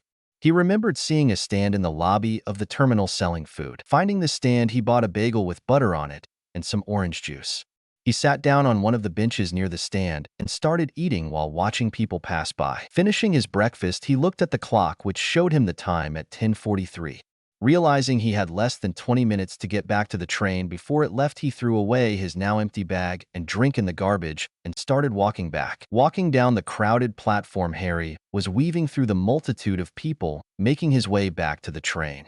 No sooner had he passed through a particularly packed group full of people did he collide with someone. "Sorry," Harry automatically said, the phrase being said more out of reflex than for any actual meaning. "Watch where you're going," the person answered back rudely. It was actually a red-haired boy his age that ran into him. He had a smattering of freckles across his face and was wearing clothing that was obviously a hand-me-down. He had an expression of annoyance on his face. Harry looked at the redhead with an eyebrow raised. Before he could say anything, two identical older-looking boys came up from behind the redhead and grabbed him by the shoulders and pinning him between them. "So sorry about that," said the twin on to his right. "It seems our dear younger brother still hasn't learned how not to put his foot in his mouth," continued the twin to his left. "Jeroff MMPH," the redhead between the twins tried to say before one of the twins covered his mouth with his hand. "Fred, George, you let Ron go this instant," said a feminine voice shrilly. The newcomer was a short, plump woman with the same shade of red hair that the three boys had. Must be their mother. She was followed by another red-haired boy who looked older than the other three and a small girl who had red hair and brown eyes. "How many of them are there?" Harry thought, looking around to see if any more redheads were going to pop out. The twins, now known as Fred and George, complied with the request, and the younger boy between them stumbled a little before regaining his balance. "Leave that poor boy alone," said the red-haired woman. She spared a quick glance at Harry before dismissing him from her mind. "Hurry up now. The train is about to leave, and I don't want any of you to miss it." The family of redheads walked off, leaving Harry standing there alone. That was weird. Shaking off that thought, he looked at the clock, which now said 10:50. Realizing he had only 10 minutes left, he ran towards the portal that would take him to platform 9 3/4 foot S. He passed through the barrier and came out on the other side. He thought he saw a flash of red in front of him and thought for a moment that it was the family he saw minutes ago. But there were too many people on the platform for Harry to get a good look, so he dismissed the errant thought. He reached the train and got on with a minute to spare. Looking back at the platform, he saw parents hugging their children and giving their goodbyes. Harry felt a brief pang of jealousy at the sight. It reminded him that he was alone and nobody cared about him. Turning away from the sight, he ruthlessly suppressed the emotions that were beginning to overtake him. "All aboard." The voice of the conductor shook Harry from his thoughts. The train started moving and in a couple of minutes pulled out of the station. The scenery outside changed from the platform into the wilderness. Harry started walking back to his compartment. Right before he entered his compartment, he heard his name being called. "Harry." It was Hermione who called him, dragging her trunk with her. She was breathing a little hard from having to pull her trunk. He entered the compartment with her and helped put her trunk on the rack. "I've been looking all over for you," Hermione said, sitting down. "Have you now?" Harry asked, leaning back. "Yes, and I have a few questions for you." "And they are? Is your name really Harry Potter?" Hermione started off. Of all the questions, he wondered why she would ask that. "Yes." It came out more as a question than a fact. Seeing his confusion, she clarified. "It's just that your name was familiar, and I wondered where I heard it before. I remembered reading it somewhere and looked through my books. It was in Rise and Fall of the Dark Arts and Modern Magical History that I found the answer." Leaning forward, she looked straight into his eyes and said, "You're the son of James and Lily Potter, and your family is the one who defeated, who which earned your family the name as the family who conquered. And how did you come to this conclusion?" Harry replied coolly. Inside, though, he was wondering how she knew. Firstly, the Potters had a child, and he was 1 year old when they were attacked. His body was never found, so if he was alive, he would have received his letter when he turned 11 and would be the same age we are. Secondly, you yourself said that your parents died and that the headmaster knew them. The Potters were known to be close to him. I asked Professor McGonagall if the headmaster usually fetches incoming students, and she said only if the situation called for it, but that it was rare that such a situation would come up. So, when did you ask her that? Harry interrupted, listening closely. After the healer was done, she answered back without missing a beat. So anyway, I first thought that this could all be one big coincidence, but then again, I don't believe in coincidences, and the information fits together too perfectly to be anything other than fact. What makes you so sure that this whole thing isn't one big coincidence? Harry asked warily. I can see that it makes sense if you put it like that, but all you have is speculation. Picking up some steam, he added. Yeah, it sounds good in theory, but that's all it is. A theory. Do you have any solid evidence that proves your theory? As a matter of fact, I do. Hermione replied back, smirking. After a minute of sitting there, Harry said, Well, what is it? It's right above you. She answered back, pointing above him. Harry looked above him, but all he saw was his trunk. How is my trunk your proof? Harry asked, confused. Not your trunk. It's the image on it that's the proof, responded Hermione, rolling her eyes. Harry looked back at his trunk, and seeing the image of his family crest gave him the answer. Stunned, he turned back to Hermione and said only one word. How? Only family members are allowed to have crests placed on their belongings to show who it belongs to. If a person who is not a part of the family did that, they would be arrested for fraud and either pay a fine or go to jail depending on the charge. Standing up, she went to her trunk and pulled out a book called Nature's Nobility, a wizarding genealogy. Hermione flipped through the book looking for something. Finding it, she turned the book over to Harry to show him. The title on the page said The Potter Family and had the picture of a griffin, the same image that was located on Harry's trunk. Harry silently handed back the book and leaned back in his seat. He watched as Hermione put the book back in her trunk and sat down, staring at him, waiting to see his reaction. Harry didn't have to look into her mind to know she was anxiously waiting to see his response. Neither person talked for the next 10 minutes. The only sounds coming from the train speeding along the track. One was waiting for the other person's answer while the other just digested all that he heard. It was Harry who broke the silence first. I'm impressed. You were able to figure all that with the information you had. Pretty resourceful of you. Hermione beamed at Harry with a grin, and Harry admitted to himself that it was impressive. Not many people would have made the connection. After all, everyone believed that Harry Potter died along with his parents, and if anybody commented on his name, he could just say that it was coincidence. I guess the question is, what are you going to do with the information? Harry carefully asked. Nothing really. Hermione replied, shrugging. I'm sure you have your reasons for wanting everyone to think you're dead, though I don't know why. That's because everyone thought I was dead, Harry replied bluntly. Seeing Hermione's eyes widen from that little tidbit, he continued, From what I was told, my house was pretty much destroyed by the time the authorities got there. Nobody is really sure how I survived, but they all knew I was there on Halloween. So how did you end up at the orphanage then? Hermione questioned. No idea, but the most common theory is that I was found by someone before the authorities got there, and they put me in the orphanage. I do wonder why they put me in a Muggle orphanage and not a wizarding one. Interesting, was the reply Harry received. He didn't press her for more information, preferring to leave Hermione in her peace, though it got him thinking about the situation.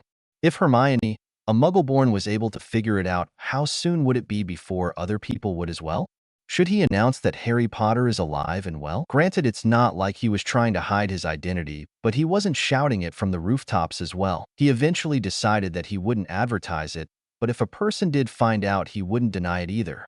Happy to come to a solution, he pulled out Hogwarts, a history from his trunk, and started to read it, hoping Hermione would get the hint that he didn't want to talk anymore. Thankfully, she did, and she pulled out her own book and started to read as well. They continued to read in silence, only pausing when a witch with a trolley came asking if they would like to buy sweets. Hermione declined, but Harry, never tasting it before, bought a couple of different selections. That'll be 11 sickles and 5 nuts, the woman said after counting the total. He paid for it, and she left. Harry ate his sweets while continuing to read, the chocolate frogs and the pumpkin pastries tasting the best. He also found a card in his chocolate frogs container and saw the name Alastair, Mad-Eye Moody. The man named Moody looked as though his face was carved from wood by an untalented person. It was covered with scars, and a chunk of his nose was missing.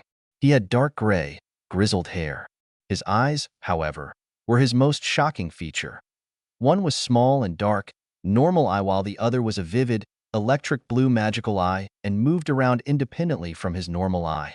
His eccentric eyes gave him the nickname of Mad-Eye Moody. Alastor Moody was known as the most powerful Auror of his time before injuries forced him to retire. He had mastery in both offensive and defensive magic, the hallmarks of the Auror's trade, which he employed so effectively that he personally ensured that half the cells of Azkaban prison were filled with Death Eaters. He was also capable of placing powerful protective enchantments and curses, a means of warding off Death Eaters. He also had a charms mastery. It also stated he was capable of performing the disillusionment charm, a charm which apparently required a certain amount of skill as not many could do so. He also has a mastery dueling and is considered by many to be extremely talented. Harry finished reading the card and was impressed. He looked back at his picture and saw he was gone. There was a knock on the door and a round-faced boy entered. He was slightly pudgy but not too fat. "Have you seen a toad?" "I lost mine," the boy asked without preamble. He got negative responses from both. "Do you want some help looking for him?" asked Hermione, offering her help. "That'd be great. Thanks. Oh, I'm Neville." He introduced himself as, "I'm Hermione and this is Harry." Hermione replied, pointing to Harry when she said his name. "Are you coming?" Hermione asked, seeing Harry was still sitting down reading. "No," was Harry's reply, still reading his charms textbook. Hermione, seeing he wasn't going to help, left with Neville in a huff. Hermione came back an hour later, having no luck finding Neville's toad. She glared at Harry as if it was his fault the toad was gone. Honestly, why would he waste his time trying to find a toad on a locomotive the length of a cricket field? The rest of the train ride continued in silence. By the time they reached the station, Harry and Hermione had already changed into their school robes. They joined the rest of the students at disembarking the rain. Hogsmeade Station. "Furs years. Furs years over here," a man bellowed.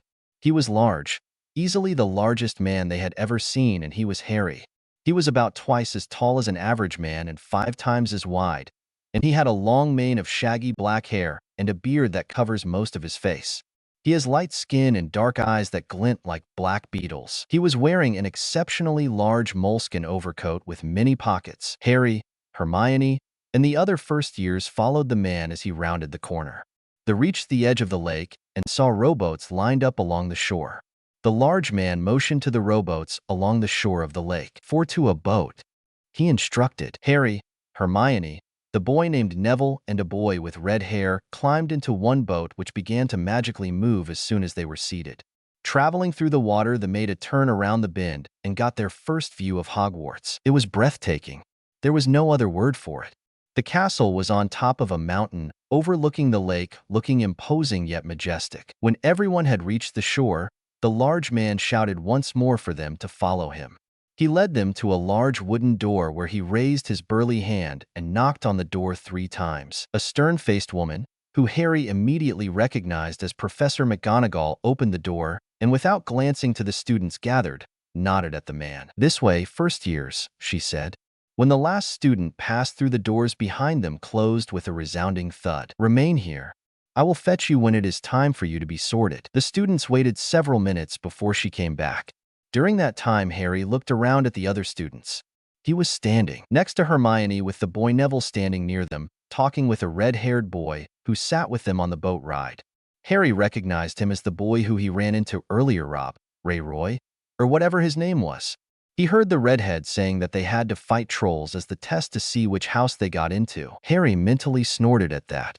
Not entirely certain what trolls in the wizarding world were, but was positive that any test they would have to take wouldn't include physical injury. He also saw the blonde boy he met at Madame Malkin's talking with 2 large boys and a few other witches and wizards.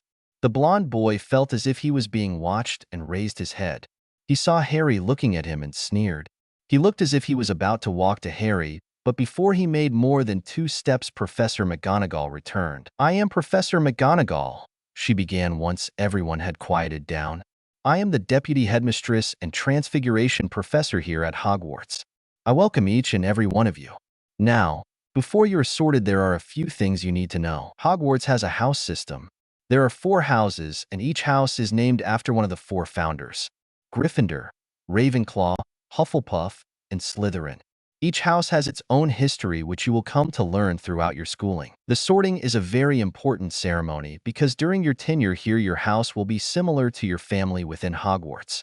You will share the same classes, sleep in the same dormitories, and spend free time in your house common room. You will be rewarded if you follow the rules and similarly punished by the receiving and detraction of house points if you don't. The house with the most points at the end of the year receives the house cup. Now, if you would follow me, we can begin. Harry followed the professor into the great hall. It was an amazing sight to behold. A vast chamber with an enchanted ceiling that mirrors the sky outside. For long tables filled with students for houses. The teachers were placed at the high table, a table on a raised platform at the front of the room. I read in Hogwarts, a history that the ceiling is bewitched to look like the night sky, commented Hermione as she stared above them. The hall itself was lit up with hundreds upon hundreds of candles floating in midair. In front of the table there was a stool, and on that stool sat an old shabby-looking hat. Professor McGonagall led the students right up to the hat, the hall quieting down the minute the new students walked in. A moment later, the hat, which before was unmoving, opened its mouth. It had a mouth, and began to sing a song. "Oh, you may not think I'm pretty, but don't judge on what you see. I'll eat myself if you can find a smarter hat than me. You can keep your bowlers black, your top hats sleek and tall, for I'm the Hogwarts sorting hat, and I can top them all. There's nothing hidden in your head the sorting hat can't see. So try me on, and I will tell you where you ought to be. You might belong in Gryffindor, where dwell the brave at heart. Their daring, nerve, and chivalry set Gryffindors apart. You might belong in Hufflepuff, where they are just and loyal. Those patient Hufflepuffs are true and unafraid of toil. Or yet in wise old Ravenclaw, if you've a steady mind, where those of wit and learning will always find their kind. Or perhaps in Slytherin you'll make your real friends. Those cunning folk use any means to achieve their ends. So put me on. Don't be afraid. And don't get in a flap. You're in safe hands, though I have none, for I'm a thinking cap." There was silence for a moment before the hall broke into applause. "When I call your name, please step up and place the hat on your head," Professor McGonagall instructed. Thus the sorting began. Name after name was being called and sorted into a house. Whenever a student is sorted, that house would clap the loudest. Terry Boot, Harry noted when a Ravenclaw. Granger. Hermione. Hermione nervously went up and put the hat on. It seemed that she was having a debate with the hat. Eventually, the hat shouted, "Gryffindor," and she joined their table. After Hermione, the sorting continued in the same vein as before. Malfoy Draco. It was the name of the blonde kid he met at Madame Malkin's. Unlike Hermione's sorting, which took some time, the hat barely touched Malfoy's head before shouting, "Slytherin." He sauntered over to the Slytherin table, as if he knew all along where he was going. Eventually, it was Harry's turn. "Potter, Harry." The students in the hall were suddenly talking in hushed whispers the minute his name was called. Everybody knew the Potter name, and were wondering who he was. It was common knowledge that the Potter line ended Halloween night. Even the professors took a closer look at him from their table. Harry ignored the whispering and staring and made his way to the stool.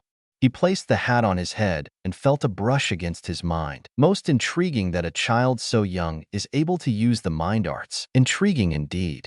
What's this? Fascinating. I should say. "Welcome back, Mr. Potter, but it seems you wouldn't have any idea what I'm talking about." "What are you talking about?" Harry asked. "There is a block that is placed on you. I can see through it, and I see what it is. I see what you have done and what you need to do, but it will not be enough." "A block? What does that mean?" "It is a barrier placed so that you cannot access what is beyond it. I can understand the need for it at that time, but if you are going to succeed in your endeavor, you will need what lies within." "Endeavor? Need? I don't have a bloody clue what the hell you're saying. Just sort me already and be done with it." Shot back Harry, aggravated. "As you wish, but do you not wish to know the answers to the questions you seek? Like how you ended up in the orphanage. Why were you placed there? It is all here, and I only need your approval to show you the answers you desperately want. If not, I will not bring it up again and will sort you. But no, this is only a one-time offer I give young Potter. You are destined for great things, but only if you accept it. If you refuse, you may still achieve great things, but it will be so much harder for you, or you may not. Choose now, for time is running out." Harry didn't know what to think. All he wanted was to get sorted and start learning to do magic. Instead, he's told that he has a block on him, and if he doesn't have it removed, it'll restrict him. Also, the answers to his questions are already in him, and he has to decide now. Your answer? Harry thought his options over, but he realized that there was really only one choice to make. He hoped that it wouldn't bite him in the ass. Do it. Very well. I apologize in advance for what is about to happen. Before Harry could ask why the hat would be apologizing, he felt a white-hot searing pain envelop him. He never felt anything as painful as this before. He was unable to stop the cry of pain erupting from his lips. Thoughts and feelings passed through his mind. Images that he has never seen before flash through, and the pain increases. As fast as the pain surrounded him, it abruptly stopped, and Harry thankfully passed into unconsciousness. Albus Dumbledore always loved the welcome feast at Hogwarts. It always brought with it a sense of anticipation and excitement for the new school year. This year was especially thrilling due to one of the new students. Harry Potter was coming to Hogwarts. He wondered which house young Potter would go to. He didn't know enough about the boy to give a guess, but fervently hoped it wouldn't be Slytherin. Tom Riddle was in Slytherin, and what he saw of young Harry's behavior reminded him entirely too much of Tom. But it wasn't his decision to make, and could only hope the Sorting Hat would place him in a house that would be more beneficial to the wizarding world than just for Mr. Potter himself. He saw Professor McGonagall lead the new students through the Great Hall. He saw as young Neville, his unofficial apprentice, was sorted into Gryffindor and clapped with the rest. He wondered if he should continue to train Neville now that Harry was found, but he still had no idea which child the prophecy spoke of. He continued to ponder the thought before he heard the name of the person he was most interested in seeing sorted. He watched Harry Potter as he reached for the hat. He waited with bated breath to see which house he would belong to so he could make plans that would work best. His look turned from interesting to confused when he felt a huge buildup of magic gather together where young Harry was sitting. His look quickly went to horrifying as he heard Harry scream in pain. He immediately vacated his seat and rushed to Harry with a speed belying his age.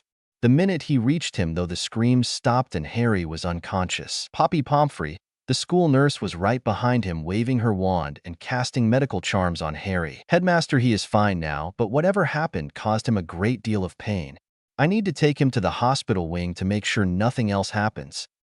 She diagnosed. Very well. Severus, go with Poppy and see if she needs your expertise. Poppy waved her wand and said, Locomotor Harry Potter. Harry was levitated off the ground. Madame Pomfrey held her wand in front of her and started walking. Harry was in front of her, being pushed like he was on an invisible stretcher, with Severus following. Dumbledore then turned to face the rest of the students, who stared horrified at what happened. Can't say the year started off boring, he thought nonchalantly. Headmaster's office. After assuring the students that everything is under control and assuring the rest of the first years that the hat was harmless though nobody believed him, they continued the sorting.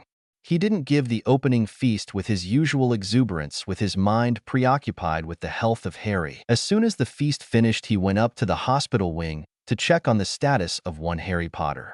When he received the report, he was flabbergasted at what he heard.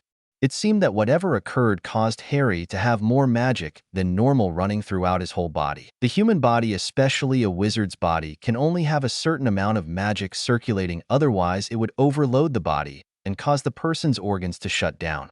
In cases similar to this that have occurred, every single witch or wizard died only after an excruciating amount of pain. Harry Potter, it seemed, was the exception. His body had too much magic in him, so his body had to either adapt to it or it would die. His body adapted, and it seemed that his body, aided by the magic within, had created more magical pathways. Not only had that occurred, it also seemed that his body aged as well by a full year to compensate for the increase in pathways. Normally, it wouldn't cause problems in the short term, but in the long run, it would mean that if he lived to an old age and died of natural causes, it would be a year earlier than he was supposed to. As for his body, it seemed to be in peak physical condition for a 12-year-old. His senses are the sharpest they would ever be, and as he aged, the senses would increase as well.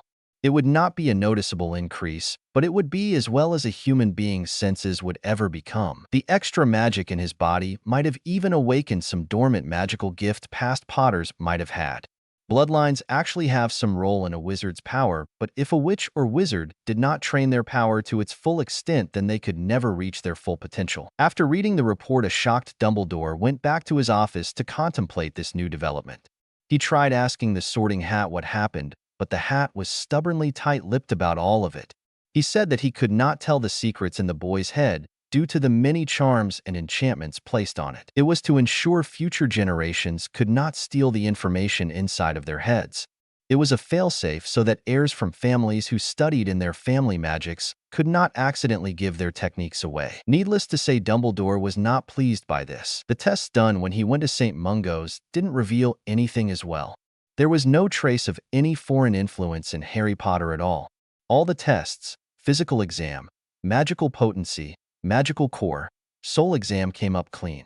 The only noteworthy thing was that Harry Potter had an above-average magical core for an 11-year-old. It was more on the level of a third-year student and would continue to grow as he got older. Sighing, he got up and went over to a cabinet located on the right side of his office. He opened it and pulled out a device called a pensieve. A pensieve is an object used to review memories.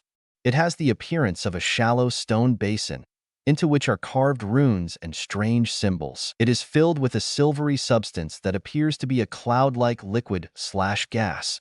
The collected memories of people who have siphoned their recollections into it. Memories can then be viewed from a third-person point of view. He took out his wand and placed the tip of it at his temple. Concentrating on the memory he wanted to take out, he pulled his wand away from his temple. A silvery, shimmering liquid-like strand was on the tip of his wand.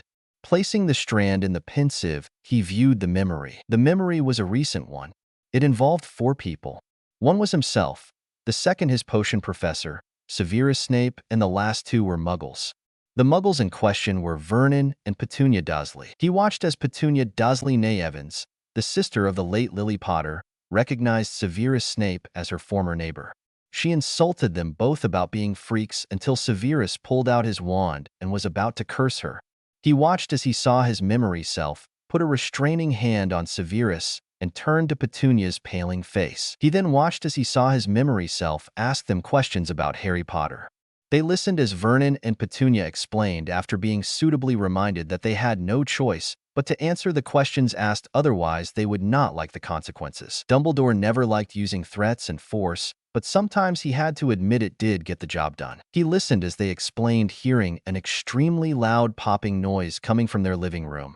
Vernon, with a cricket bat, walked down the stairs thinking it was a robber, while Petunia rushed towards their son, Dudley's room, to make sure he was safe.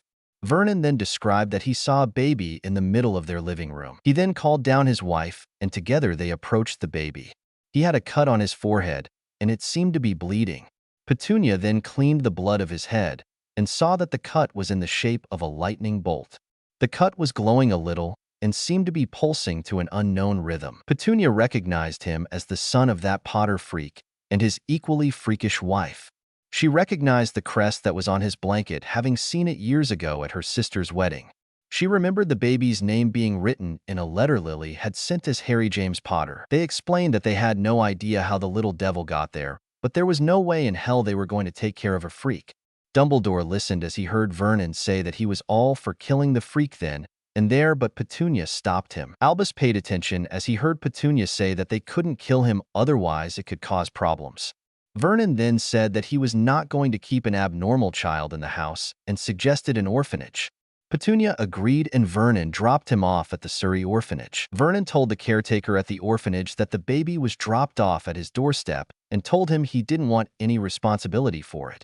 He gave him to the caretaker, only telling him the baby's name, and after signing some documents that absolved him of any accountability he left, and that was it. After that, Dumbledore and Snape left, but not before obliterating the conversation from the Muggle's mind. Albus withdrew himself from the memory and paced back and forth in his office. He prided himself on being able to get whatever information he needed, whenever he needed it, and hated not knowing what was going on, especially circumstances that forced him to change plans completely. Looking over at his Phoenix companion, Fawkes, Dumbledore asked, "I wish I knew what was going on. If he is truly the prophesized one, is this turn of events helpful for the light or the dark?" A trill was the only response he received. Chapter 10. Author's note: here's the next chapter. Sorry, been busy with finals, so the chapter's a little shorter than the others. So enjoy. Chapter 10. Unknown location. He lay face down, not moving an inch. There was no real reason to why he did not move. He could if he wanted to quite easily. The pain that he had felt before was no longer present. In fact, it was as if he was never in any pain at all. Harry continued to lay there content with the current situation. He was alone in this place. How he knew this he wasn't sure, but he knew it was true. He realized that he would eventually at one point have to get up, but he was quite willing to wait as long as possible before he moved. "I see that you have reacquainted yourself with the floor," said an amused voice. Harry raised his head and saw an old man with shocking bright white hair and electric blue eyes. For a moment Harry thought he was looking into the eyes of Albus Dumbledore, but a closer inspection showed that while he did bear a resemblance to the headmaster, that was where the similarities end. His nose was not crooked, and he did not wear glasses. "You're that judge guy from the trial, right?" Harry asked. "Yes, I am," he answered a moment later. Standing up, Harry realized that he no longer had the body of an 11-year-old, but that of a 17-year-old. Actually, he realized he did have the body of an 11-year-old, but at the same time he had the body of a 17-year-old. Looking at the 11-year-old attached to him, Harry saw that he had his eyes open as well and was looking around. It reminded him of the time he saw the spectral image of himself and Hermione coming out of Slytherin's locket. They were separate yet at the same time joined. It was a bit disconcerting seeing himself like this. Some part of him thought that he should be freaking out at this, but a bigger part thought that maybe he should be screaming his head off, but the place they were currently in was affecting his behavior. "You are correct." Both Harrys looked up at the old man, not realizing that he had spoken that last comment out loud. "Do you not recognize where we are?" the old man asked. They were in a hall larger than the Great Hall at Hogwarts with a clear domed glass ceiling. "This is where Voldemort sent us to after casting the killing curse at us in the Forbidden Forest," answered the younger Harry. "That is correct. Please have a seat." With a gesture of his hand, two seats that he did not see before materialized across from each other, a respectable distance between them. The older Harry was not surprised that the younger Harry remembered this place. It seemed that both Harrys could access the memories of their other self. They both sat down on the seats, observing one another. "I believe you would like to know what is going on," said the old man matter-of-factly. "That would be helpful." Younger Harry shot back sarcastically. "You are wondering why both of you are joined together like this?" He gestured with his hand. "It's a good place to start." Older Harry replied sternly. "It is because while you are two different souls at the same time, you are the same one because you are the same person. Basically, each of you is a part of the same whole. You can access the memories of the other and vice versa." "Good to know, but can you explain how the hell did this occur?" Both Harrys said furiously together. The old man did not seem offended in the slightest at his tone. "The spell that was placed on your soul," with a nod at older Harry, "was designed to combine your two souls into one while also making sure that you would not remember your past life. It was so that you would be able to grow up normally, or as normally as possible in your situation." Seeing them listening, he continued, "The spell also had another feature into it. It would also over time combine your magic as you got older. You noticed that you were able to do more controlled magic as you got older and started to consciously use your powers." Both Harrys nodded their heads in agreement at that, remembering the many times he used his magic consciously at the orphanage and unconsciously while growing up with the Dursleys and seeing the difference. "But then why was the Sorting Hat able to break it then? Shouldn't your powers have been strong enough to prevent the spell from breaking?" Older Harry asked. "Tell me, do you know why the Sorting Hat is used to place children in different houses?" the old man inquired. "Tradition?" ventured the younger Harry questionably. "Partly, yes. But more importantly, the Sorting Hat can look into a person's soul and see exactly the type of person they are before sorting them." "So you're saying that basically the Sorting Hat can see a person's true self?" questioned a confused older Harry. "Exactly. The founders of Hogwarts were afraid that once they passed on, there would be no way to properly sort future students, which might cause problems later on. Before the Sorting Hat was created, each person who would want to be a student at Hogwarts would have to pass a test created by the founders," lectured the old man. "Then why didn't they continue to use the test to sort instead of the Sorting Hat? Each founder's test was different than the others, and they didn't know what the other person's test was. Not even with the prospect of death looming over them would they have revealed it. You see, even though the founders worked together and were friends, they did not fully trust one another." "Why didn't they trust each other?" "I can understand why they wouldn't trust Slytherin, but why wouldn't Ravenclaw, Hufflepuff, and Gryffindor trust each other?" older Harry inquired. "The time that they lived in was a very dangerous time for magical beings. They were constantly living in fear of being found out by the non-magical population. Even back then, Muggles outnumbered wizards and witches, and they were afraid of the power that wizards possessed. I'm sure you heard about the witch hunts that were being done at the time." Harry nodded in agreement, and gestured for him to continue. People with magical powers were being persecuted and executed. Sometimes other magical beings would turn on each other and turn them in hopes of not being sentenced to death themselves. Salazar Slytherin was one of those wizards who was betrayed by what he believed was his Muggle best friend, and he almost died were it not for the timely arrival of Godric Gryffindor. This is where Slytherin's hatred for Muggles began. Together they escaped and eventually met up with Rowena Ravenclaw and Helga Hufflepuff, who were running from soldiers chasing them. Rowena was the daughter of a noble family and Helga was a servant who worked for Rowena's family. When people found out both of them were magical, Rowena's father ordered his soldiers to kill them. They escaped using their powers and were on the run until they met Gryffindor and Slytherin. Eventually, they decided that they would have a better chance surviving if they traveled together, but there were times when each person would do something questionable that would put the others on guard. It was never an all-out betrayal, but they were always cautious around each other, especially after they created a school for magical people. Harry was hanging on to the old man's words, finding all this fascinating, but something was bothering him. If that was true, then why did they create a school? Hogwarts originally belonged to the Ravenclaw family, but had been abandoned since the castle was in need of repairs. Rowena suggested it as a place to stay so they could recuperate since she knew that nobody from her family ever went there. The repairs were easy to make with magic, and they fixed it up. Unfortunately for them, they didn't know that a person from the nearby village saw them and recognized Rowena from the wanted posters. He contacted the Ravenclaw family, and they sent some troops to take care of them. The founders were able to beat them, but not without injuries. The only reason they won was because of their magic, but they realized that they would need help if they were going to survive the next attack. It was Godric who came up with the idea to recruit other magical beings. The idea worked and the Muggles were unable to beat them, but at the same time the wizards couldn't overwhelm their numbers, so they came to a mutual agreement.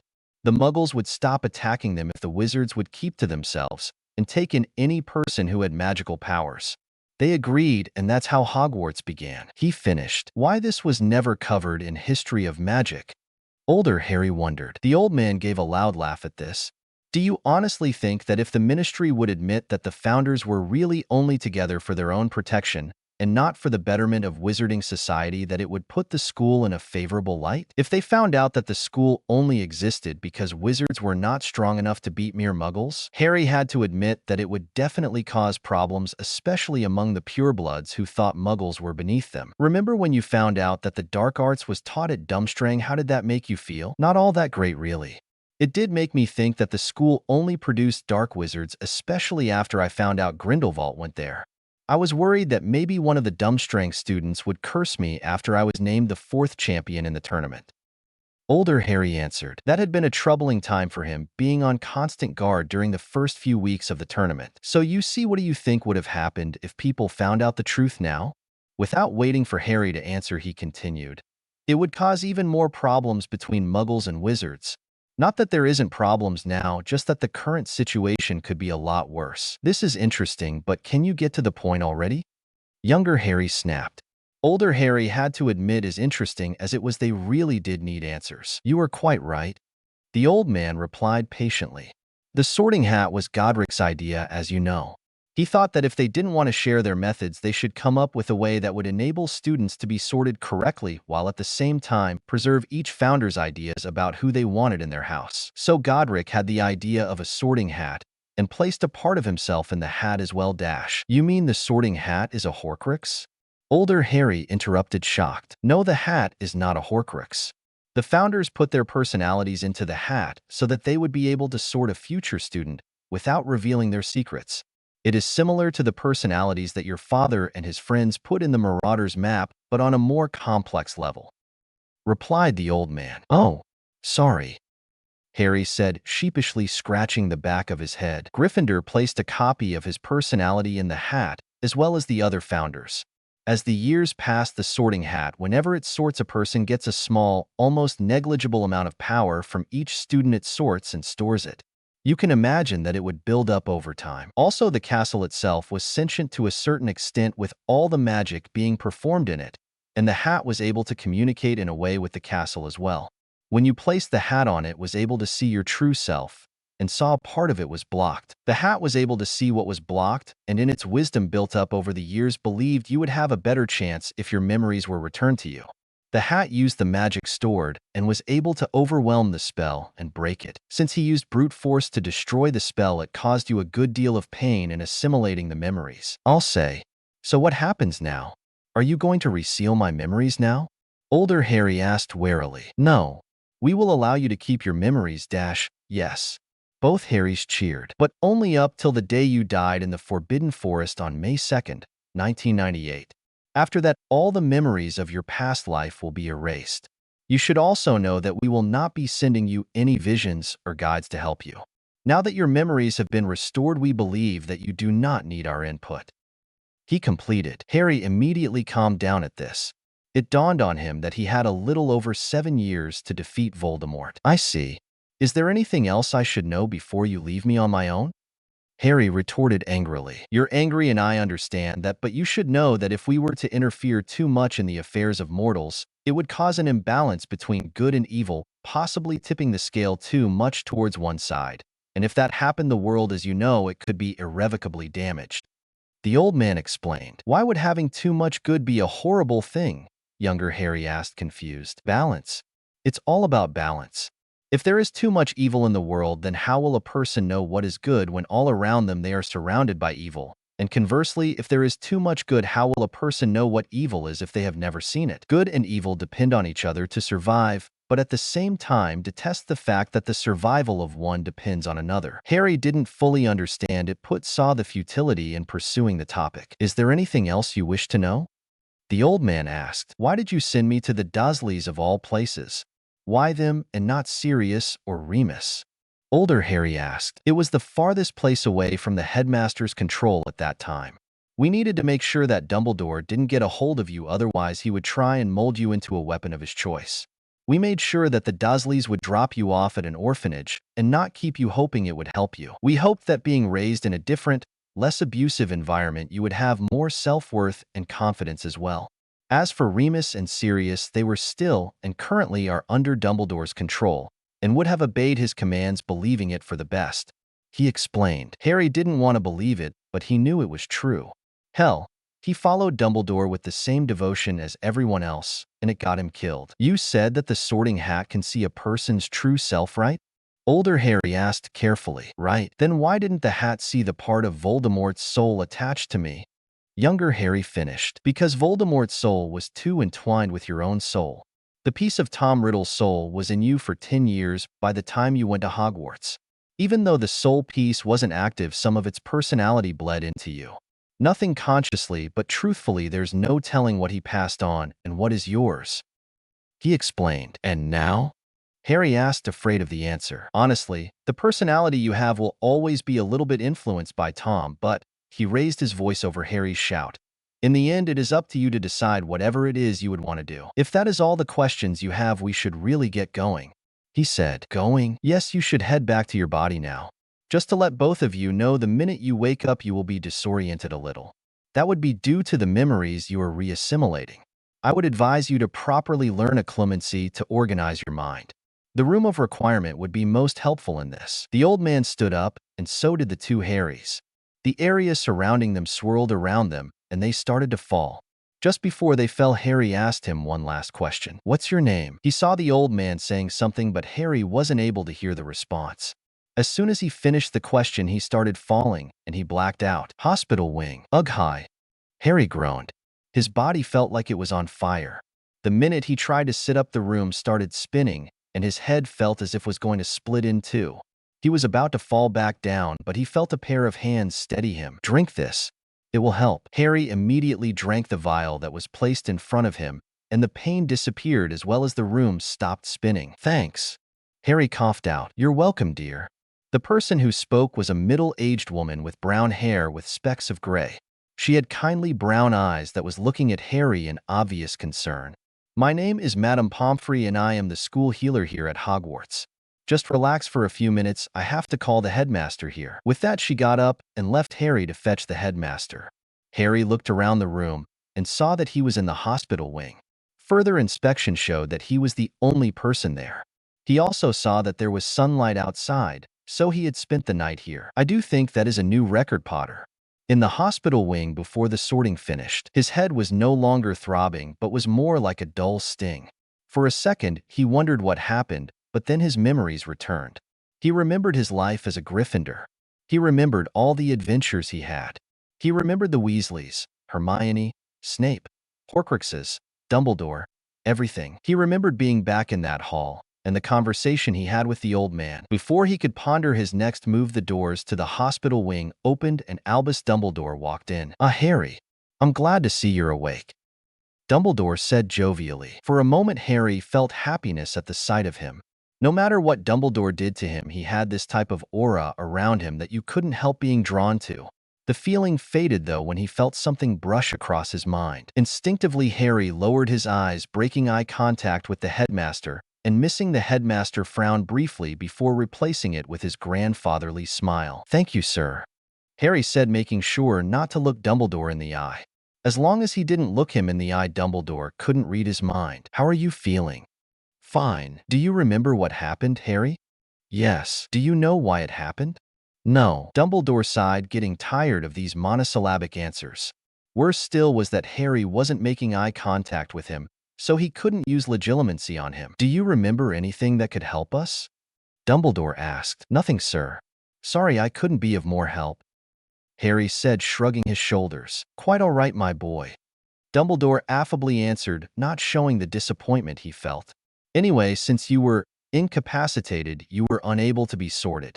You have also missed a day's worth of lessons, but nothing that you won't be able to make up for." "Of course, sir.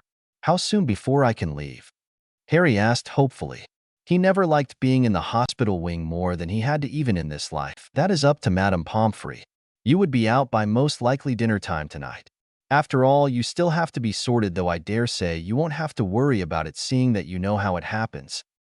Dumbledore debated momentarily, telling Harry about the changes that happened to him, but decided not to. It wasn't too noticeable, so hopefully he wouldn't notice. "If that is all, I have some paperwork to finish up," Dumbledore said politely, getting up, seeing that he wouldn't get any more answers from Harry. "Good day, sir," Harry replied, still not making eye contact. As soon as he was sure Dumbledore left, he raised his head. "Close call, Potter," Harry thought, sighing in relief. His relief was short-lived, though, when Madame Pomfrey came back and told him under no circumstances would he be able to leave until the feast. "Great Hall," Harry grumbled as he walked out of the hospital wing. Madame Pomfrey was as usual her overprotective self, and he had to wait in the hospital wing all day. The only bright spot came when Hermione visited him during the lunch hour. She gave him a hug, which Harry enjoyed a bit too much. She talked about the classes she had so far and how great they were. Harry saw that she was still in Gryffindor and was happy. He couldn't imagine Hermione in any other house, but had to keep reminding himself that this Hermione wasn't his Hermione. She didn't stay long since she had afternoon classes and promised to tell him about it later. Eventually, dinner time came, and he was able to leave. Madame Pomfrey escorted him down to the Great Hall. The minute he walked in, though, all eyes turned to him. It seemed as if it was planned. He saw the sorting hat and walked towards it. Warily, he put it on, hoping nothing bad was going to happen. "Ah, back again, I see, and with your memories this time. Good. Yeah, that's real great.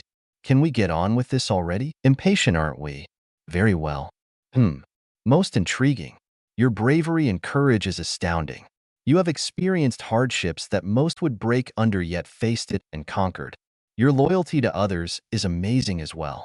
Your mind is not as bad as well. Intelligent when solving the puzzles you faced, and also cunning enough to find the answers to your problems. Thanks. But at the same time, you have learned nothing. That thirst you had to prove yourself all but disappeared. It seemed that the Dursleys' view of normality seeped through to you as well. It was different than theirs, but you essentially didn't want to deal with all the fame. You still think that all Slytherins are evil, forgetting that people from other houses have joined the Dark Lord. You use your heart more than your head, and while that's not necessarily all bad, there are times when you should have thought things through instead of rushing in and making a situation worse. Harry had nothing to say to that. He remembered what the old man said about the sorting hat and how it sees a person's true self. Did he really act like that? About the Dursleys and Slytherins? Difficult to place you it is. You have plenty of courage, loyal to your beliefs and friends, cunning, and you do have ambition to rid the world of Voldemort And when you do use your brain, you can figure out the most difficult of problems. Gryffindor. Put me in Gryffindor. Gryffindor, you say? Yes, I see in your mind that Gryffindor has been good to you, but there is one thing you need to sharpen if you have any hope of surviving what has yet to come. Yes. Yes, what you need is not bravery, cunning, or humility. What you need to do is hone your mind and use it as the powerful weapon it is. Indeed, it will be your most potent trump card if you use it well. And you would do well in Ravenclaw. The Sorting Hat shouted. Chapter 11. Author's note. Sorry for the long wait. Finals and work kept me busy. But that's all done now. Hopefully, I'll be able to give regular updates, but not too sure about that.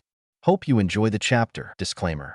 If you don't know it by now, you really need to see a doctor. Chapter 11. September 16th, 1991. Life as a Ravenclaw is certainly different to what I thought it would be. Thought Harry. He was sitting in the library finishing up his homework. It was a little over 2 weeks since he was sorted into Ravenclaw, and he was still adjusting to all the changes that have occurred. After he was sorted, he joined the Ravenclaws at their table. They kept shooting him odd looks as if they didn't know if they should be scared of him or studying him.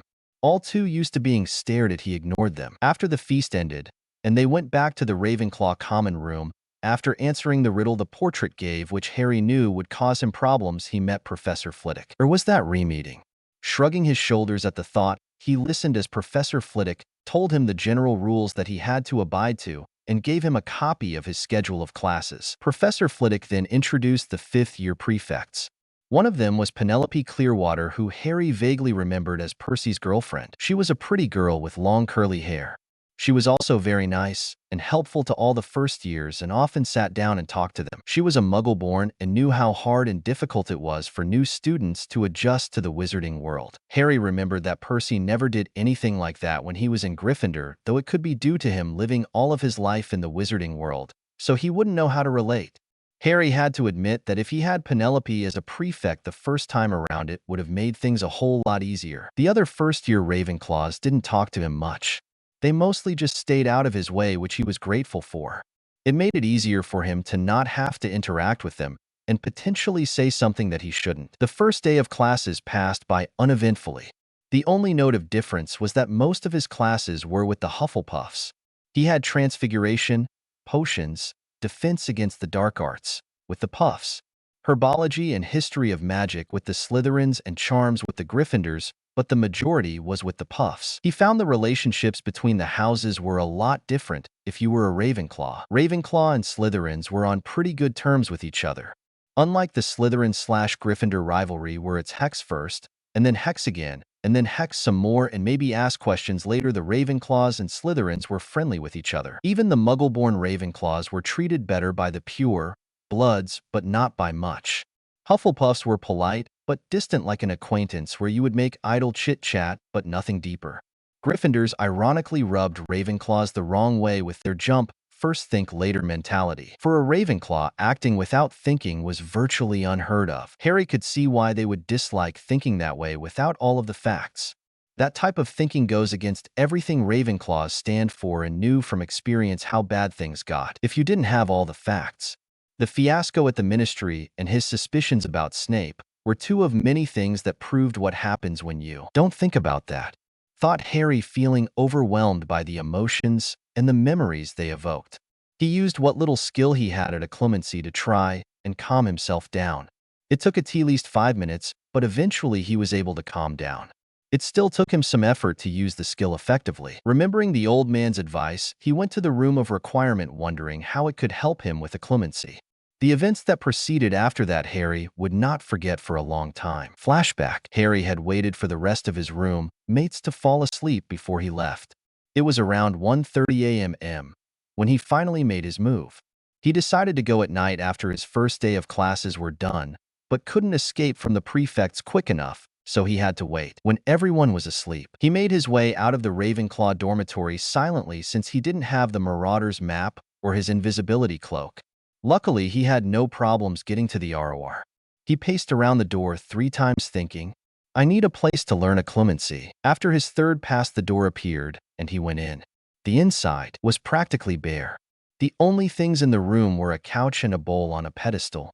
Getting closer, Harry saw that the bowl was actually a pensive. "Okay, I'm here, so now what?" Harry said to the empty room. "Now you learn," was the reply. Harry turned at the sound of the voice and saw that it was the Sorting Hat, and he was on the couch. "How'd you get here?" Harry asked, shocked. He didn't see him when he first entered the room and was pretty sure the Hat didn't just walk here. "Hogwarts brought me here to this room," the Hat replied. "Why you?" asked Harry as he sat down on the couch and put the hat on. "You asked Hogwarts to help you with something, and it provided the best solution available. In this case, it was me," was the reply. "Oh," was all Harry said. "Makes sense.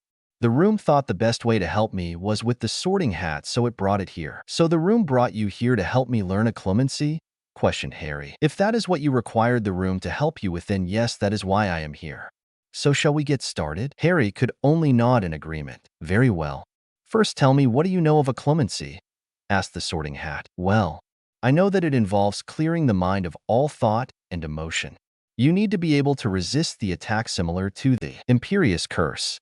Oh, and if you're skilled enough, you would be able to lie to other Legilimens without being caught," answered Harry. "Good, but there are some things you missed.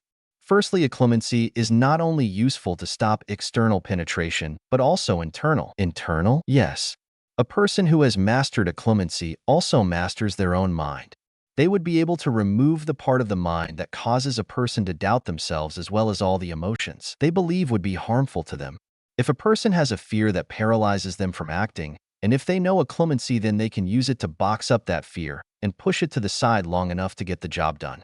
But since most people's minds are not that disciplined, the art is not really taught anymore. It takes a person who already has an impressive mental discipline and shows them how to use it." "Bloody hell.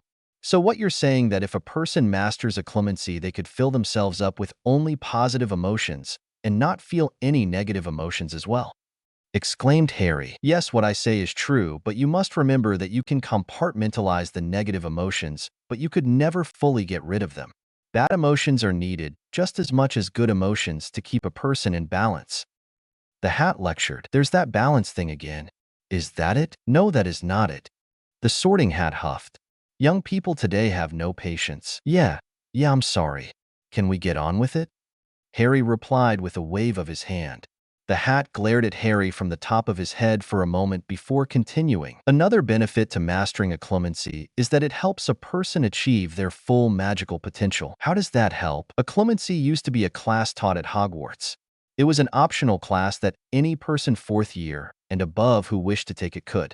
Very few people had the skill to be a true occlumens, but most people are able to pick up the basics. It is only the truly gifted that can master the art. From your memories of your past life, did you never wonder how Voldemort learned all that he did? How by the time he was a 6th-year student, he was able to do the darkest rituals of black magic? Where and how was he able to learn and actually do all that when he spent the majority of his time at Hogwarts? How he was able to plant a false memory that managed to fool the whole Department of Magical Law Enforcement, and which even took Dumbledore considerable talent to break? Or how he was able to frame your friend Hagrid for causing the death of Myrtle when the creature he had kills with poison and there was no trace of it in her body?" The Hat listed off. Harry had to admit he never thought much about where or how Voldemort learned it all. He was more concerned with how he was able to stay alive and getting out of whatever situation he was in. But now that the Hat said it, he started to wonder, how was a student, even an exceptionally bright one, able to do all that? Not even Hermione, with all of her considerable level of intelligence, would have been able to do all that. He remembered when Hermione explained what she did to her parents, that even erasing her parents' minds of herself and creating new identities took a lot of skill, as the slightest error could cause irreparable damage. She wasn't able to make a full detailed set of memories of their new lives. It took years of practice to do something like that, and there was always the chance that the process would mess up because the human mind was unpredictable and not enough was known about it. She was only able to make a superficial memory set which any decent obliviator could break. Which begged the question, how was Voldemort able to do it to his uncle? He knew by that time Voldemort had already made the diary Horcrux and had just finished making the ring Horcrux. So then how was he able to do all that then? Harry asked the Sorting Hat after thinking it over. "I do not know how he was able to learn all about the Horcrux ritual, but I do know that before Dumbledore became headmaster, the Hogwarts library did house dark tomes. None of those books actually showed how it was done, but it was more as a reference guide. Dark magic was studied at Hogwarts, never taught, but the theory of it was explained. I could guess that Voldemort might have found out how to do it from there, or at least where to find how to do it. As for the other stuff, Occlumency was able to help him immensely. The Sorting Hat explained. How? I told you that Occlumency was able to help a person realize their full magical potential. Most witches and wizards use magic, but only a certain percentage of it. Much like how a person only uses a certain percentage of their brain. A person who masters Occlumency would be able to use their full magical power. They would be able to do feats of magic that no ordinary witch or wizard could. Sometimes hidden magical abilities could be found, like speaking to animals, for example. Harry was amazed. If Snape had explained all this before, he would have studied Occlumency a lot more. No, actually he realized he still might not have. Snape did not really teach him much, and he was only able to block Voldemort after the events of Malfoy Manor. He shivered at the last thought, remembering all the pain and heartache he endured over there. But that still doesn't explain how Voldemort was able to fool the DMLE? Harry questioned. The class that taught Occlumency also taught the students how to plant false memories and how to uncover them. An Occlumens can be obliviated like any other person, but it is more difficult because the shields that are in place can protect the Occlumen's mind. Only a person whose magic is stronger than the Occlumens would be able to accomplish it. The Hat said, why would the school teach that to its students? Harry wondered out loud. Because the laws at that time allowed it. Before Voldemort's rise to power, all Hogwarts students were required to learn how to use the memory charm so that if a situation that exposed a witch or wizard happened, then they would be able to use it to keep the existence of the wizarding world a secret. The Obliviator headquarters were constantly on call because of the war with Grindelwald as well as the Muggle Second World War. They were stretched thin, so the Ministry decided to temporarily rescind the restrictions on obliviation until after the war was over. Oh.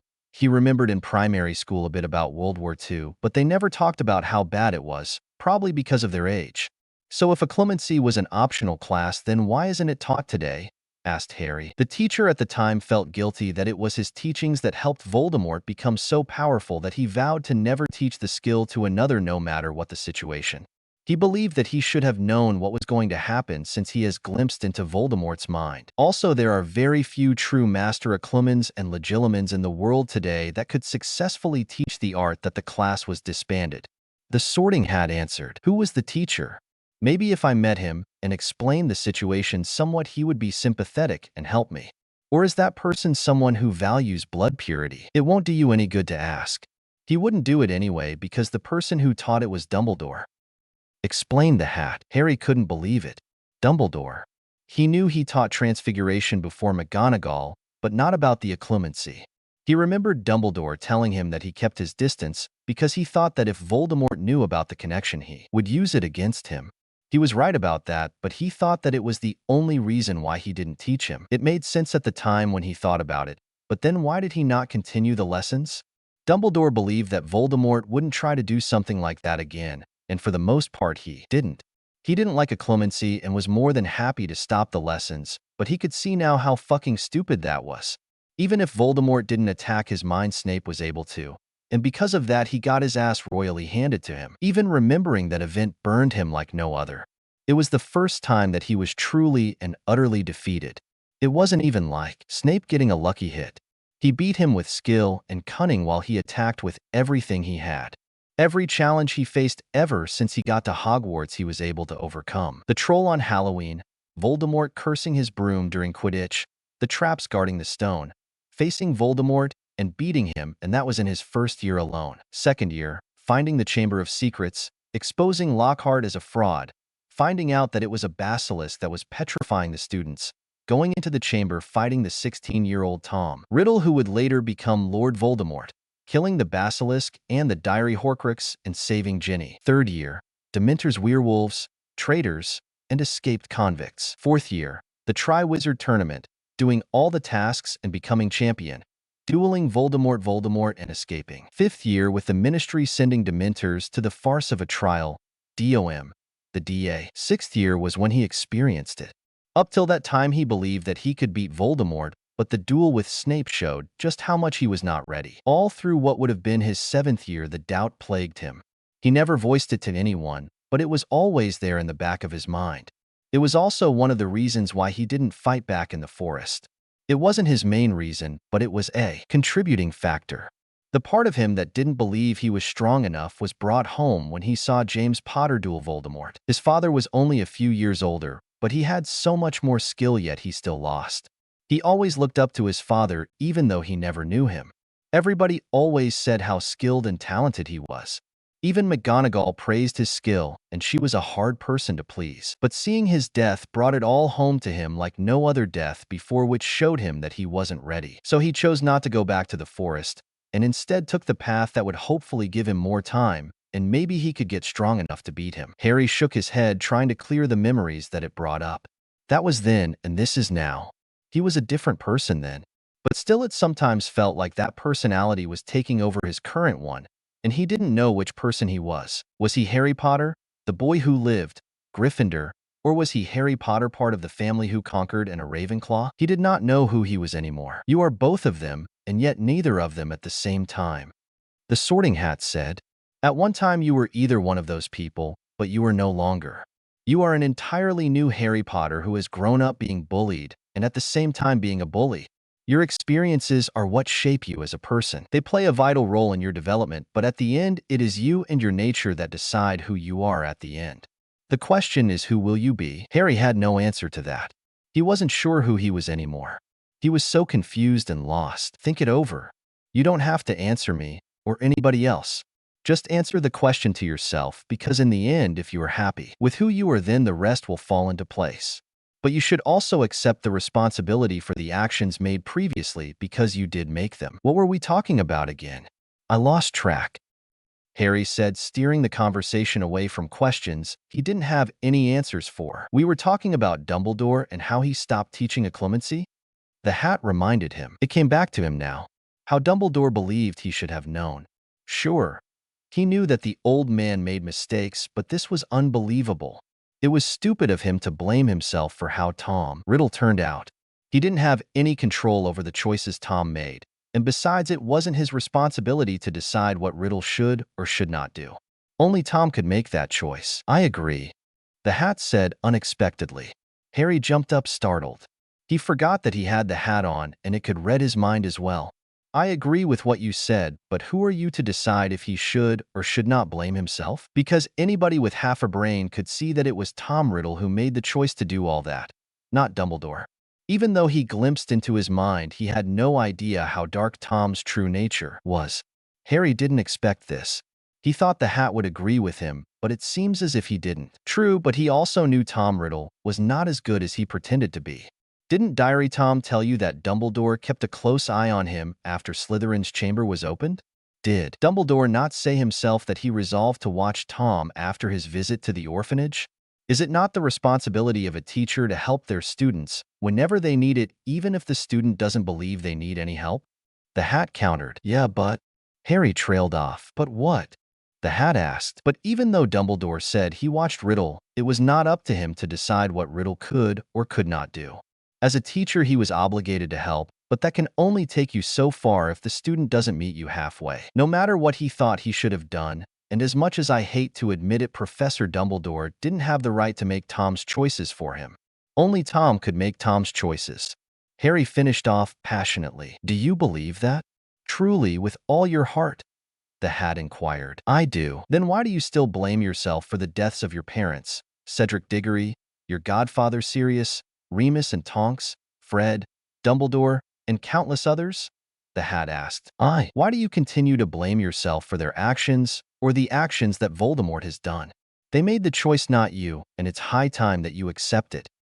The hat explained, and he brought back up the topic Harry was desperately trying to forget. His actions as well as whom he was. Harry knew intellectually that he wasn't at fault. He did not force any of them to do anything they didn't want to do. They chose to do it of their own will because that was what they believed to be right, but his heart couldn't accept it. If he did, then it felt as if he was shaming them somehow by not blaming himself. The hat was right, though. He just said it himself that it was the responsibility of the person to decide what is right for them. He knew that but couldn't accept it, then blinded by his grief. They died and he lived because of the choices that were made, and it was not his fault. But he wasn't sure he could take that last step yet. Think it over. You have had a very tiring night. We will continue this when you are rested and ready to continue, the hat said before disappearing from his head. In flashback, he didn't even remember leaving the room of requirement and getting back to the Ravenclaw dormitory. He didn't go back to the ROR after that. He was scared at what would happen if he did go back. Since then, he hasn't gone back to the room, and therefore, he wasn't able to work on his acclimacy at all. Usually, he would try and bury himself in Quidditch, but since that wasn't an option, he buried himself in his schoolwork instead. Having experienced this once before helped Harry a lot, but there were still things he forgot. He was more used to classes having practical work more than theory, but first-year students were taught more theory than practical. He had to reread passages from the first-year textbooks. Though he sometimes forgot some fact, he was more than able to cover it up. Of course, having 6 years of magical education helped. He was at the top of all of his classes with Hermione trailing closely behind him. Part of him, the Gryffindor part, felt guilty that he was somehow cheating, but the Ravenclaw side of him shut that up, believing that he should be taking every advantage that he can get. The Ravenclaw side won, so Harry used it to great effect. Of course, showing how easy it was, the teachers started praising his skills. Only a select few knew who he truly was. Hell, even potions with Snape were bearable. He did ask Harry questions above the first-year level, but he was able to answer them all, and his potion came out perfect. After that, Snape tended to ignore him, but there was a look in his eye that seemed to be appraising him. He was pretty sure Snape knew who he was, but so far he's treated him like any non-Slytherin student, with insults and snide comments, but even those were few. Professor McGonagall said his father was a prodigy, and he must have inherited his skill with a wand. Speaking of his wand, he was of two minds about it. His yew and basilisk fong felt just as good as his holly and phoenix feather wand, but it felt like it was an insult to use this wand. Still, it worked well, and he had no complaints. Finishing up his work, he packed up his stuff and was ready to leave. The library was empty except for Harry and a few other older students. It was only the beginning of the school year, so most wouldn't be in the library. He put the book he was borrowing back on the shelf and was about to leave when he heard a sound. Standing still, Harry listened without making a noise. He was about to give up, thinking it was his imagination, but he heard the sound again. He walked down the aisle to the end and saw a sight that broke his heart. Hermione was sitting on the floor, hugging her legs to her chest and burying her head in it. She was in her school robes. Her book bag was next to her with her books falling out. She looked like she was trying to suppress her tears and sob, but the occasional sound got through. He didn't know that he was able to hear it because of what happened when the hat unblocked his memories. "Hermione?" Harry said softly. Hermione jumped up, startled at the sound. She didn't hear anybody come up to her. She saw it was Harry and tried to give him a smile. "Oh, Harry, how are you? I was just sitting for a minute. There was something in my eye, and I was just getting rid of it. Did you finish Professor Flitwick's essay?" "I did, but wasn't too sure if I should add any more about the different types of household charms used. I already added the cleaning charm, air freshening, and the sewing charm. I know he said choose only one and explain it, but I decided to add more." Hermione rambled, trying to deflect attention away from her. "Hermione," Harry said firmly, stopping her mid-rant. She immediately quieted down. "What happened?" "Oh, it's nothing. Just me overreacting. That's all. No need to concern yourself," Hermione said bossily, but Harry could see that her self-control was hanging by a thread. "Hermione, please don't lie to me. I thought we were friends, and friends don't lie to each other," Harry said, determinedly trying to figure out the answer. Whatever he was expecting, it wasn't this. She wasn't crying, but looking at Harry with a look of wonder and hope. "Friends? You think of me as a friend?" Hermione asked with a tone of shock. "Well, yeah. At least I thought we were. I mean, if you don't want to cause we're in different houses, but if you—" Harry trailed off, embarrassed. He didn't think that Hermione didn't want to be his friend. Was it because he was in a different house? No. "I mean, I think of you as a friend. It's just, oh, this is so embarrassing. Promise me you won't laugh." Hermione looked at him sternly, daring him to disagree. "Promise," Harry said. "It's just that I've never had a friend before. I was just shocked you thought of me as one. People just make fun of me and mock my intelligence, and nobody wants to be friends with the know-it-all," Hermione revealed. She looked into his eyes, expecting him to laugh, but she saw only understanding and concern. "Is that why you were crying before? Some people called you names." Harry asked perceptively. Hermione only nodded in agreement. It was painful for her to talk about it. Who was it? Harry said with barely suppressed anger. His emotions were all over the place recently, but anger he could deal with. It made things so much easier. Don't. It doesn't matter. It was stupid of me to let it bother me. Please don't do anything that will get you in trouble. Not for me. Hermione pleaded. Harry, seeing the distress on her face, calmed down. Sorry, but you're wrong about one thing. You are worth it even if I get in trouble. Thank you. Hermione said gratefully, giving him a small smile.